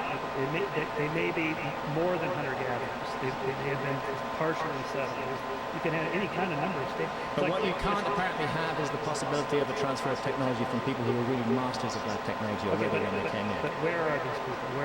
What are you doing with them? Where were their homes? 12,000 years ago, their fingertips are there. Let's find their homes. I don't know that their homes matter. Would their homes even survive after 12,000 years? I'm not sure. But what survives? There's something. Screw trash and tools. We've got Göbekli Tepe. It confronts us. It challenges the mainstream model. I think it's reasonable to consider the possibility that there was something more than just hunter-gatherers involved here in creating this extraordinary place. And that's all I've done. It seems to me that to say hunter-gatherers could build this, wouldn't be opposed to the idea that they're hunting and gathering, but it does certainly imply a lot of leisure time. Yes. A lot of leisure time. Well, we know It's okay. Let's Well, again, if we place this back, particularly within that climate zone, at 11,006 to 12,000, 13,000 years ago, whatever it turns out to be, we're dealing with an extremely demanding and challenging climate, which wouldn't necessarily, to my mind, be conducive to the emergence of a settled culture that would be capable of undertaking a project on this scale. And as somebody who's built a lot of things and moved quite a few heavy weights in my time, I find it, the idea sort of perplexing to me that they would be, what I would have to ask is, what is their motive? What is their motive for undertaking a project on this scale? Because it's an enormous project. And to move a 20-ton block of stone is really a challenging task to undertake. Today, well, without the infrastructure of large machines and so forth.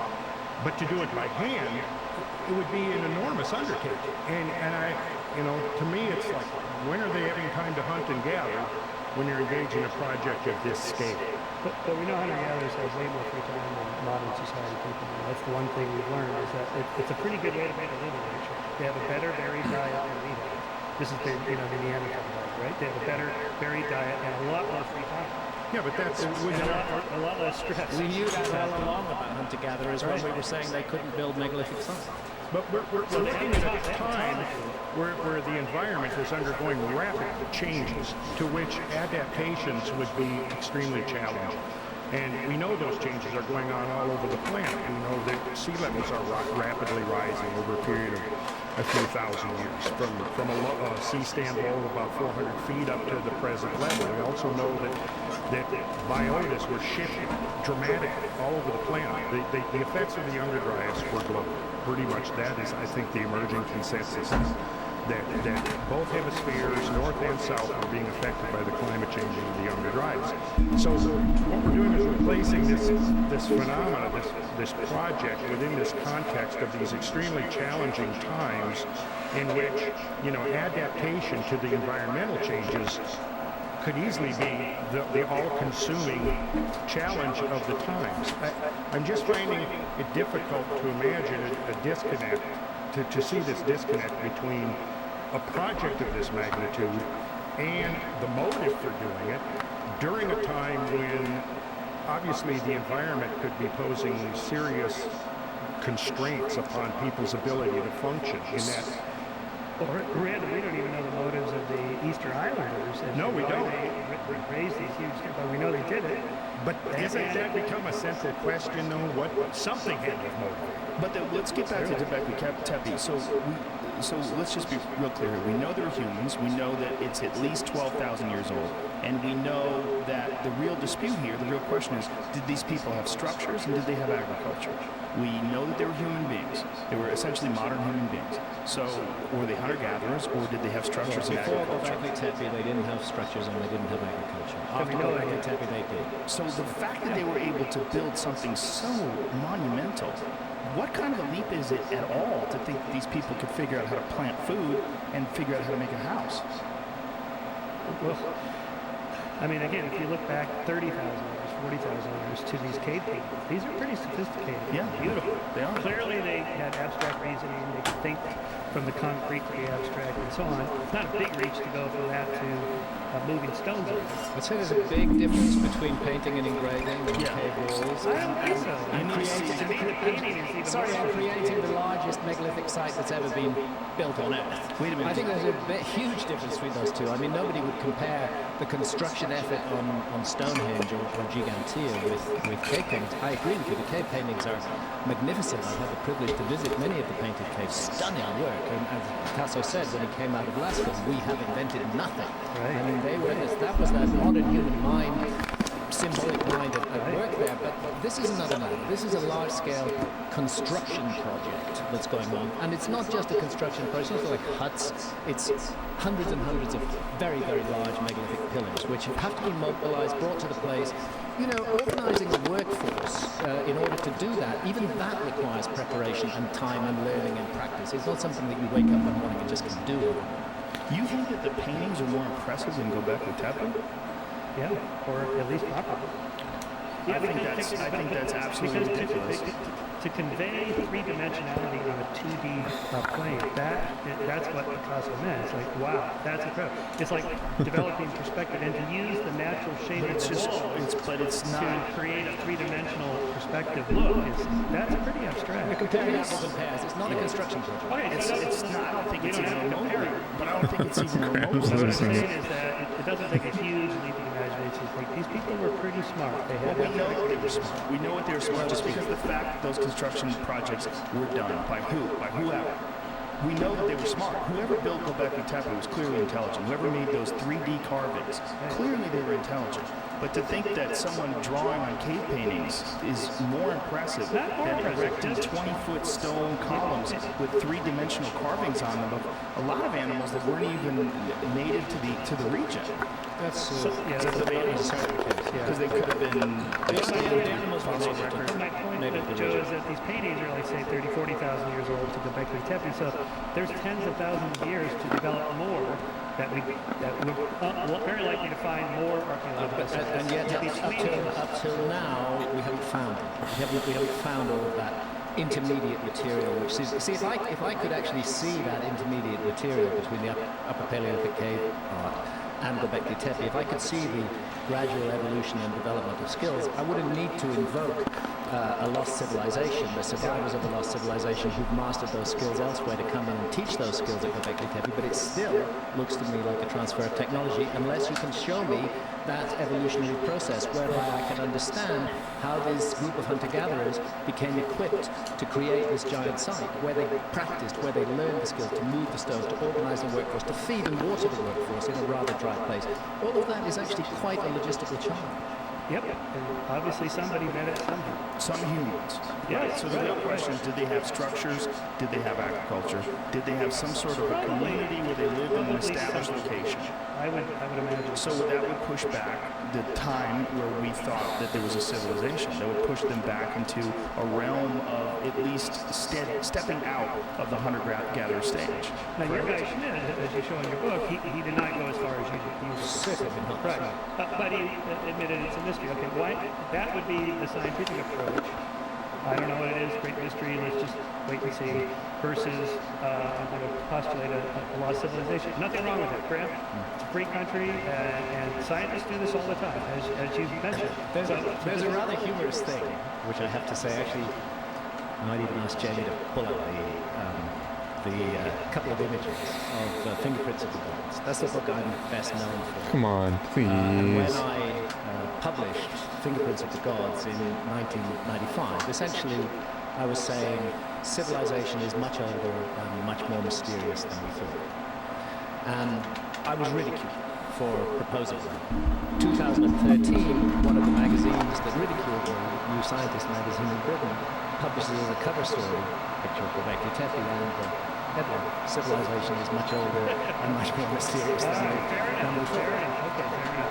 And scientists do this. I mean, I followed paleoanthropology for my whole adult life. And one of the big mysteries is how did we get a big brain? How do we get an abstract reason from say, what chimps do? No one knows. The doubling of the human brain size over a period of 2 million years, Because right? no one knows, Come on. every couple of years there's a new book out. It's climate change, it was Throwing arm, cooking that's food. right, cooking meat. Meat is another big book. Harvard cooking meat. And these books come and go. Some of them have legs, some of them don't. And it's just the way it goes. And then there's Terence McKenna's Pretty opposite with psychedelics. Yeah, that's Terence McKenna's Not that made the brain bigger, but that switched the brain. Is this the old Julian, Julian James, no, I can't remind, not at all. This is David Lewis Williams, who's professor of anthropology at the University of Witwatersrand in South Africa. His neuropsychological theory of cave art, all kudos to Terence McKenna and Food of the Gods. What a brilliant thinker, what a brilliant alternative thinker. But David Lewis Williams at the University of Witwatersrand has been working on this problem since 1973, and his argument is that the remarkable similarities that we see in rock and cave art all around the world are explained that we're dealing with a shamanistic art. Shamanism involves altered states of consciousness. This is typical visions of altered states of consciousness, and it seems to have accompanied a great leap forward in human behavior. And you covered this in your book. I covered it in Supernatural. As did Richard Wrangel's theory. This is a highly regarded scientist at Harvard. So he's the meat eating. It's cooking meat. Right. So by cooking the protein, that's what gives you the energy to build a huge brain. All right, so now this guy is starting with 10 pluses on his side. He's Harvard, already respected. And even so, his book was like, me. Well, it's probably a series of different events and a bunch of different factors. That's right. It could be a number of different things. So let's get away from Göbekli Tepe and ancient civilizations, and then let's get back to the geological evidence, which, Randall, you're an expert at. And this is one of the main things that you had a dispute with, and this is one of the reasons why we got everybody together. Now, what is your thoughts on what Randall and Graham proposed, specifically Randall, who is much more on the geological side of things? Yeah. Well, this is why I brought in my former friend, a geologist. But by way of background, after your show, I thought, let's just give this a fair hearing. This is what we do. So this will be our cover story, and the end of summer issue comes out really sorry. I hope that Mark DeFant is going to be doing some more work on the draft of his article for you that is up online, because that article is full of bullshit statements about me which are demonstrably false. Well, he's on. Yeah, he's there. I'm happy to engage with those particular issues. Well, I have to put on my reading glasses. And whatever article's online, this has not been published yet. Well, it claims that it's a draft of the article that will appear in the 2017 edition of Skeptic magazine. Please, what's the why? Sure. Why don't we bring chance to Mark have on your time. and, Let's let Graham go over it first, and then we'll have Mark on. So here's the fact on magicians of the gods. And by the way, Michael, I mean, you say that you're here to respectfully aim to get at the truth. Yeah, there it is. Conjuring up a lost civilization from Yeah, let me just get to the top of this. I've got it here, just bear with me a second. So, amongst the words in Mark DeFant's article, he's accusing me of duping the public. He's saying that I'm public enemy number one. He's accusing me of arm waving, like I do wave arms. Pontificating, well, my grandfather was a pre-minister of the church. Little interest in peer-reviewed research. Claimed that no academic would debate. That's utter bullshit. I had a debate with Zahi Hawass. He's a leading Egyptian Egyptologist. Back in 2015, it's not my fault that Zahi Hawass walked out on that debate. I can play the video if you like, a minute and a half of Zahi Hawass lambasting me and then walking out and refusing to debate further. So it's bullshit to say I don't debate or I'm not willing to debate. And finally, he says that I'm conning a hellacious number of people into buying his books. Now, how can we get any dialogue going when somebody begins like that? And then would you like some further? Bear with me, because I just have to scroll down and I don't have a mouse. I don't have a mouse. So Hancock and Carlson claimed it several times that no academic would debate them. Not true. I'm accused of doing an about-face since Fingerprints of the Gods. Are my views not allowed to evolve with new evidence? Is that somehow a crime on my part? Let me just finish. Then a cheap shot, he cites Jesus Gamara and accuses me of not having the scientific knowledge to deal with issues of gravitation. Now, it's true that Jesus Gamara, who is a descendant of the Incas, who has worked 70 years on the megaliths of Sacsayhuaman, whose father before him, Alfredo Gamara, worked 70 years. It's true that he's got a way-out theory about gravitation. The thing is, I state in my book that it's a way-out theory. What I go on to say, quoted in the attack, is that, however, this isn't the part of his theory I'm interested in. Where I feel he is solidly persuasive is in his observations of the anomalous character of the monuments of the Andes, etc., etc. DeFant doesn't cite that. He just presents me as buying what Jesus Gamara says. I mean, if that's the standard that you're going to have in Skeptic magazine, you have a serious problem. And then Göbekli Tepe, he contends that Come on, Göbekli man. Tepe is too advanced to have been What? completed by hunter-gatherers and must have been constructed by a more advanced civilization. Well, no, that's not what I say. I say it was constructed by hunter-gatherers, bro. but that they were advised and supported by people who had knowledge of this kind of work beforehand. How is that? Just so Getting fucking a working dumb, is bro. very different. I'm not saying it was constructed by, I'm saying that a group of people settled amongst hunter-gatherers and transferred some skills for them. He says that, he quotes me, Hancock makes the following stunning claim, quote, "Our ancestors are being initiated into the secrets of metals and how to make swords and knives." I do not make that claim. I'm reporting that this claim is made in the Book of Enoch. That is not my claim. Then what else? So you don't think that's the explanation? Well, I'm being misrepresented by your author. But I He's- if he wants to represent me, if he accuses me of cherry picking, he shouldn't cherry pick my statements. He should go to Let's get it right. Well, it's out, You don't it's accept out there on the internet. Well, You still working on it? Here's a beautiful one. Here's a beautiful one. He cites Klaus Schmidt on the character. Schmidt makes a salient point, almost as if he anticipated Hancock's book. Quote, "Fabulous or mythical creatures brother. such as centaurs or the Sphinx, winged bulls or horses do not yet occur in the iconography, and therefore in the mythology of midnight. prehistoric times they must be Bro, recognized that's as stream creations elements of the high response, culture which dude. arose That later." Well, killed me, bullshit, man. bullshit. You've just been talking about the painted caves. Go to Chauvet Cave. You'll see a lion man. Hohensteinstadt, a lion man carved out of mammoth ivory. Go to Chauvet, bison man, straddling lion woman. Her right arm is transforming into the head of a lion. So certainly these mythical creatures did exist in the Upper Paleolithic, and it's rubbish to say that they didn't. I mean, can I go on? The teapot. Oh yeah.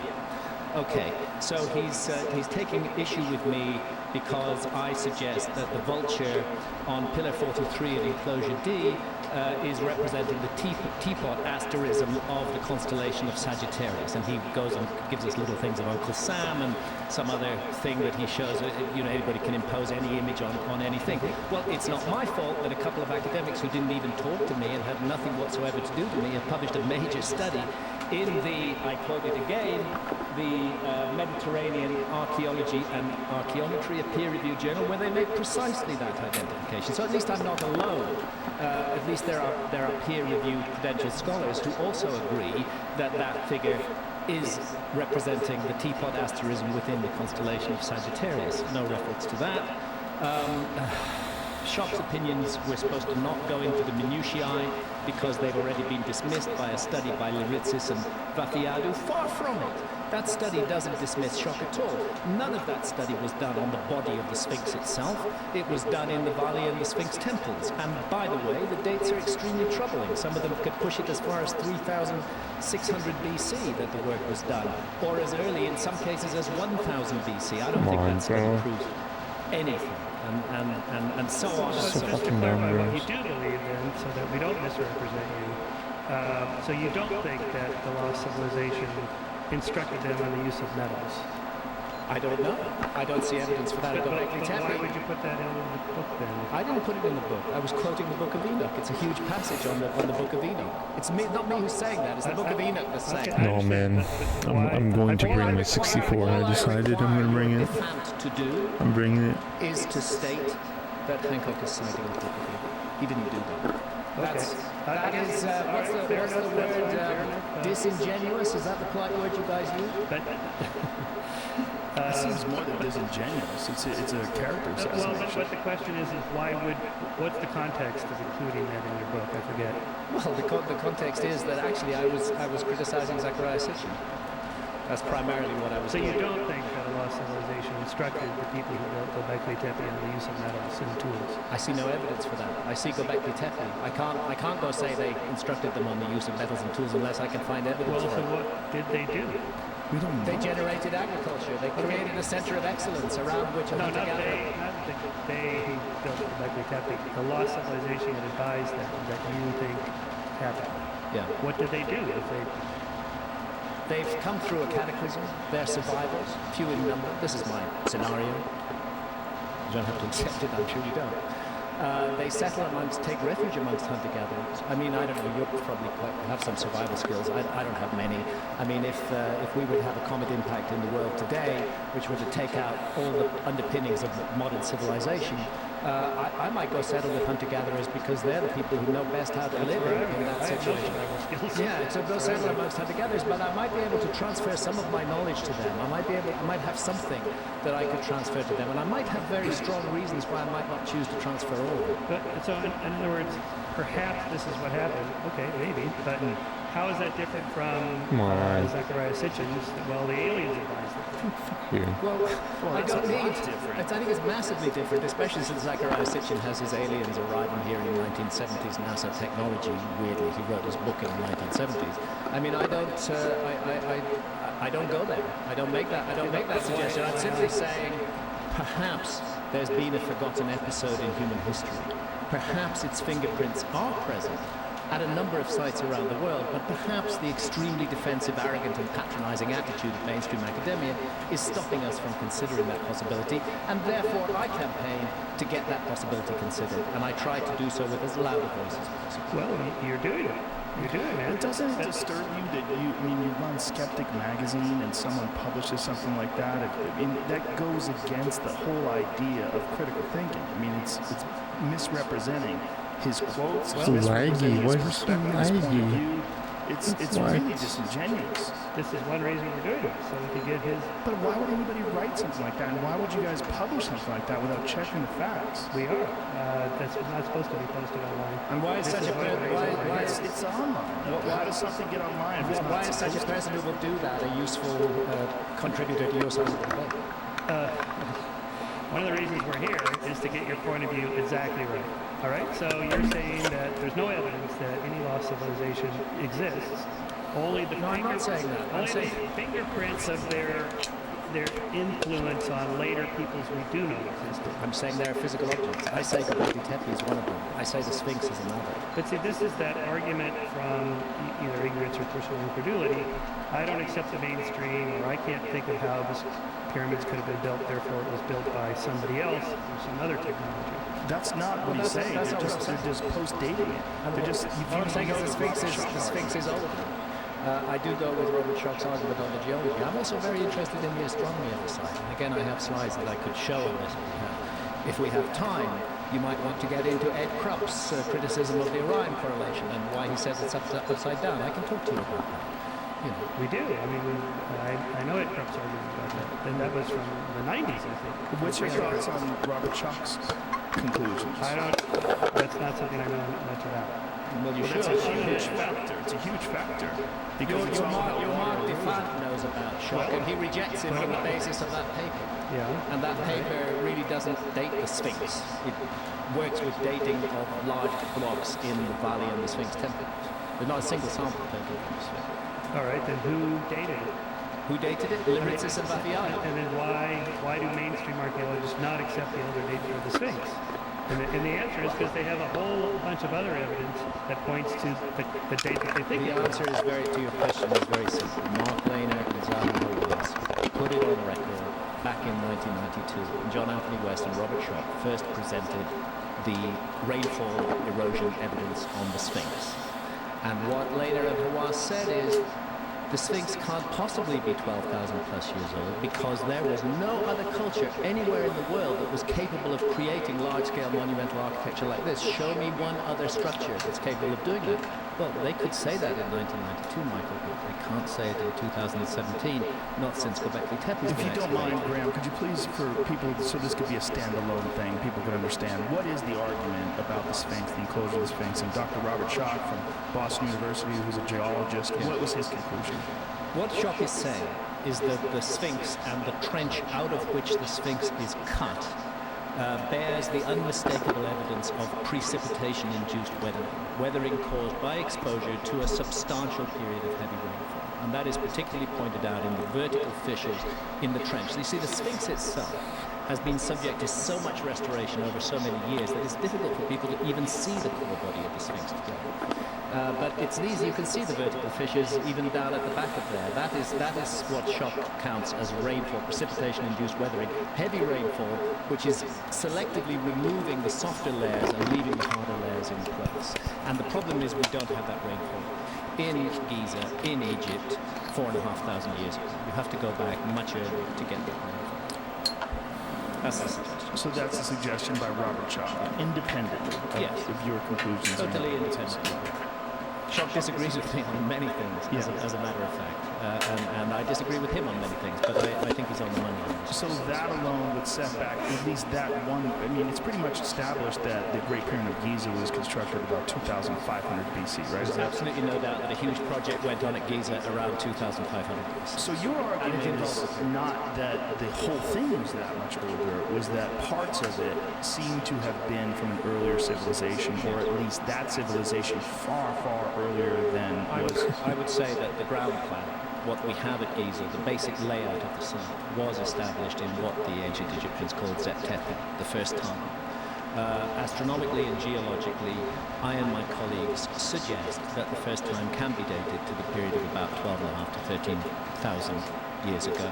That was when the site was laid out, because there's intriguing astronomical alignments of the Great Pyramids to the Belt of Orion. I know Ed Krupp has a completely opposite view on this, and of the Great Sphinx to the constellation of Leo, rising due east, housing the sun on the equinox, the astrological age of Leo. Again, I have slides I can And that would show. align with the geological evidence that Robert Schoch concludes. It aligns with the geological evidence. The age of Leo pretty much exactly spans the equinox, is what I refer. And so the only argument against that at the time was that there were no other structures like that from 12,000 years ago. Correct. And then Krupp said that the Orion correlation wasn't real because it was upside down. I mean, do you want to get into that now? Well, first, that's not the only argument. It's that, okay, if the Sphinx is built, or the layout, the whole thing is built in, it's 10, 11,000 years ago, and then the pyramids are built, 2,500 BC.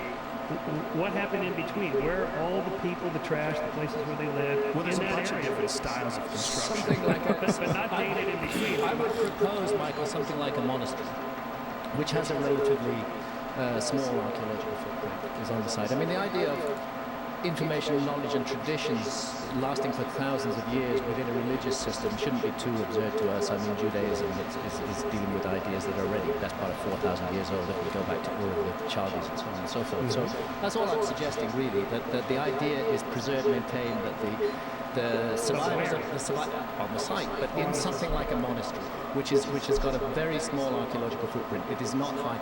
Perhaps, again, one can only speculate. And I think there's a lot of speculation on the archaeological side too. One can only speculate, perhaps having gone through a cataclysm, perhaps they felt to blame for this, wrongly or rightly. I mean, there are many, many traditions in which humanity's behavior is implicated in the cataclysm that takes place. And perhaps they didn't want to refined, switch risky. civilization on It's now completely right there. encouraging Perhaps drinking they and waited, consuming passed down the alcohol. knowledge through initiates.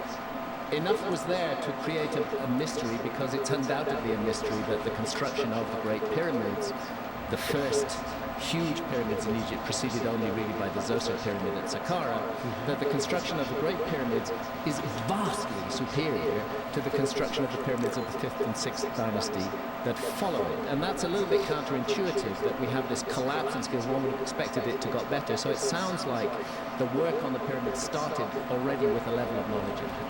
Yes, but okay, so here's how I think about that.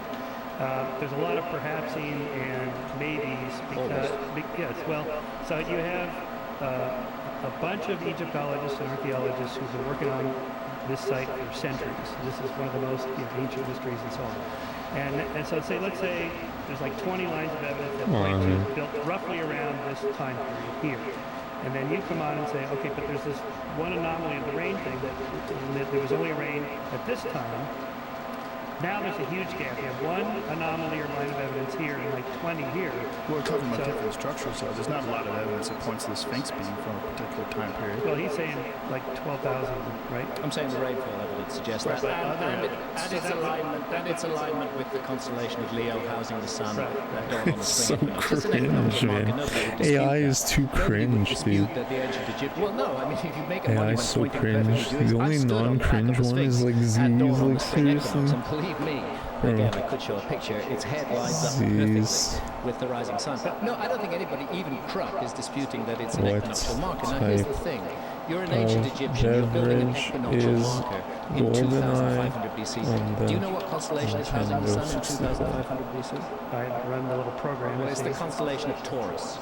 So logically, if you're creating an equinoctial, I mean, the ancient Egyptians were not shy about making images of bulls. Plenty of them. If you're making an equinoctial marker in 2500 BC, you should create it in the form of a bull, not in the form of a lion. You know, that's the puzzling issue, and yet we do have a time when a lion constellation housed the sun at dawn on the spring equinox, and that is the period of lunar progress. Okay, I'd say that's a pretty big leap. Well, I know you'd say that, and your colleagues all say that too. And so now, and then we have a gap of about 5,000 or 6,000 years where there's nothing. There's no. Please refer back to several articles that were published in the 80s and 90s. This one is from Nature, early 80s, late Quaternary history of the Nile. And what it's discussing is the evidence that there was a major shift in the hydraulic regime of the Nile River. It says between 20,000 and 12,000 years before present, when timberline in the headwaters was lower, vegetation cover more open than today, the Nile was a highly seasonal braided river, which brought mixed coarse and fine sediments down to Egypt and Sudan. This cold, dry interval had ended by 12,500 years before present, when overflow from Lake Victoria and higher rainfall in Ethiopia sent extraordinary floods down the main Nile. And those floods have been documented to have been 120 feet above the modern floodplain of the Nile. Any civilization, or whatever you want to call it, living along the Nile River at that time would have had to abandon whatever they were doing there in this regime, this intensified hydraulic regime. And it says, it goes on to say, it marked a revolutionary change to continuous flow with a superimposed flood peak. So what happened is that there was a major environmental change that occurred right there around 12,000 to 12,500 years. The dating could be adjusted somewhat since the early 80s, but the point is made is that because of a major hydrological change, major vegetation cover change, major environmental change, this would have caused also imposed changes upon whatever culture was existing there or living there at the time. Now what we have is, in the aftermath of that event, we have basically the emergence of desert, which now would require serious adaptation. It's very likely, too, that these events could have also decimated the population at the time, leaving basically no workforce. And then, over a period of 2,000 or 3,000 or 4,000 years, you find that there's enough of a recovery that these kind of monumental structures can be renewed. But it's clear from this and a lot of other studies in the Eastern Mediterranean showing that there's sapropel layers. Which is basically material that has been washed in from the continental surface that has not oxidized. It has essentially become rotten and carried in, organic material carried in off of the continents by this enhanced regime of water flow, actually forcing so much water that there was a freshwater lid on the Eastern Mediterranean that caused a cessation in the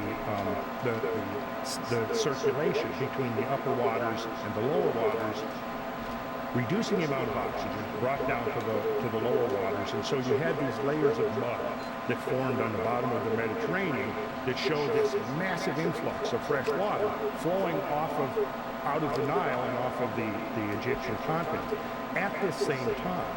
So clearly, the evidence shows that there were major climatic changes that occurred around this time.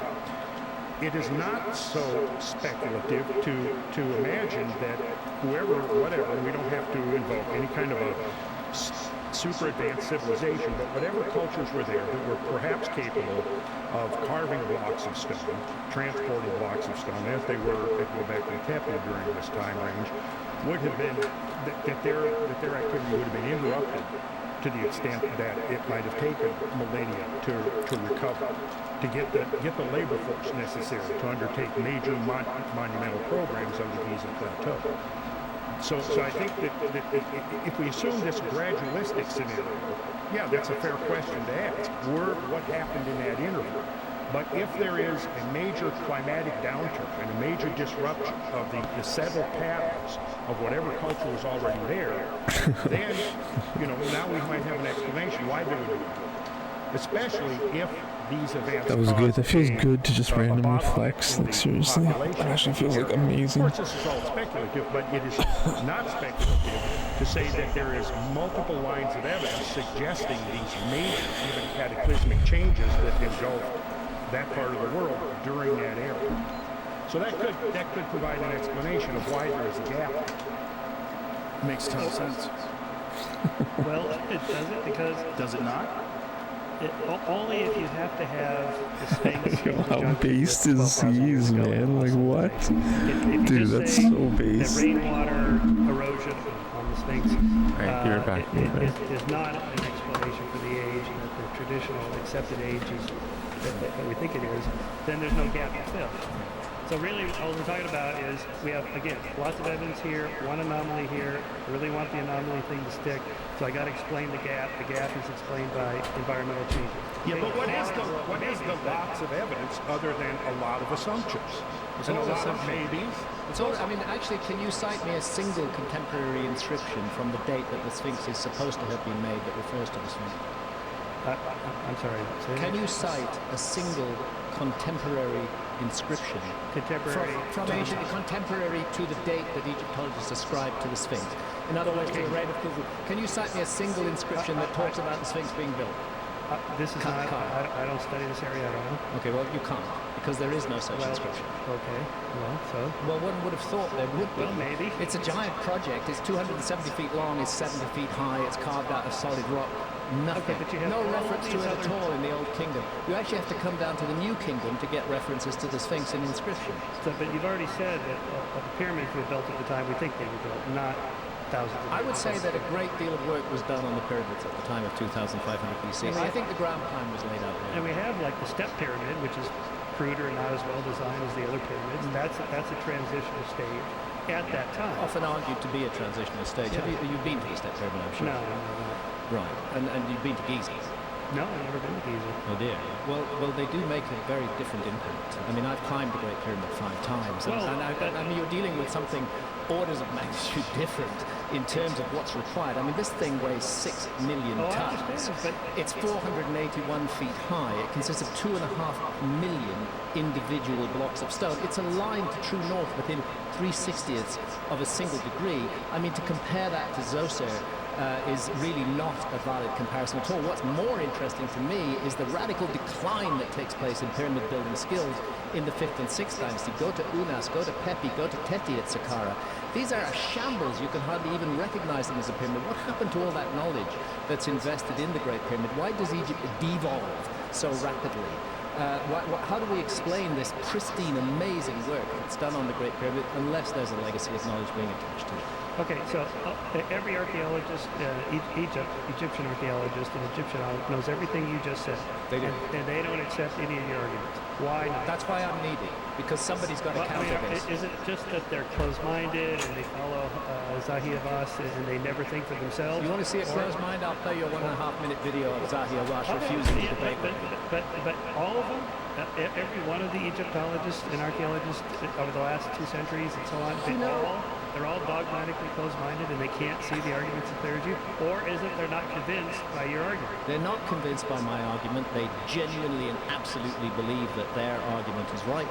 The notion that I'm proposing is apparently so preposterous to them that it isn't even worthy of consideration, but it is worthy of insults and attacks on me, on my integrity, on my decency as a human being, on my honesty. All of those things get attacked, you know, because mainstream, and that's fine, I'm ready for that. And by the way, I know that archaeologists, academics constantly attack each other all the time. I used to take this stuff personally, but then when I see what they do to each other, the ravaging attack dogs are let loose on any new idea. I sometimes wish scientists would actually look for what's good in a new idea rather than what's bad. But I get why they do look for what's bad. But in other words, some young graduate student working in that area could make a name for himself by overturning, My son was a young graduate student at the University of Cardiff studying Egyptology. He got marked down in his degree because he proposed the possibility that the pyramids and the Sphinx might be or might have older origins. He was impressed by my work. It did him a lot of harm in his degree. And if all this was true, then eventually... You haven't answered my point. You haven't answered my point. Which is if you go against the mainstream view, your career does not progress as an Egyptologist. I disagree. I mean, Give me an example. How is it that we know anything that we know about Egyptology? Give me an example from Egyptology of somebody who's gone against the mainstream view and been lauded for so doing. Well, look, we don't believe everything about it that we believed 2 centuries ago, at, say, Napoleon's time, right? How did all that knowledge come about? How did all the change in that science develop? It really begins with Champollion and deciphering of the Rosetta Stone. How was he able to do that against the mainstream? There was no mainstream. All right, so that he was against. The mainstream has taken time to form, and it's very solid now. I mean, Egyptologists all sing from the same hymn book. You'll find very little disagreement but this on is anything. true in every field. But somehow or another, Einstein managed to make an impact because he turned out to be right.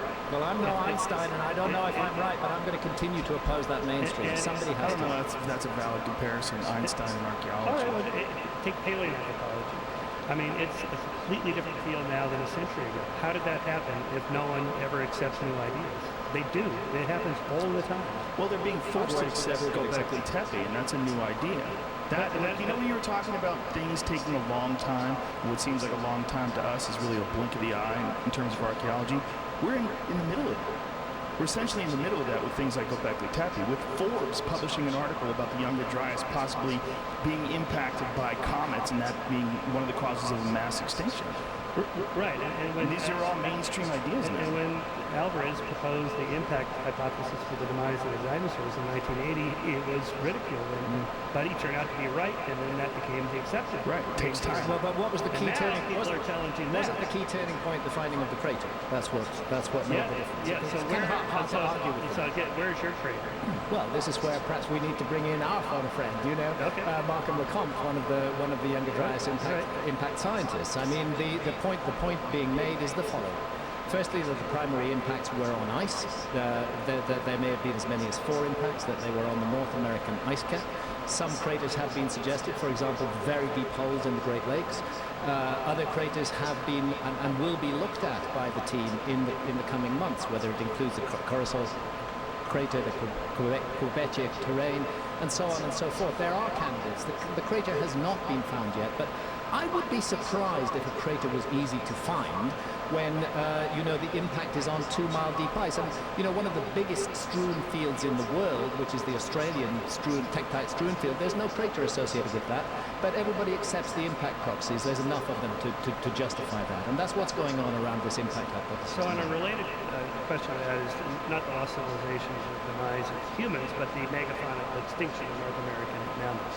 So this has been long debated before the impact hypothesis was proposed. And the competing hypotheses were overhunting, humans just hunted them to the point, not every last one, to the point where the population numbers get too low and these species can't survive.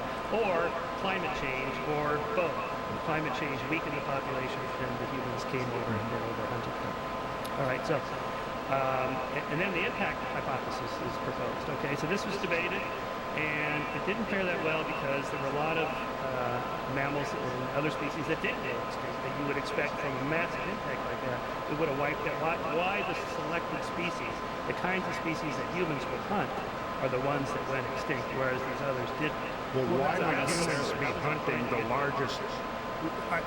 There's no evidence that humans hunted the predators. There's evidence that they hunted woolly mammoths, but it's a very sparse. I mean, you have no more than a dozen sites that show association between human hunting and mammoths. And a lot of those, like the Lubbock Lake site, is now being questioned. What was previously interpreted as being butchering marks on the mammoth remains there are now being reinterpreted as possibly natural marks on the mammoth bones. But it's a big stretch to go from, okay, we've got a dozen sites where we have mammoth remains, and along with those mammoth remains, we find a few Clovis spear points. In 2 or 3 cases, we actually find, or they have found, spear points embedded within the mammoth, like in the rib cage. But it's a very large stretch to go from there to say that 10 or 12 million woolly mammoths, or 4 species of mammoths on 4 continents, were wiped out by Paleo-Indian hunters, probably in bands of no more than 2 or 3 dozen. Have you ever been to a head smashed in buffalo site? Yes, but that's a good example, because nowhere did that go anywhere close to exterminating the species of American bison. But each site has its own particular explanation. Could be hunting, could be a massive flood, earthquake, whatever. Could be a massive flood, yes, exactly. I think there you and I would be in complete agreement. It would be a massive, global versus local. So, for example, there's 52 mammalian genera went extinct in South America. Why would they go extinct in South America? About the time that humans were moving down there hunting. The Yoga Dryas impact hypothesis includes South America. It does. And you know, again, the dating of the migration of humans into South America is controversial at this point. You know, there is evidence that humans were there long before. You know, Paul Martin's idea of blitzkrieg requires that the animals be so stupid that they couldn't, they had no adaptive capabilities to the appearance of a new predatory species. But what is being demonstrated from examining the lifeways of the Paleo-Indian peoples is that they had very diversified diets, and they were hunter-gatherers. Now, why would they be choosing the largest, most dangerous animals to hunt when they had such a proliferation of other smaller animals? We know that they were foraging. We know that they were eating seafood. There was and fishing, because all of this is being found in the camps.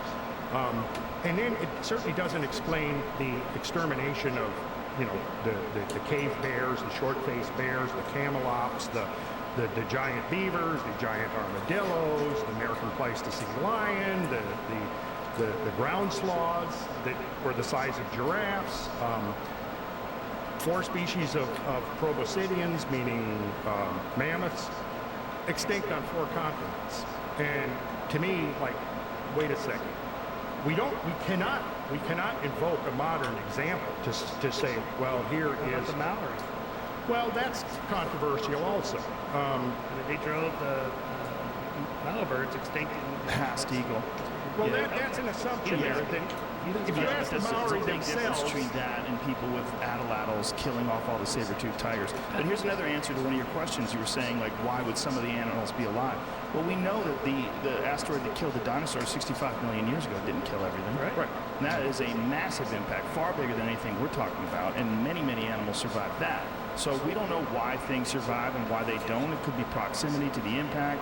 It could be that their food source wasn't removed. It could be that their predators were wiped out and they managed to survive. I mean, there's a lot of animals that are alive today in this continent. Like, for instance, a pronghorn antelope. Pronghorn antelope. Dan Flores, who's a wildlife historian, wrote an amazing book on it. And when he was talking about the American savanna during, you know, like 15,000 plus years ago, there was all sorts of crazy animals millions of years ago that were like cheetahs that were running down animals at extreme speeds, which is the reason why pronghorn antelopes can run so much faster than any of their current predators. Something much faster than them was killing them, and that was wiped out, but they managed to make it. One of the reasons why they probably managed to make it is because their predators were wiped out. So it's not an even... And another point, Michael, if it's overkill, it's intriguing that the overkill occurs, you know, precisely in the Younger Dryas window, because I think you'd agree that now the whole story of the peopling of the Americas is pretty much up for grabs. I mean, Clovis first was the dominant model for a very long time, and under that model we're to envisage these Clovis hunters coming in across the Bering Land Bridge, going down the ice-free corridor, and then in like 800 years, with their sophisticated fluted points, they wipe out all the mammoths in North America. But now we We're know all that humans have been golden gods, coexisting bro. and butchering mammoths, coexisting You with don't mammoths realize? for thousands of years before that, possibly tens of thousands of years before You that. mean from evidence in Siberia? I don't only mean from evidence in Siberia. I mean, I can cite you from Nature magazine just Watermelon recently. is Huge number. amazing. I don't think the Yukon is in Siberia, is it? No. I think the Yukon's in North America.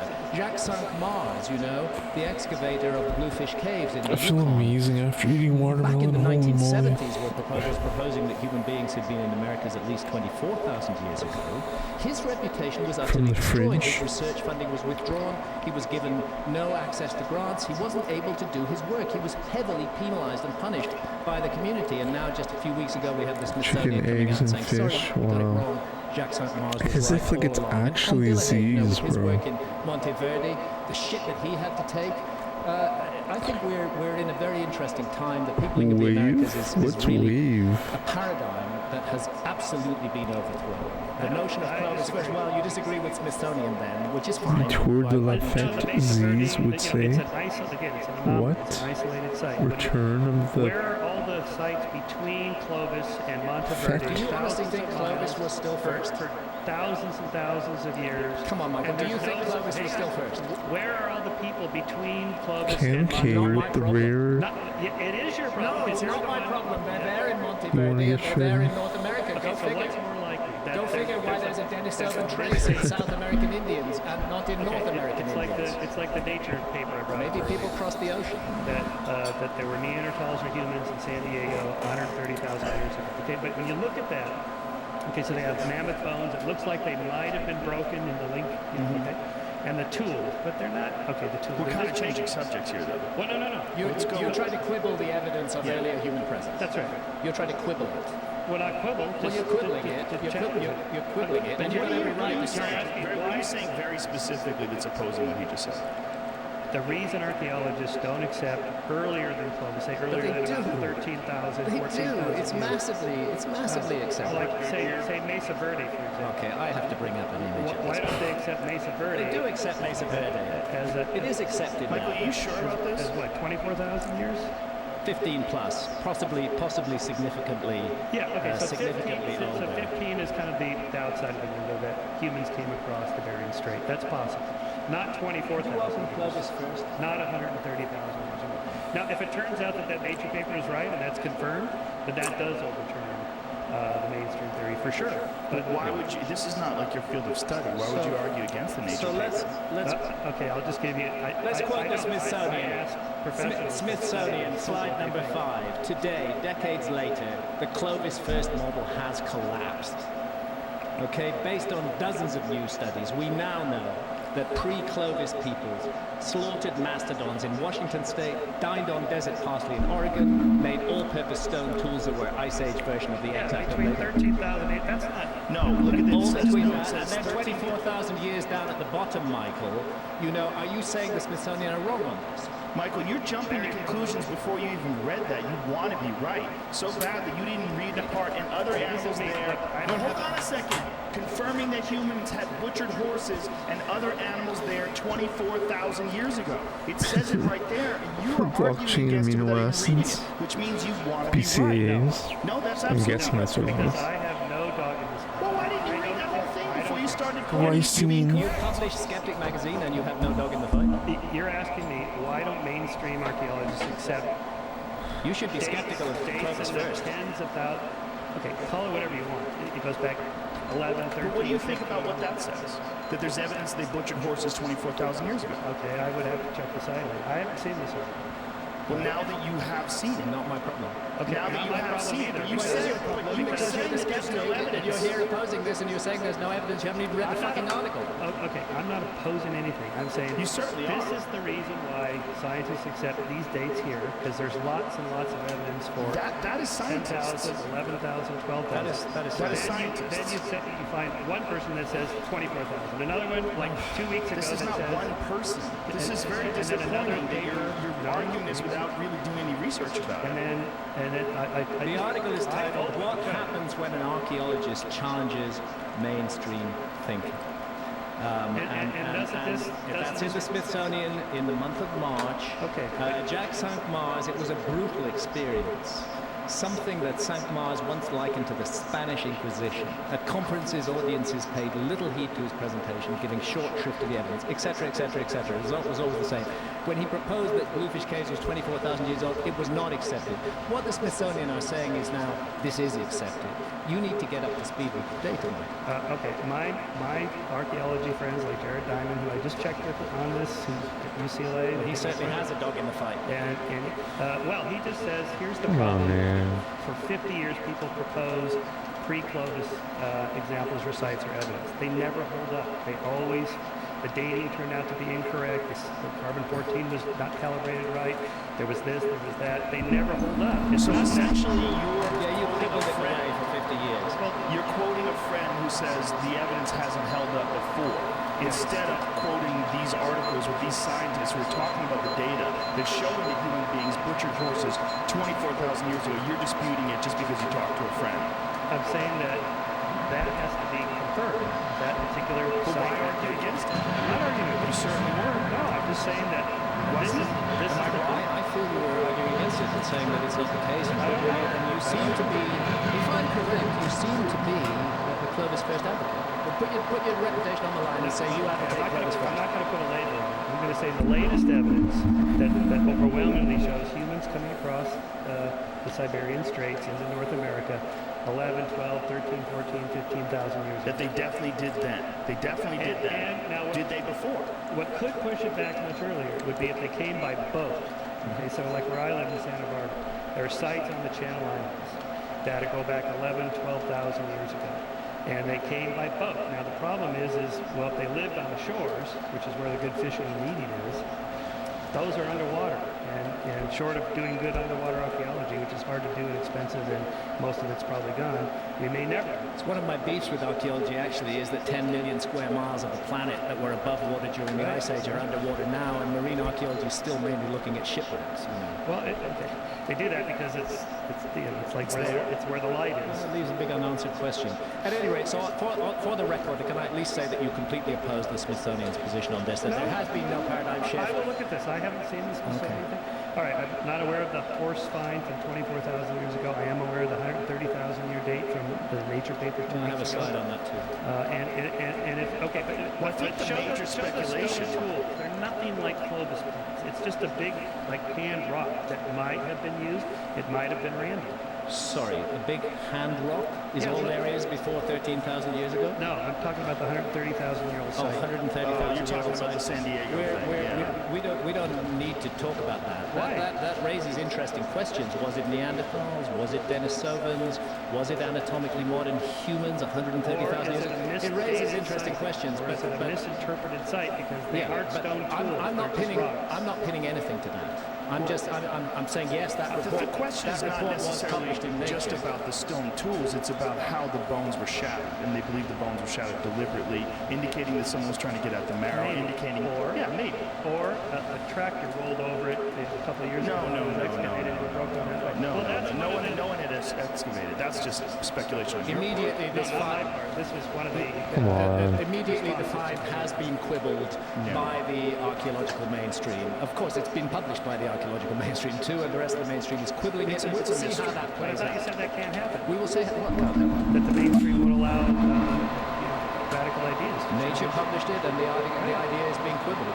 And here the Smithsonian Nature certainly would not. apparently it's okay. Nature certainly would not have published it if the evidence were not strong. I accept that. Nature's not in the business of publishing, fringy stuff.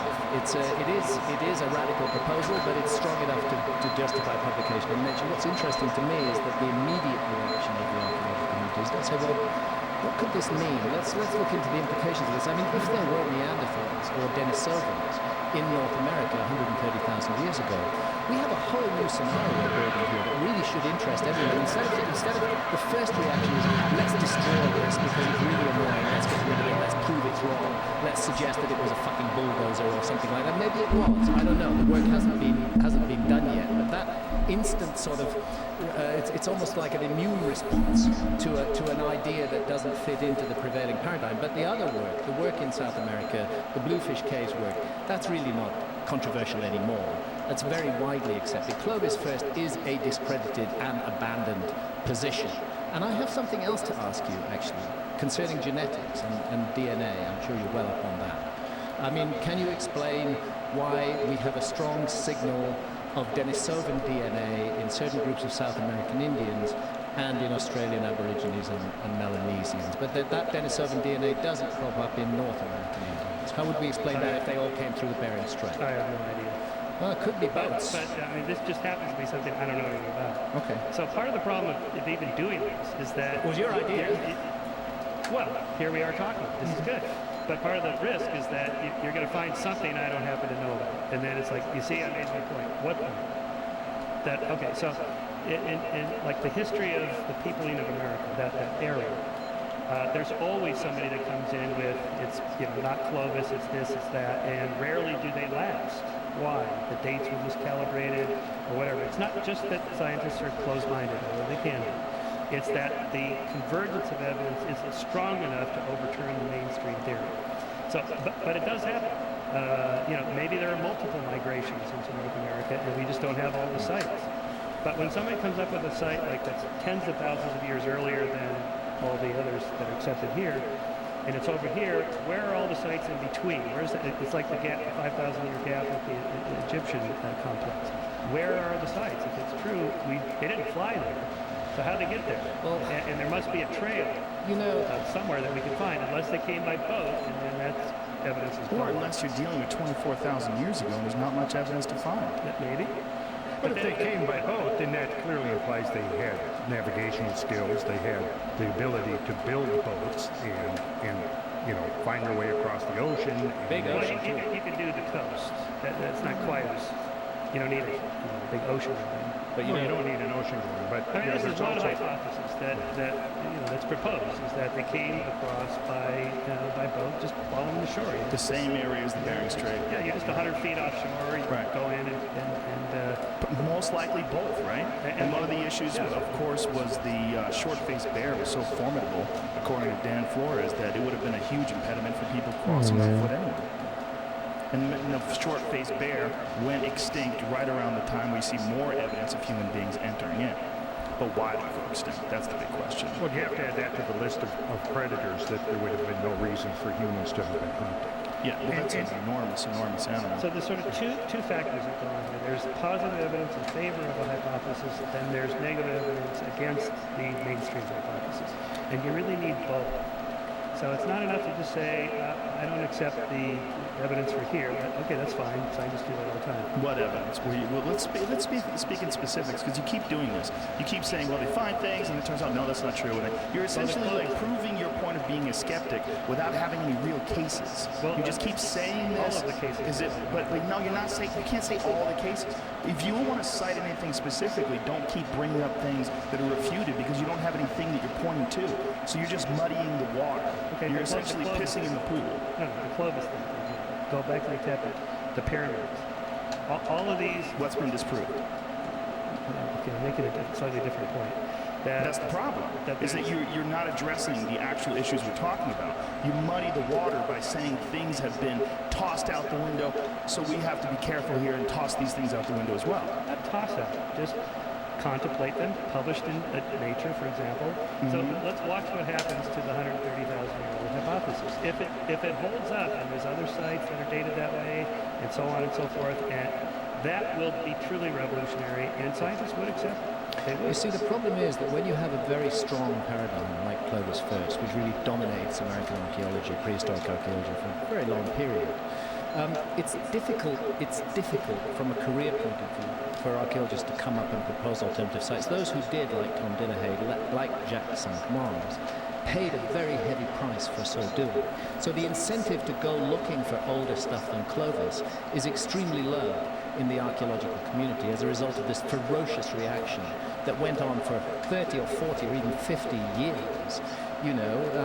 Also consider the Valsequillo excavations in Mexico, where the suggestion of some sort of human presence 230,000 years ago. I mean, that good archaeology, but it was utterly dismissed, and the archaeologists involved were ruined for getting involved in that. It's hard to see how that's a profession that encourages people to think outside the box. When careers get ruined and research funding gets withdrawn for an idea that doesn't fit the current mainstream hypothesis. We don't like to think that scientists do that. They do. Are you familiar with Michael Cramo's book, Forbidden Archaeology? I know Michael. Okay. So Now, and he makes, in my mind, as compelling a case as you do. And for his humans were here tens of millions of years ago. And his book is 900 pages long. Tens of millions? Yeah, tens of millions. Okay, and he's a Hindu, so his idea is this sort of long recycling. But what evidence is it based on for tens of millions of years? I'm not here to defend Michael Cremo or to have a discussion about Michael Cremo. That's not why I'm sitting at this I table. understand, but my point is that Michael Cremo is not me. That's right. So, but there's lots of alternative archaeology. This is where I begin. There's lots of alternative archaeology books and right. But what theories evidence is there that supports that? None. So why are you bringing up that when there's evidence that he's bringing up? Cremo's evidence is similar to his. It's Why? mostly negative evidence that I don't accept the date of this. There is this peculiar sort of footprint-looking thing in the mud. Cremo refers specifically to the knowledge filter. The most useful thing about that book is the publication of reports, archaeological reports, which are no longer available to the public, which do suggest an alternative book. I would say it's a very useful book to read. Beyond that, I have nothing to say. Right. So, yeah, but that's not necessarily true. You're saying his only evidence. I mean, he's pointing to like some pretty significant evidence. Like the Sphinx thing is a geologist from Boston University proposed this because of water erosion. Because of water erosion that could have only been done by thousands of years of rainfall, in his opinion, as a qualified geologist. Right. Like that's not a lack of evidence. I understand, but why do no other geologists or archaeologists? There are other. No, Well, that's not true. actually they do. And I've had multiple conversations with Robert where he has cited the fact that he has gotten a considerable body of support from other geologists, not from Egyptologists, but from geologists who do recognize the effects of severe water erosion on limestone, carbonate rocks, and that's what we have. We have a severe water erosion that appears and is preserved on the quarry walls around the Sphinx. The Sphinx itself, as Gregor said, is difficult to ascertain because of all of the reconstruction that has gone on. But the quarry walls, which would have once had the very distinct stepped profile of a typical quarry, no longer have it. I mean, they have a textbook profile, parabolic profile that would be consistent with sheet flooding, which would be both dissolution because carbonate rocks dissolve in acidic waters, and what's called corrosion, which would be the effects of water loaded with sand sediment, which would make it very rough. So if you've got the sand sediment flowing over the edge of what would have been a quarry wall, what you're going to end up with is a smoothing off of the rough corners, and the final result would be a very rounded profile like you see there. And you would also see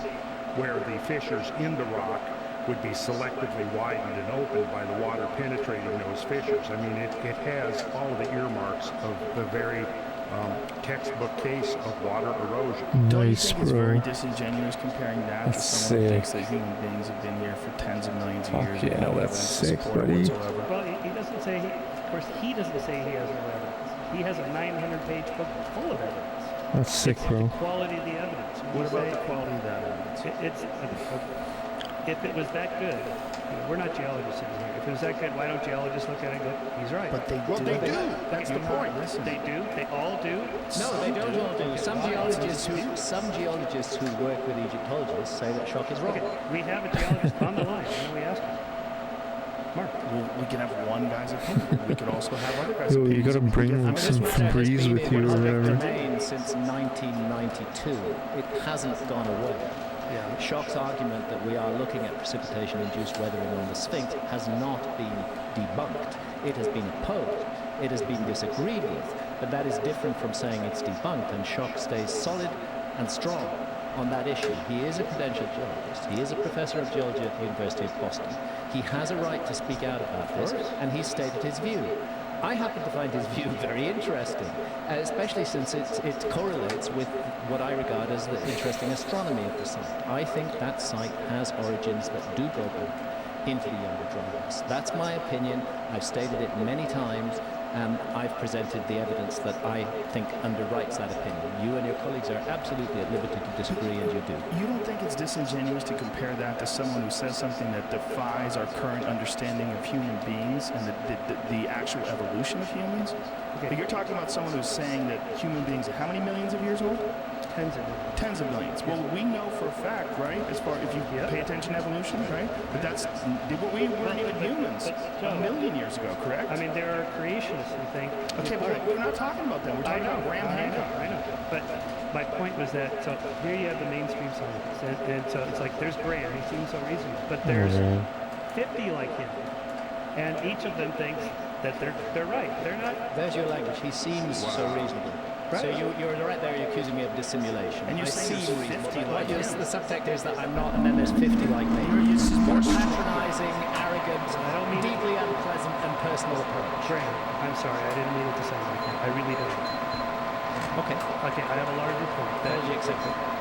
That when you're faced with a bunch of different alternative theories that are coming in, and it's not, take physics. I mean, every physicist, like you just had Lawrence Krauss, he gets these letters daily of people saying, I think I figured out why Einstein was wrong. And he can't address them. And they're smart people, they're thoughtful people, they really believe it. What do you do with it? That's my point. And I feel that's not my problem. And if there are other alternative theories, that's not my problem either. It's the problem for the mainstream to sort it out and figure which to pay attention to and which not. Right. Well, I'm suspicious of the whole idea of the mainstream because even looking in the mainstream, you find so many divergent points of view that I think that's basically a fiction. That there is this mainstream that has arrived at this consensus, and that there are no ulterior motives there. And that there are no dogmas that are being perpetuated there. I mean, I look at a lot of the geological stuff and realize that there are many different points of view. When we talk about these floods at the end of the last ice age, there are many divergent points of view.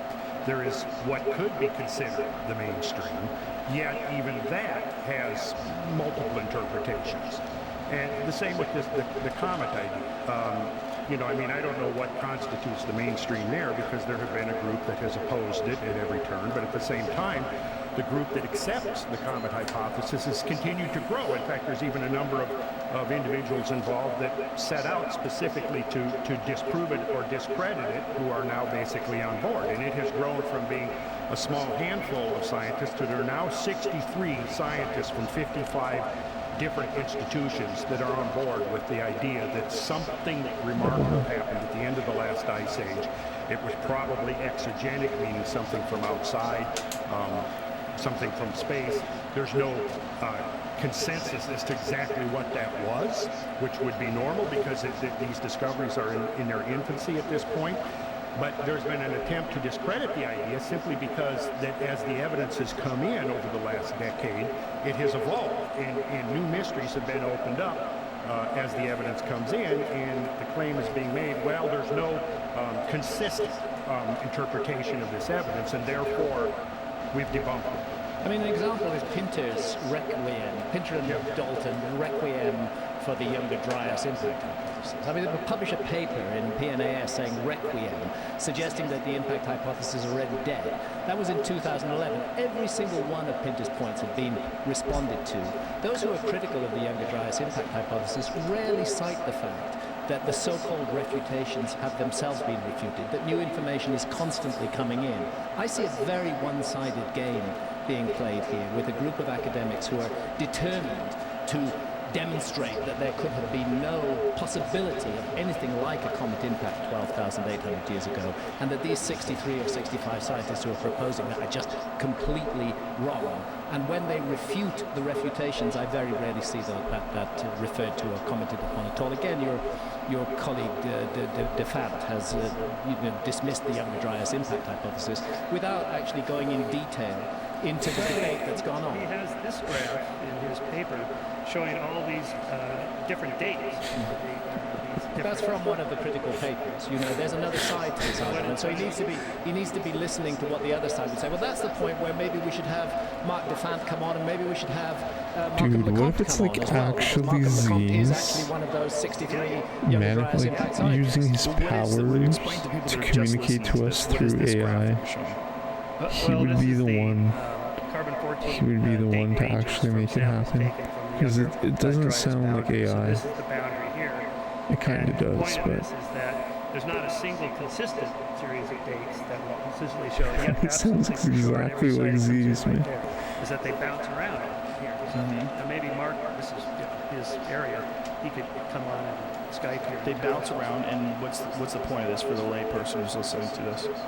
Well, so if you take the ones that are above the gray line, then those are showing that something like an impact happened much earlier or much later, and the ones below it are that it's much earlier. So where's the consistency of a single impact consistent across that middle of that gray I don't line? think there's any argument there was a single impact. In fact, there's arguments that there's more than one date. We're talking about a stretch of thousands of years and multiple impacts. The Younger Dryas runs 1,200 years. Randall, please give me your because you're the expert at this. Well, these are dates for the Younger Dryas. There's a big spread, obviously, but there's also a lot of possibilities for introducing inaccuracies into the date. What's called the old wood effect can sometimes make it appear to be older than it is by a millennium or 2 millennium. But what we certainly do see here is a clustering right around 13,000 years ago. That looks pretty evident to me. And everybody knows who does radiocarbon dating that the dating might have errors and inconsistencies in it. The one article I think that came out last year by James Kennett and 25 others was the Bayesian chronological analysis consistent with synchronous age of 12,835 to 12,735 calibrated years before present for Younger Dryas boundary on 4 continents. That's a refutation of precisely what we're That is, it is. It's a refutation of this. But Mark DeFant does not refer to that refutation. Jamie, could you pull up the age of the... I think I gave that to you. And go to slide number 167. 167. And that refers to the... Go to slide 167. Jesus, you're not fucking around. 167 slides. There we go. There we go. A cosmic impact event at 12,800 calibrated years before present formed the Younger Dryas boundary layer containing peak abundances in multiple high-temperature impact-related proxies, including spherules, milk glass, and nanodiamonds. Bayesian statistical analysis of 354 dates for 23 sedimentary sequences over 4 continents established a model Younger Dryas boundary age of 12,835 calibrated years before present, supporting a synchronicity of the Younger Dryas boundary layer at high probability, 95%. This range overlaps that of the platinum peak recorded in the Greenland ice sheet and of the onset of the Younger Dryas climate episode in 6 key records, suggesting a causal connection between the impact event and the Younger Dryas. Due to its rarity and distinctive characteristics, the Younger Dryas boundary layer is proposed as a widespread correlation datum. And Randall, if I can remember what you said correctly, you believe that there was probably more than one significant impact over a period of several thousand years. Let me pop in on that very, very quickly. I don't mean to cut you off. Go ahead. But let's be clear. The suggestion is that 12,800 years ago, there was comets break up into multiple parts. I mean, anybody who saw the Shoemaker-Levy 9 just NASA lift film back in 1994 is aware that comet broke up into more than 20 fragments, all of which hit Jupiter, sometimes creating explosions larger than the Earth itself. All right, so I don't think it's controversial that comets break up into fragments. And this is the suggestion of the Younger Dryas impact hypothesis, that we're dealing with a giant comet that broke up into multiple fragments that orbits in the Taurid meteor stream, and that 4 of those fragments, that's the suggestion, 4 largest fragments, fell out of the Taurid meteor stream, coming in on a trajectory roughly northwest to southeast, crossing the North American ice cap, and there are up to 4 impacts on the North American ice cap. The impactors then continue across the Atlantic Ocean. There's a suggestion of impacts in Belgium, and indeed as far east as Abu Huraira in Syria. It's a global event. 50 million square kilometers of the Earth's surface is within the Younger Dryas boundary field. It's a really huge thing. So the suggestion is that there were multiple impacts at the beginning. Now, the next question is what happened 11,600 years ago when the Younger Dryas ends, and global temperatures shoot up incredibly rapidly. And the science on that is much less advanced than the science on the beginning of the Younger Dryas. Fred Hoyle, back in the 1980s, was puzzled by the sudden temperature increase at the end of the Younger Dryas, and he suggested, presciently I would say, that this may have been caused by a comet impact in an ocean. So maybe other bits of the torrid meteor stream impacted the Earth, other filaments within the stream impacted the Earth 11,600 years ago, or maybe something else caused it. I mean, Robert Schoch is in favor of extraordinary solar activity being responsible for that warming. We don't absolutely know, but that's broadly the suggestion. We have the beginning and the end. Crazy. Certainly impacts at the beginning, possibly impacts. It's not like the movie Dragon Bruce Lee story where he gets kicked in the back. Have speculated that there could be impact eras, epochs in which there's an enhanced possibility of the Earth being impacted. Particularly if you have a large comet that enters into the solar system, begins to undergo a hierarchy of I think I'm done, man. I'm gonna lie down. I'm gonna leave stream on because I know you're watching, dude. But I'm gonna lie down and once in late June and once in late October, early November. yeah, I don't do any squats, brother. Tunguska event of 1908, which is not. I don't do any squats. It occurred on June 30th, which would have been the peak of the torrid meteor shower. It also came from the direction of the sun. Its position do like in a space kettlebell where or it something. emanated, its radiant point in space from which it emanated at that time was totally consistent with the torrid meteor Okay, stream man, I'm gonna lie down for a So bit. it's very I'm possible gonna leave that stream on the though. Tunguska event of 1908 But I think was I'm a done member playing of that this family video of game the for tonight. But we had good runs. and so, that would be, again, there's nothing Thank you for being definitive here. there, but it would be a prime candidate for investigation that perhaps, I'm gonna lie down again, a I bit. mentioned earlier, this goes back to the work of Fred Whipple way back in the 1940s, who began to research the torrid meteor stream and came to believe that it was much, much more active in the past than it is now, that it's an old diffuse meteor stream that at one time, and like Graham said, it has multiple objects still within it. Comet Encke is the best known. Comet Encke is That's the best known. That's a fragment of the original giant Of the comet. original giant comet that they estimate might have been based upon the amount of material still remnant in the zodiacal light cloud, that perhaps it was somewhere around 60 miles or 100 kilometers in diameter. And another thing that I'm taken to task for is that I report the work of Kluber here and their suggestion that the torrid meteor stream is actually fucking dangerous and that we should be paying attention to it, that it has been a hidden hand in human history in the past and that it can cause us trouble in the future. Now, this is not gloom and doom. We have the technology to deal with the large objects in the torrid meteor stream if any filaments are on an Earth, an orbit that will result in impacts on the Earth.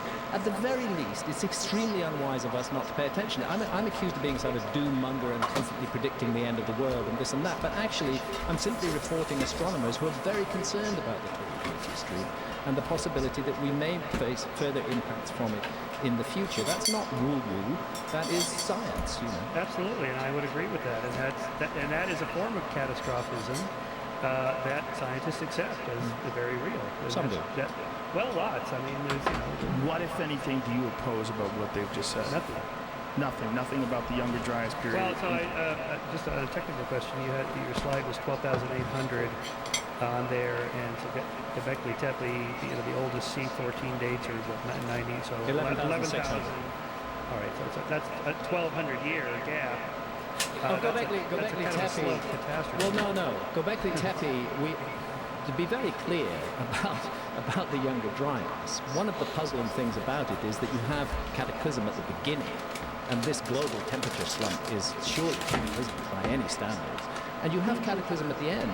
You have a massive spike, a huge increase in global temperatures, and you have meltwater pulse 1b. You have a lot of water going into the ocean at that time. So both ends of the Younger Dryas are cataclysmic, and it's at the recent end of the Younger Dryas, 11,600 years ago, that we see Göbekli Tepe mysteriously popping up. And I know you're a staunch opponent of Atlantis and that you believe Plato made Atlantis up in order to make a political point, and you may be right, but the date that Plato puts on the submergence of Atlantis is 11,600 years ago, 9,000 years before the time of Solon, which happens to coincide with meltwater pulse 1b and the end of the Younger Dryas, which I would have thought would cause you to rethink your position on Plato just a little?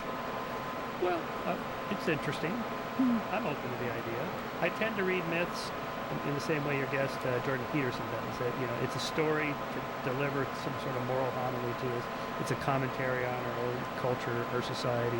It's a literary way of delivering a message to people. That's how I tend to read. Instead of reading them like, let's see if we can figure out what happened historically.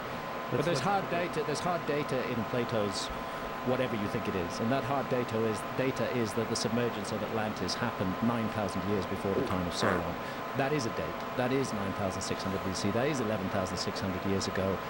This, to me, is a strong reason why we shouldn't just completely dismiss Plato's notion of a lost civilization of the Ice Age. I'm not against that idea. I mean, the idea that, say, the parting of the Red Sea happened because of some impact. That's not. I'm not proposing that. Please don't go there. I'm not. Waste of time. Okay, but there are people that think that. I don't. Okay, or that the plagues of the Bible can be explained. I don't go there. Waste of time. But, deal with Plato. All right. So, but my point is that some of them may have historical origins. Some of them may be completely made up as mythic stories for some other reason. You have to take them one at a time. In my opinion, the Plato one is a commentary on his own culture of Athens and being too bellicose, being too warlike, and this is not good for where we're going. That's my opinion. And the fact that he picks a date that coincides with the geologically significant date of flooding is not really going to change your opinion. I think again, that's a pretty amazing coincidence. Is it? I mean, we're finding a connection, not Plato. I mean, well, Plato said there was an advanced civilization with advanced agriculture, advanced architecture, advanced navigational abilities, which was submerged by the sea, swept from the face of the earth, so that mankind had to begin again like children, with no memory of what went before. And lo and behold, he puts a geologically significant date on that, a date that we ourselves have only known is significant in the last 20 or 30 years. Mm-hmm. So, where is this place, this Atlantis? I mean, so as you know, there's a long history of people speculating. If we found a site, that would be a big plus. Go do more marine archaeology. Well, if we take it literally, obviously then it's below the ocean. But I don't necessarily take Plato's account literally, but I do say, well, it's rather coincidental that his dating falls exactly on meltwater pulse 1b when we know there was huge influx of water into the ocean. And also, if we look at his geography, it's interesting because he cites, basically a landmass west of the Pillars of Heracles, which is Pillars of Hercules, the Straits of Gibraltar, and he places this essentially in the mid-Atlantic. I think it was Crantor, one of the commentators on him, that said it was something like 3 or 4 days sail west.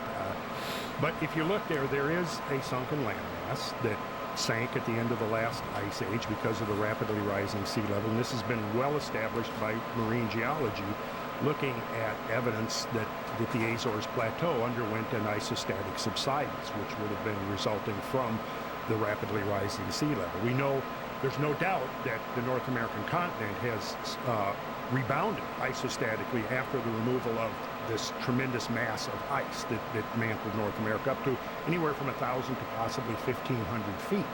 Well, if you do a comparable isostatic adjustment of the mid-Atlantic ridge, you'll find that the Azores island complex are much, much larger. And it turns out that might actually be a nice place to develop at least a maritime culture, something along the lines of the Phoenicians or the Minoans, during the period of the Ice Age, because during the period of the Ice Age, the climate of the world was so much different than now. The Great Basin area was filled with huge lakes, vegetation, forests, savanna, and grasslands. Like Graham said, with the lowered sea level, there were much larger areas of the coastline that were exposed. And that's probably where most of people would have resided during the Ice Age, is near the coastlines, because that would have been the most benevolent place.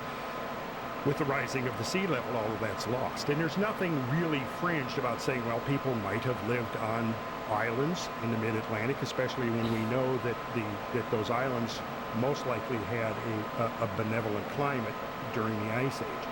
So I don't go into crystal technology and flying machines or whatever, all of this speculative stuff that has accreted to it.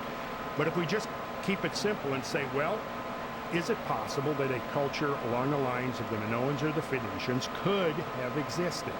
Could they have existed on an island culture in the mid-Atlantic? And there's nothing really,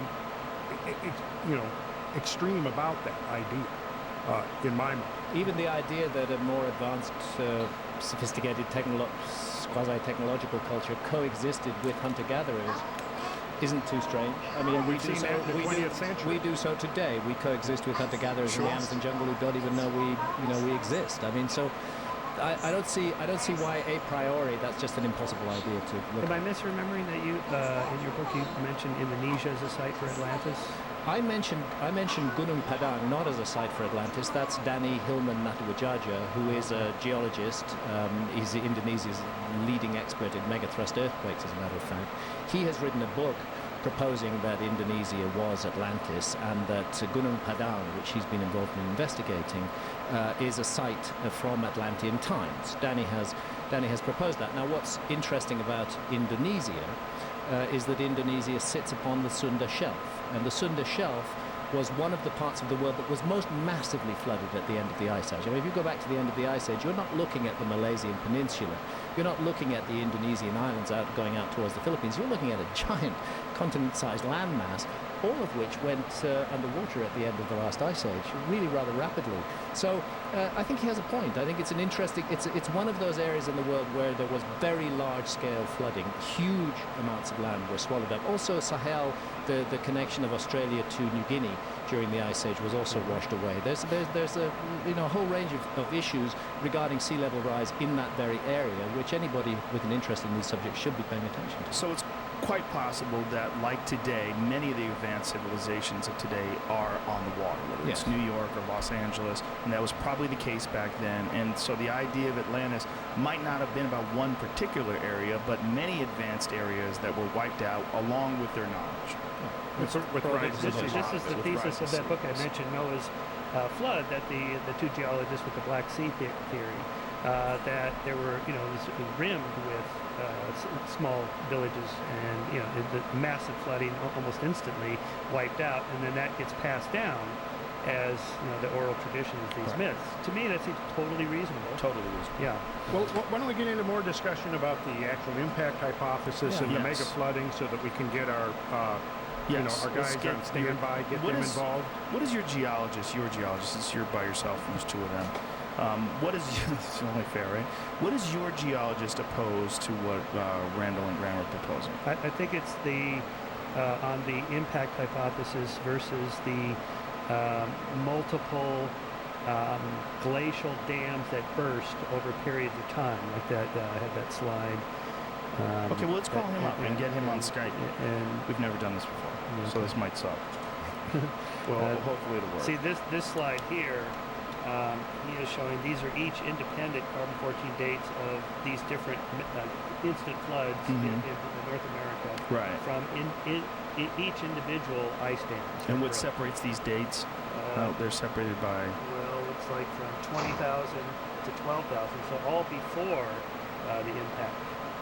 Well, 12,800, wasn't that one? Oh, yes. Mark's on the line. Right. So it's Mark's on the line. What is this? Mark, Mark, can you hear us? Yes, I can hear you. Mark Defend. Mark Defend, thank you very much for doing this. We really appreciate you coming on here. It's my pleasure. So you've had a chance to listen to these guys talk. What is your thoughts just stepping into this cold?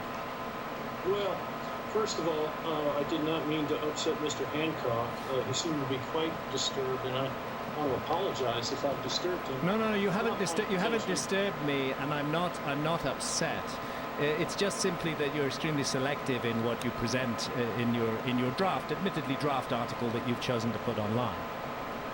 You don't represent me accurately. Let me go ahead and answer his question, because I know we're getting short on time. No. We have plenty of time. Okay. Well, first of all, would you allow me just to address Göbekli Tepe for a minute? Sure. Would you like to address the article first? I think that probably would be the most fair, since we just brought that up. Okay. I'm sorry. What was the question then?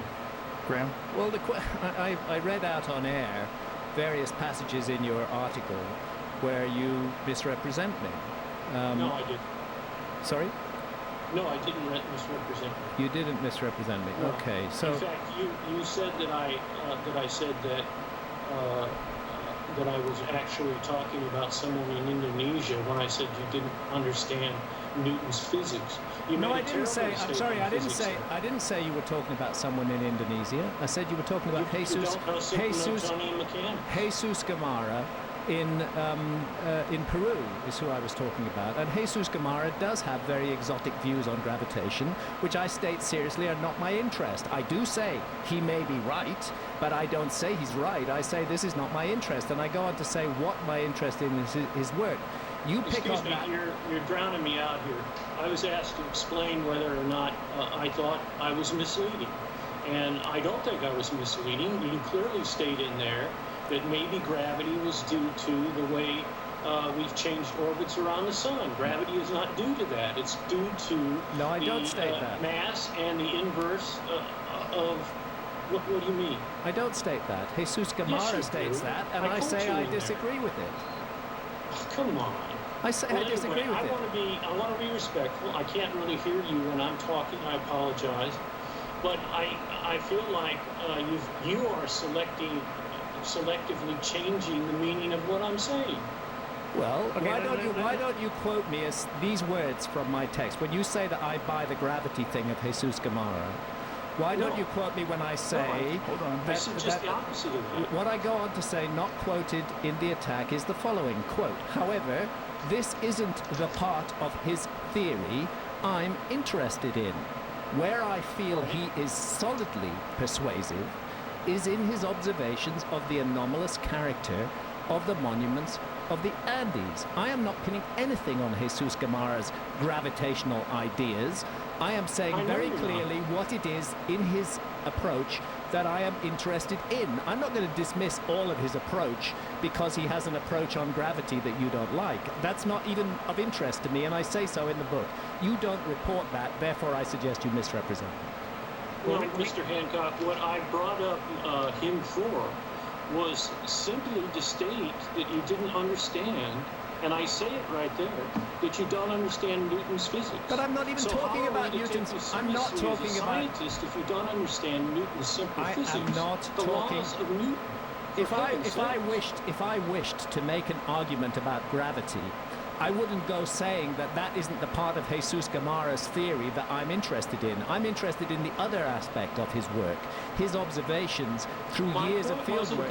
My point was simply to point out that you didn't understand Newton mechanics. But We're I not don't- talking about this guy. Stop, You're everybody complete stop, wasting stop. time here. Okay, Grant, I don't- the way the article Michael, is... hold on a second. Hold on. Let these guys talk we it did, out. We did misrepresent it. We did. Yeah. The way the sentence is structured, it's clearly out of context. We're going to change that. Yeah, I was taken out of context, Mark, and that's what I'm objecting Mark, to. I'm not sure why he included it in the book in the first place, but he's not arguing about the gravity at all. So we will fix that. Maybe we could get straight to the flooding thing that As long Randall as was talking about. Graham is fine with that. I mean, Graham, I know there was something else. Well, yeah, that you the objected to. other thing that I find to be misrepresenting is that the statement, yet Hancock makes the following stunning claim, quote, our ancestors are being initiated into the secrets of metals and how to make swords and knives. What Mark Defant does not tell his readers is that I make that claim. I don't make that claim. I am actually reporting what is said in the Book of Enoch. That's not me who's saying we will that. fix That's that. the Book of Enoch. Graham, we'll fix that. Okay. Otherwise, let's get back to the main meat of this, for God's sake. Okay. Just give me the list of things that, and I'll fix I it. will. We'll fix it. Because Okay. that's not the point of it. Well, Mark, you're obviously very critical of Graham's work, and maybe erroneously so. But let's get to what you think about what you've heard so far. All right, Mr. Rogan. I don't want to come across as a pompous scientist. What I want to do is I want to protect people from these grandiose assumptions. Graham in his first, Mr. Hancock in his first book. Please call me Graham. Fingerprints. Please call me Graham. Okay, Graham in his first book, in Fingerprints, suggested that there was a continent where the civilization lived, and through some machinations, this continent went south and ended up destroying that civilization. Well, as a geologist, that's just nonsense. And now he comes back and he wants us to believe that he was all wrong. And then all of a sudden, it's okay now to believe in comet strikes to kill this famous civilization that's supposed to exist. So, well, Mark, this is duping people. I don't know if he means to do it, but he certainly seems to be duping people. Mark, all my work is in print and online. I mean, I gather that you see your role as a protector for the public. Obviously, you feel that the public are not intelligent enough to make discerning decisions of their own in this respect. No, however, to address... I'm saying that the public doesn't understand the science to the degree that you're misrepresenting. So they need the superior knowledge of Mark Defant in order to understand it. Well, fine. I think they need the knowledge of science. Okay, well, that's not the knowledge that I have. Let me come to your point, which is you're saying that I proposed one mechanism for cataclysm in Fingerprints of the Gods, and that I'm proposing another mechanism for cataclysm today. What I proposed in Fingerprints of the Gods was that there had been a gigantic cataclysm in the ballpark of 12,500 years ago.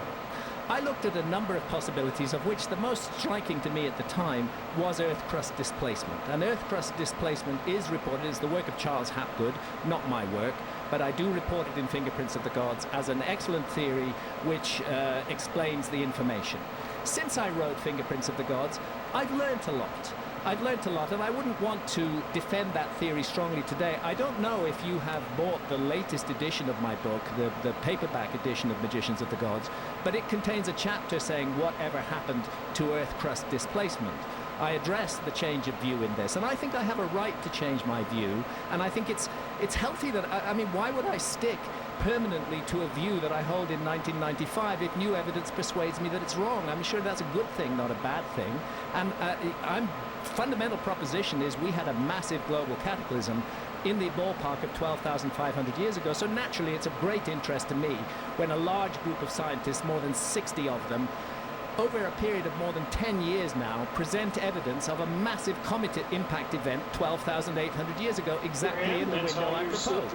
You are implying that there are a lot of people out there that believe in this. There are some people that believe in it, I agree, but for the most part, I think taking an honest view, the comet hypothesis has gotten debunked. Well, that's complete rubbish, Mark. That's complete rubbish. I would also point out that in Fingerprints, you had people believing that the end of the world was coming in 2012. Now, how am I supposed to take you seriously when you say things like that and then change your mind? We could all be dead by now if we believed you. I have absolutely changed my mind on the Mayan calendar. I regard the Mayan calendar as an interesting technological artifact with a better estimate of the length of the solar year than the estimate that we have with today. The Mayan calendar is based primarily on the position of the sun amongst the constellations at the winter solstice. And we are in an 80-year window when the sun sits astride the dark rift of the Milky Way between the constellations of Sagittarius and Scorpio on the winter solstice. That window is 80 years wide, so the story of the Mayan calendar, by the way, isn't actually quite over yet. But I'm not. Means?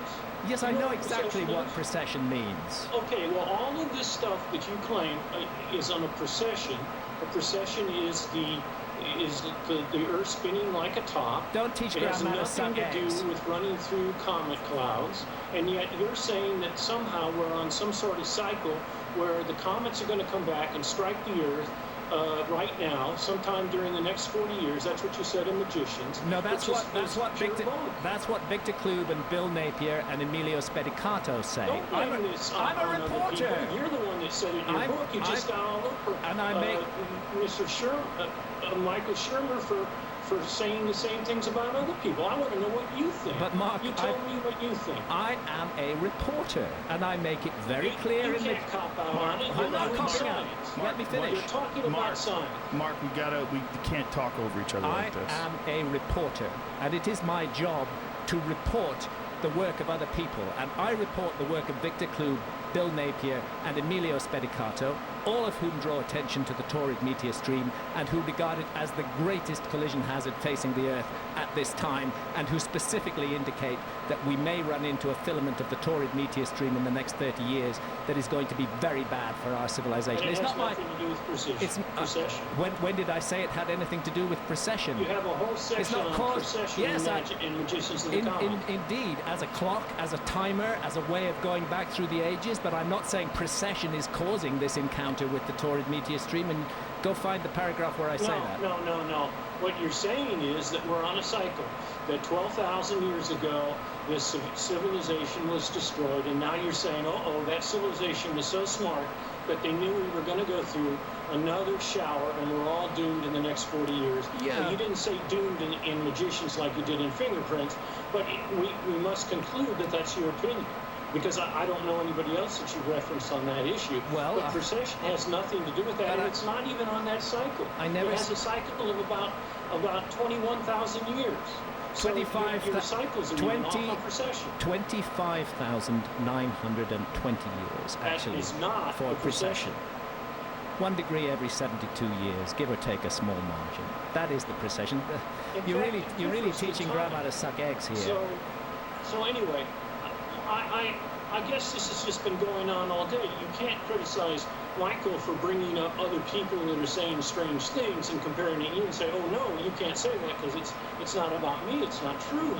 You're doing the same thing. You're reporting about other people and saying nonsense. Yeah, I'm reporting the work of Victor Clue, Bill Napier, and Emilio Spedicato. Well, and I also indicate that I strongly support that work. That's as far as I go. Mark, if I could stop you here. So you think that this comet wiping out all the Ice Age megafauna theory has been debunked? Is that what you're saying?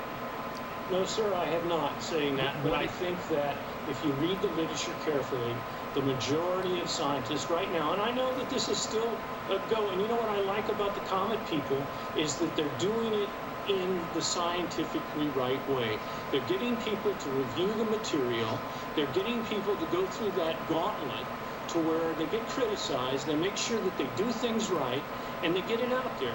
Firestone did this in 2007. He was crucified. He's come back. His group has come back with a lot of good stuff. So I want to wait and see this play out. I said that in my paper, that we're going to have to wait to get a conclusion here. So I'm not saying that they're wrong, but right now, if I read the literature as a scientist, I have to say that the comet guys are getting hit pretty hard. What do you make of the latest platinum paper in Nature's Scientific Reports, the platinum anomaly across North America and its coincident in time with the Greenland ice cores and the platinum anomaly there? What do you say to that? Well, I say that, and maybe we can bring him on. The problem with that is that what does platinum have to do with the comet? You know, platinums are high in asteroids, but they're not high in comets. Comets are icy bodies. I saw the paper. I read it. I think it's interesting, but I can't for the life of me figure out how he's correlating it. He has, in the different areas of the Clovis, he has platinum concentrations that are seemingly not matching up. They're outside the Younger Dryas. They're inside the Younger Dryas. I'd like you to show those. Let's bring Malcolm. It's hard to understand what he's trying to say. It doesn't refute the comet hypothesis. Let's bring Malcolm on, since he's one of the co-authors of the platinum paper. This is going to get super complicated. But let's try. We can only do one caller at a time, apparently. Well, I think Malcolm, should have his voice. Well, I don't want to criticize him if he can't be here. That's okay. What I'd like to do is go back and talk a little bit, if I may, about Göbekli Tepe, because I've read Schmidt. I know that Schmidt never ever found anything to suggest that there were anything in the early part of Göbekli Tepe that were not hunter-gatherers. They all were hunter-gatherers. You know, he found 20, I think, I may be wrong on this, but I think he found 22,000 stone tools there when he dug that place up. I'm not disputing that. He never found any domesticated animals. He never found any domesticated grain. He found tons of bones of animals. So we know that about 100 to 200 people were probably working on Göbekli Tepe at one time, and they were fed by wild animals and grain. So there's no reason to go out on a limb here and say that some magical civilization came in. And by the way, that's another thing that drives me crazy. You're saying that these guys were magicians. You're saying that they had secret knowledge. What possible secret knowledge did they give to the people at Göbekli Tepe? How can you possibly say things like I'm not that? saying that. The word magicians of the gods comes from the Apkallu in ancient Sumer. And they were considered to have superior powers, and they were considered to be magicians of a sort. Should I not report that because it's there in the Sumerian No, I text? think you should tell us what Mike has been asking all day is what were their superpowers? I'm not saying that they had superpowers. It's the Sumerians who said that. I simply report that. You can regard that as a cop-out if you like, but I am a Why fucking did you call reporter. your book Magicians of the Gods? Because that's the direct implication of the Apkallu. They were the magicians of the it gods. sounds like you're saying they had magical powers to me. No, I'm saying that they were the magicians of the gods as they were called in an ancient culture. That's all Okay, I'm well, saying. I just want your audience to know that Schmidt, who worked there for 20 years, didn't go there for 2 days and look around, take some notes and leave and write a book on it. He worked there for 20 years, and he found, with dates and everything, he found that there were hunter-gatherers there building those megaliths. I don't disagree. If you went to Easter Island Can I speak? and you found the Moai, and you said, oh my gosh, there must have been some secret civilization that made these Moai because stupid hunter-gatherers couldn't possibly make these. Well, we know that there were no special people on Easter Island. It had to be made by hunter-gatherers. Why would you poo-poo Sorry, are you saying? and have to call it superior civilization?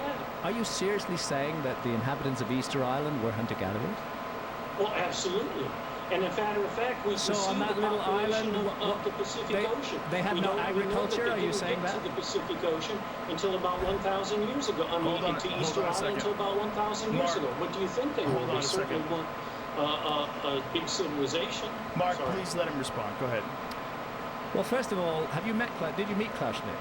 Do you know him personally? Well, you know he's dead, and Yeah. you know that I haven't met him. Okay, well, I did meet him. I do know him personally. I know you I do. did record my interviews with him, with his agreement, and what he states clearly. I don't disagree with you that the people around Göbekli Tepe were hunter-gatherers when Göbekli Tepe was started.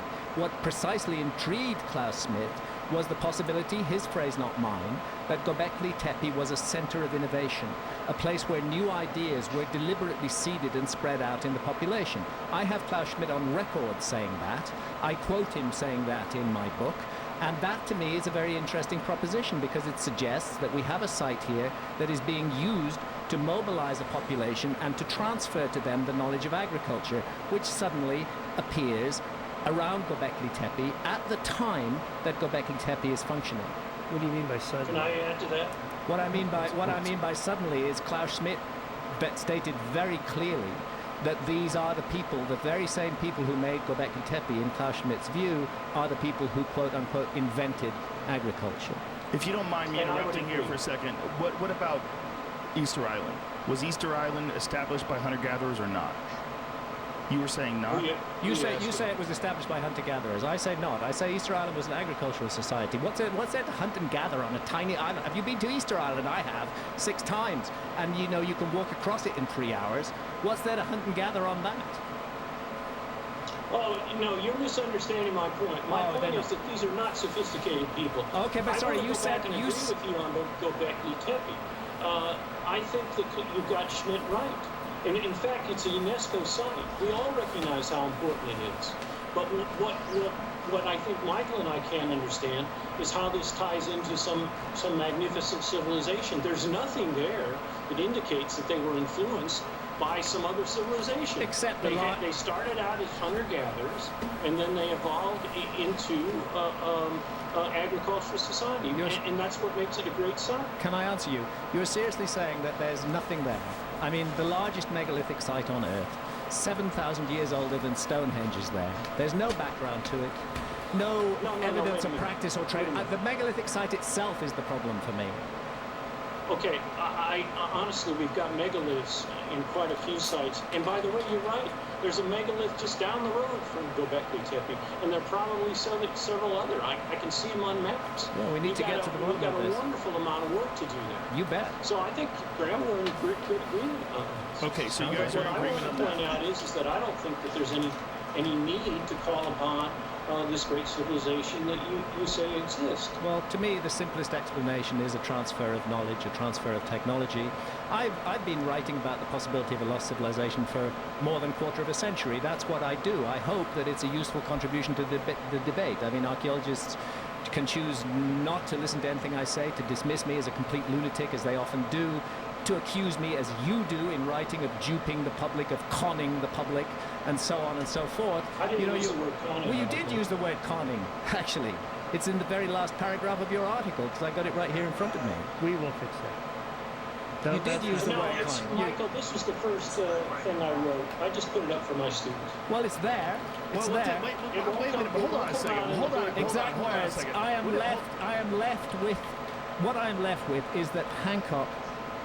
I'm going to put my reading glasses on so I can read this properly. What I am left with, this is quoting you, Mark, is that Hancock has a real